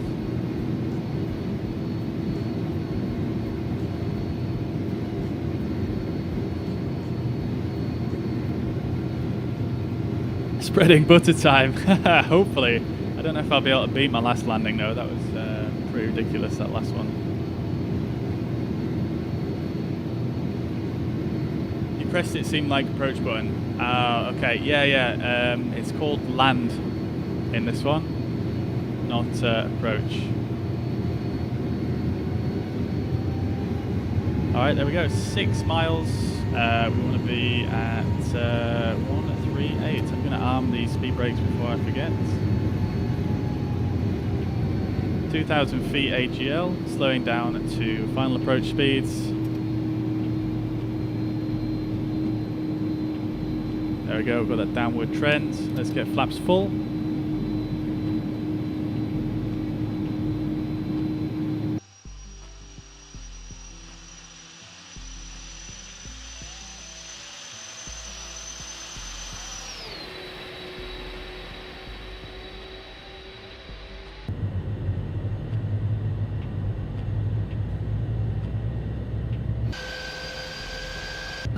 Alright, beautiful stuff.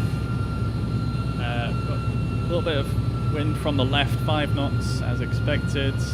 Looking good, really. I think I am just going to take manual control here and let's do this thing.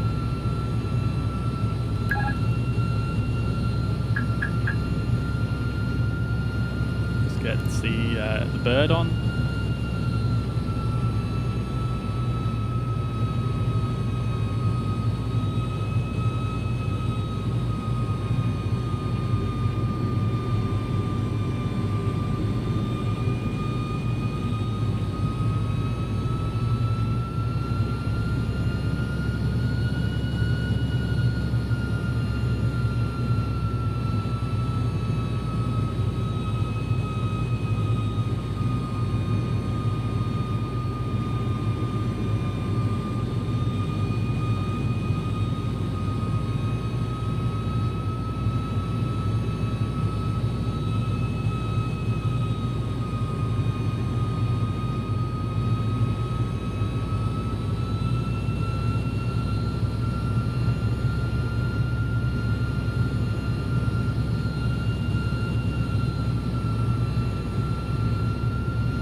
Wide slopes falling away.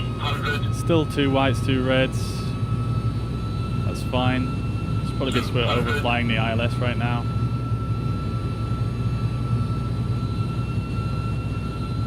Looking outside. Try to get on that centre line. 30, 20, 10, 5. There we go, touchdown, reverses. Hello, reverses? Oh, there we go. Speed brakes are deployed. Beautiful stuff. That's that Buddha. Low auto brakes really doesn't do that much in this aircraft, does it? 80 knots, let's go to manual braking, and oh my god, yeah, low auto brakes really doesn't do much, does it?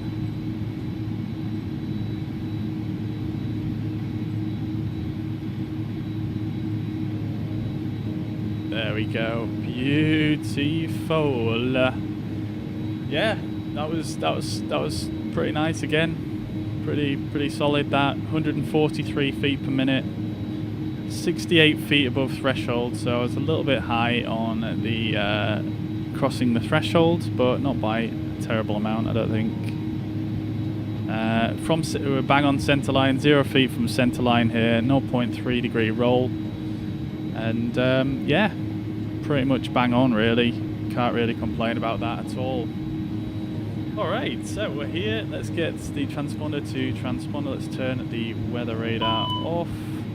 Probably got hot brakes there, yes we do. And let's get those flaps up. And speed brakes stowed. There we go. Oh, get the strobe lights off as well. Taxi lights, landing lights off. Alright, everything else is good. Let's start the APU as well. We can start the brake fans as well, why not?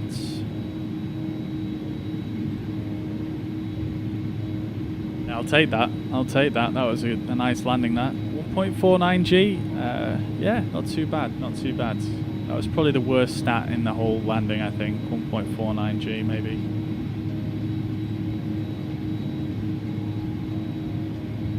Great stuff, I'm pretty pleased with that though.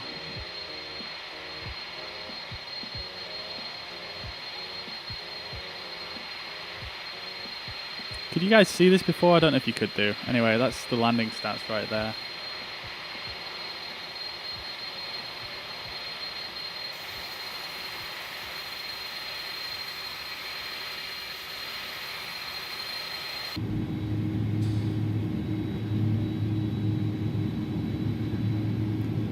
Alright, let's tidy up the cockpit here.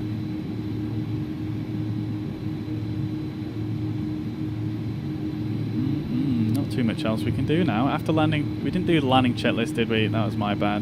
I always forget the landing checklist, to be honest, but we did everything that was on it, so no issues there. So after landing, slats and flaps are retracted, transponder is set to normal, and weather radar is off, spoilers are disarmed, and APU is on.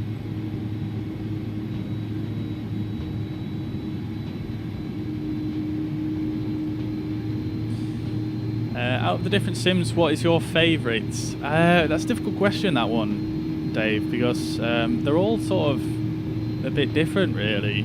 Well, I mean, I only use two. I only use X-Plane and Microsoft Flight Simulator. I mean, like I say, they're all a bit different. So yeah, I mean, I think X-Plane is a far more robust platform. It's obviously a lot more mature, and it's been around for a lot longer. So you know, it kind of behaves a little bit more in the way you would expect, if that makes sense. So yeah, you can just do a lot more stuff. You know, in Microsoft Flight Simulator, I quickly became a little bit frustrated, really, with the sort of limited functionality of some of the aircraft, and you know, just in general the robustness of the platform and things like that. And I'd see other people playing X-Plane, and you've got stuff like, you know, this aircraft, there's a whole slew of other aircraft that are similar quality to this. You've got you know, stuff like better pushback and all the other integrations with various ground services and things like that. And yeah, it's obviously just a lot more robust and well matured. So yeah, X-Plane is really good, I suppose, for the kind of flying that I do, which is airliner flying, IFR flying. But then Microsoft Flight Simulator, obviously, you know, it is beautiful looking sim, and it is getting a lot better. You know, there's no denying that, and I think it will overtake X-Plane at some point, just because, you know, I mean, it's just got far more behind it, if that makes sense. You know, X-Plane is, I know it's been out for a long time and it has got a pretty loyal user base, but I think at the end of the day, it is quite a niche product, and I think because of the financial backing side of Microsoft Flight Simulator, I only think that it's just going to get better and better, because the incentive is there for everybody. You know, even the serious simmers and things like that, you know, the incentive is there for the product to be improved, and as long as the Sobo can kind of keep up with what people want, which at this stage I do think they are doing, or at least slowly getting there, then I think it will overtake X-Plane at some point. It's just a matter of time, I think, because ultimately on visuals, you know, it has the upper hand with the, you know, the connection with Bing and the Azure service and all the other partnerships that they've made for Microsoft Flight Simulator, like the Nav, what is it called? Well, they've got NavBlue, that's one. Obviously that's Airbus nav data, and then you've got Meteo Blue as well for the weather. So you know, as long as they can keep refining that and making it good, then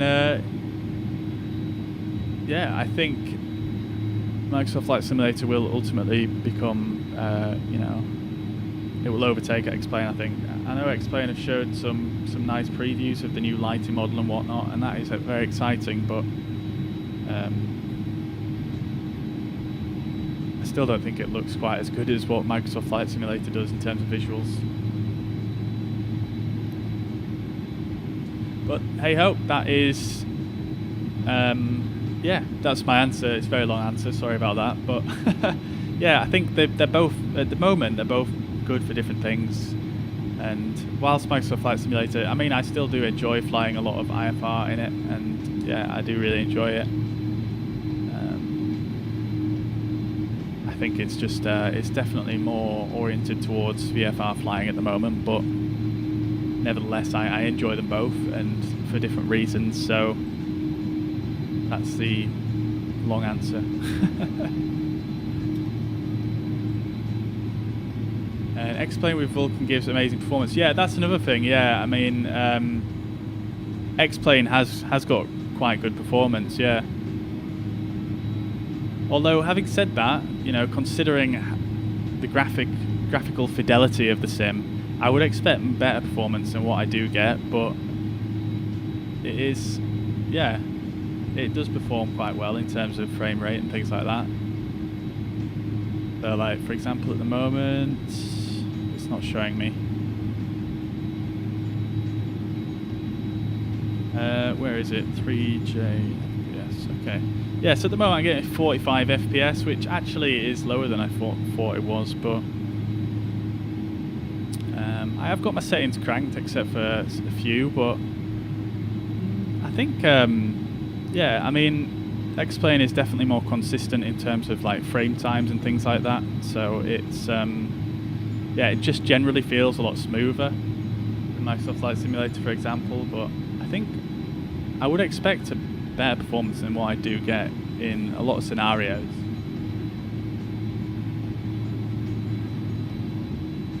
Purely because the fidelity of it is just not that great in terms of graphics, but then again, it is a very old engine, isn't it? So what are you going to do? I mean, in Microsoft Flight Simulator, you know, taxiing around at an airport like this in an aircraft, you know, in the CRJ taxiing around at an airport like this, I would probably still get about the same frame rate. So yeah. But yeah, you're right, overall it is definitely smoother. And Dave, yeah, I mean, I believe X-Plane does have VR, yeah, I believe it does, yeah.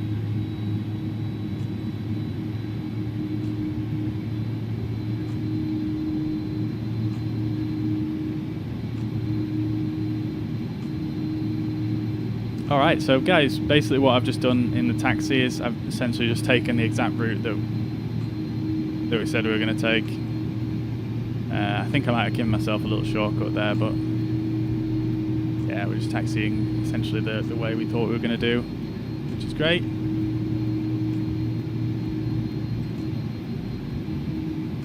Oh wow, Microsoft Flight Simulator must love the 5600X and 38E. Yeah, I mean, to be honest, the CRJ is quite a well optimized aircraft. In the A320, for example, performance is probably quite a bit worse than that. It's probably about 30 FPS on average on the ground, maybe a little bit less.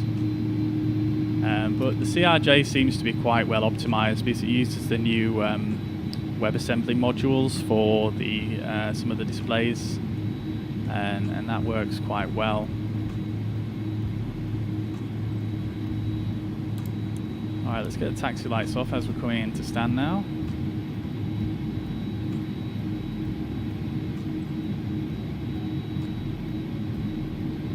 But, I mean, that's a good thing, really. You know, I feel like a lot of the aircraft are going to be moving to this same technology at some point soon. So, yeah, one can only assume that we're going to get a lot better performance. And they are going to be releasing a patch in the next few weeks, I believe, which is obviously going to optimize the game for use on Xbox. I think the Xbox release is potentially next week or even the week after. So, yeah, exciting times. I think this is my stand here.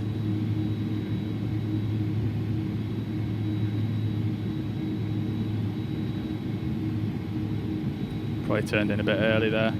We've got a bit of guidance here though, haven't we? We've got a visual docking guidance system. So let's get in here.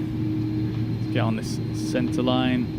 A little bit wonky at the moment. Like I say, I think we've turned in way early there.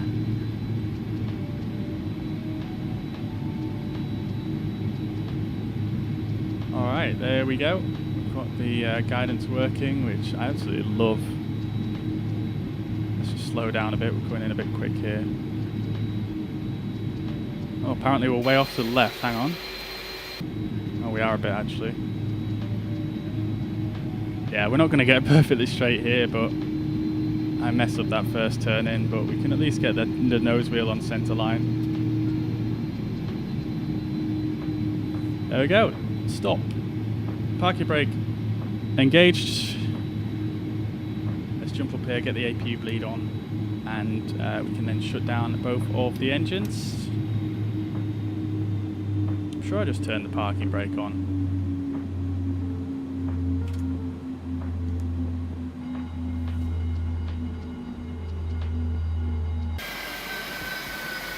Yeah, nose is on the centre line, but we won't be straight. Yeah, we're definitely not straight.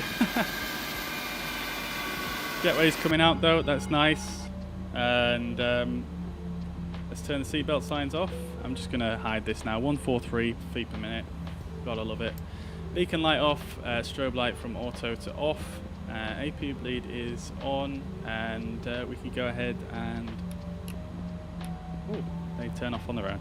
Great stuff. Alright, cool. Let's get the ATS off as well, and we'll get the window heat, probe heat off, and the fuel tanks, fuel pumps rather. We'll turn those off as well, and we shall get the ground crew to connect up.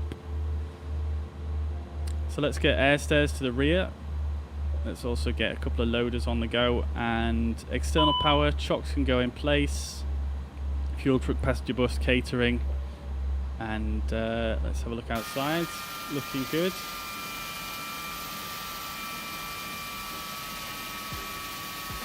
Beautiful stuff. You can see now the hydraulics have come off. All the ailerons and the elevators has drooped down, which is a very nice little detail there. I love it. And external power should be available now. Activate that, turn off the APU bleed, and just turn off the APU completely. There we go, beautiful stuff. Getting the passengers disembarked, turn the transponder off, clear that message. Let's see what the brake temperature's looking like now. All in the green, turn the brake fan off. The radar's already off. Great stuff. Alright, there we go guys. Let's watch a quick replay before we call it a day here. And I'm just going to close the doors actually before we do that, so that it doesn't look ridiculous. Alright, are you ready?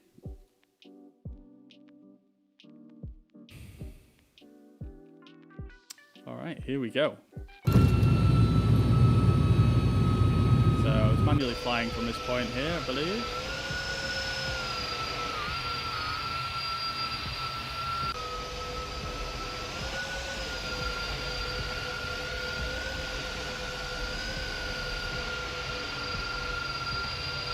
Oh, what are they? Look at them.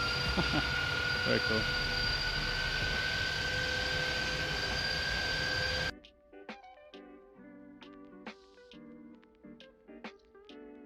There we are.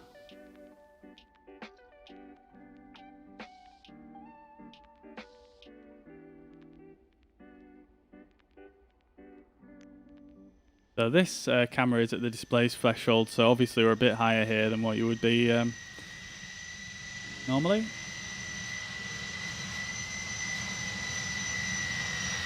Look at that grime underneath. Love it. So here's the display's threshold. Coming in.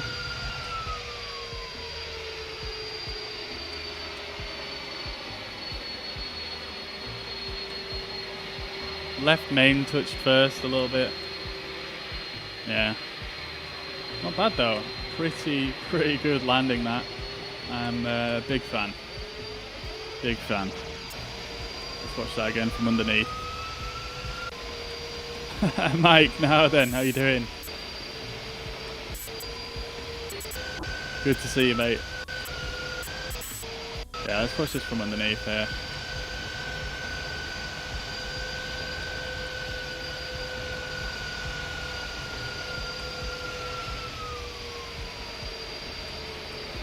Yeah, used a bit of the rudder to bring the nose round there.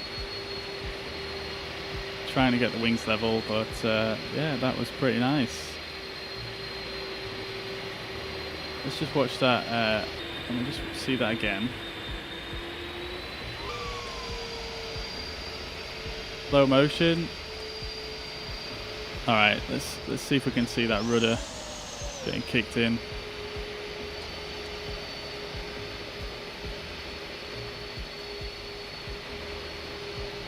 I only use a tiny bit, so I don't know if it's even going to be noticeable. Oh no, it's already in. Look, I'm holding it to the right a little bit there, I think. Yeah. There we go, and it straightens up. Nice!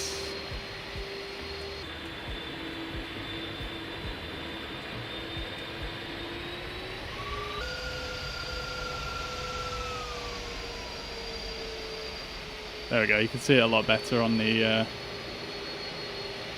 full speed cam.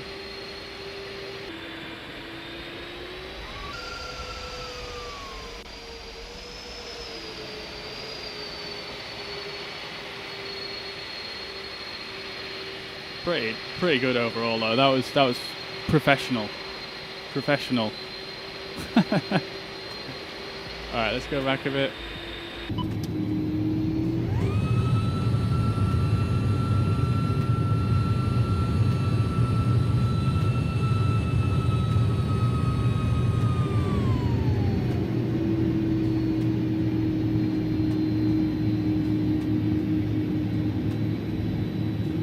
Go. Can't even tell. You can hardly even tell it touches down. Love to see it.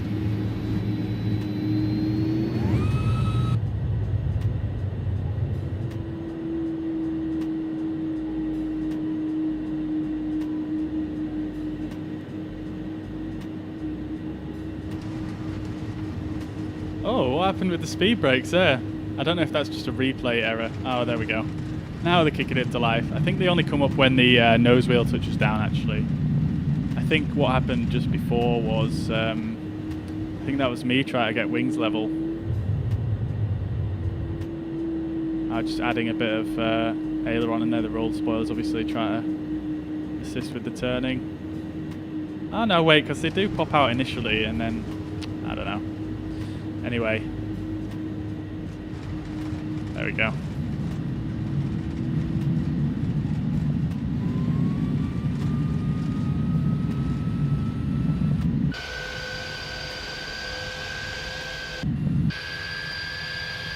Beautiful stuff. I am very pleased with that, as you guys may have already noticed.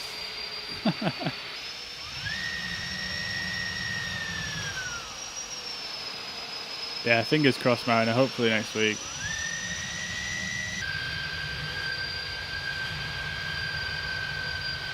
Quite a cool camera angle, this actually. I wish it showed smoke though on these tyres. For some reason it doesn't show them. It must be a per aircraft thing that has to happen. But it doesn't unfortunately show the smoke from the tyres on this one.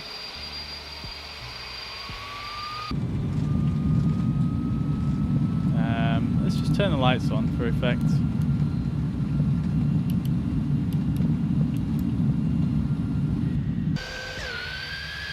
Oh, these lights aren't even on. Why are they not on? I just turned them on. Huh. I don't know. That's weird. Maybe it's because the aircraft state is not actually fully powered up or anything. I don't know. The engines are on though. I don't know.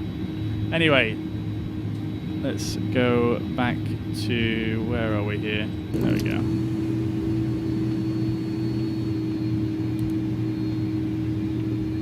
Let's do a bit of this and a bit of this. And fuck it, let's go for a bit of this. Alright. Great stuff. That's going to be it from me for today then, guys. In fact, before we wrap up, let's have a quick look at Sim Toolkit. Let's have a look at the landing report there. Sim Toolkit says the landing rate was 131, so a little bit less than what the in-game plugin said. 1.39 G, and the full landing report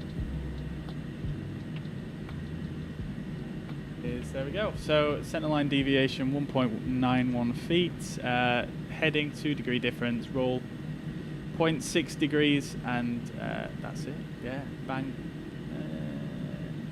Yeah, not bad. I mean, pretty much in the touchdown zone. A little bit long maybe, but still very, very safe. I need to just double check the whole situation with the low auto brakes on this, because it doesn't seem to really do anything. But there we go. Guys, thank you very much for watching. I hope you have enjoyed today. And yeah, that's going to be all from me for today. So everybody, thank you very much for tuning in. Thank you very much for all the new followers and the supporters today. So Zach, thank you very much, as well as Ramsey and Bert. Thank you guys for the stars, much appreciated as always, and for all the new follows today, and anyone else in the chat. Thank you very much for tuning in. I hope you had a good afternoon, and yeah, that was really enjoyable. Mike, thank you very much. Mariner, Bob Dylan, Dave, and Alistair, Zach. I'll see if I can shout as many people as I can see. Axon, Loco, Hombre, Pixello, Naveen, Flight Aviation. Who else we've got? Co, Mark Richardson. Thank you very much for tuning in. Liam, Ronnie, Gene, thank you very much. Bert, thank you very much. Scoobs, I'm assuming you've gone now, but thank you very much for the raid, brother, and thank you very much for tuning in. Liam, Ronnie, I think I've already said you guys. Govind, David, Will, I think that is everybody. Victor as well, thank you very much. Thank you very much for tuning in, everybody.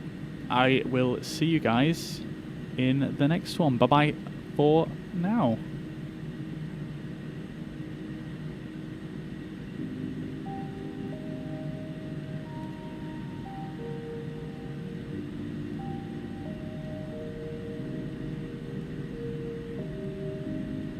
Alright, Mariner, cool man.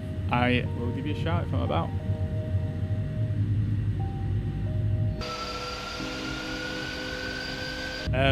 I'm trying to put this... Why is my... There we go. Alright guys, take it easy. Enjoy the rest of your day.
Off.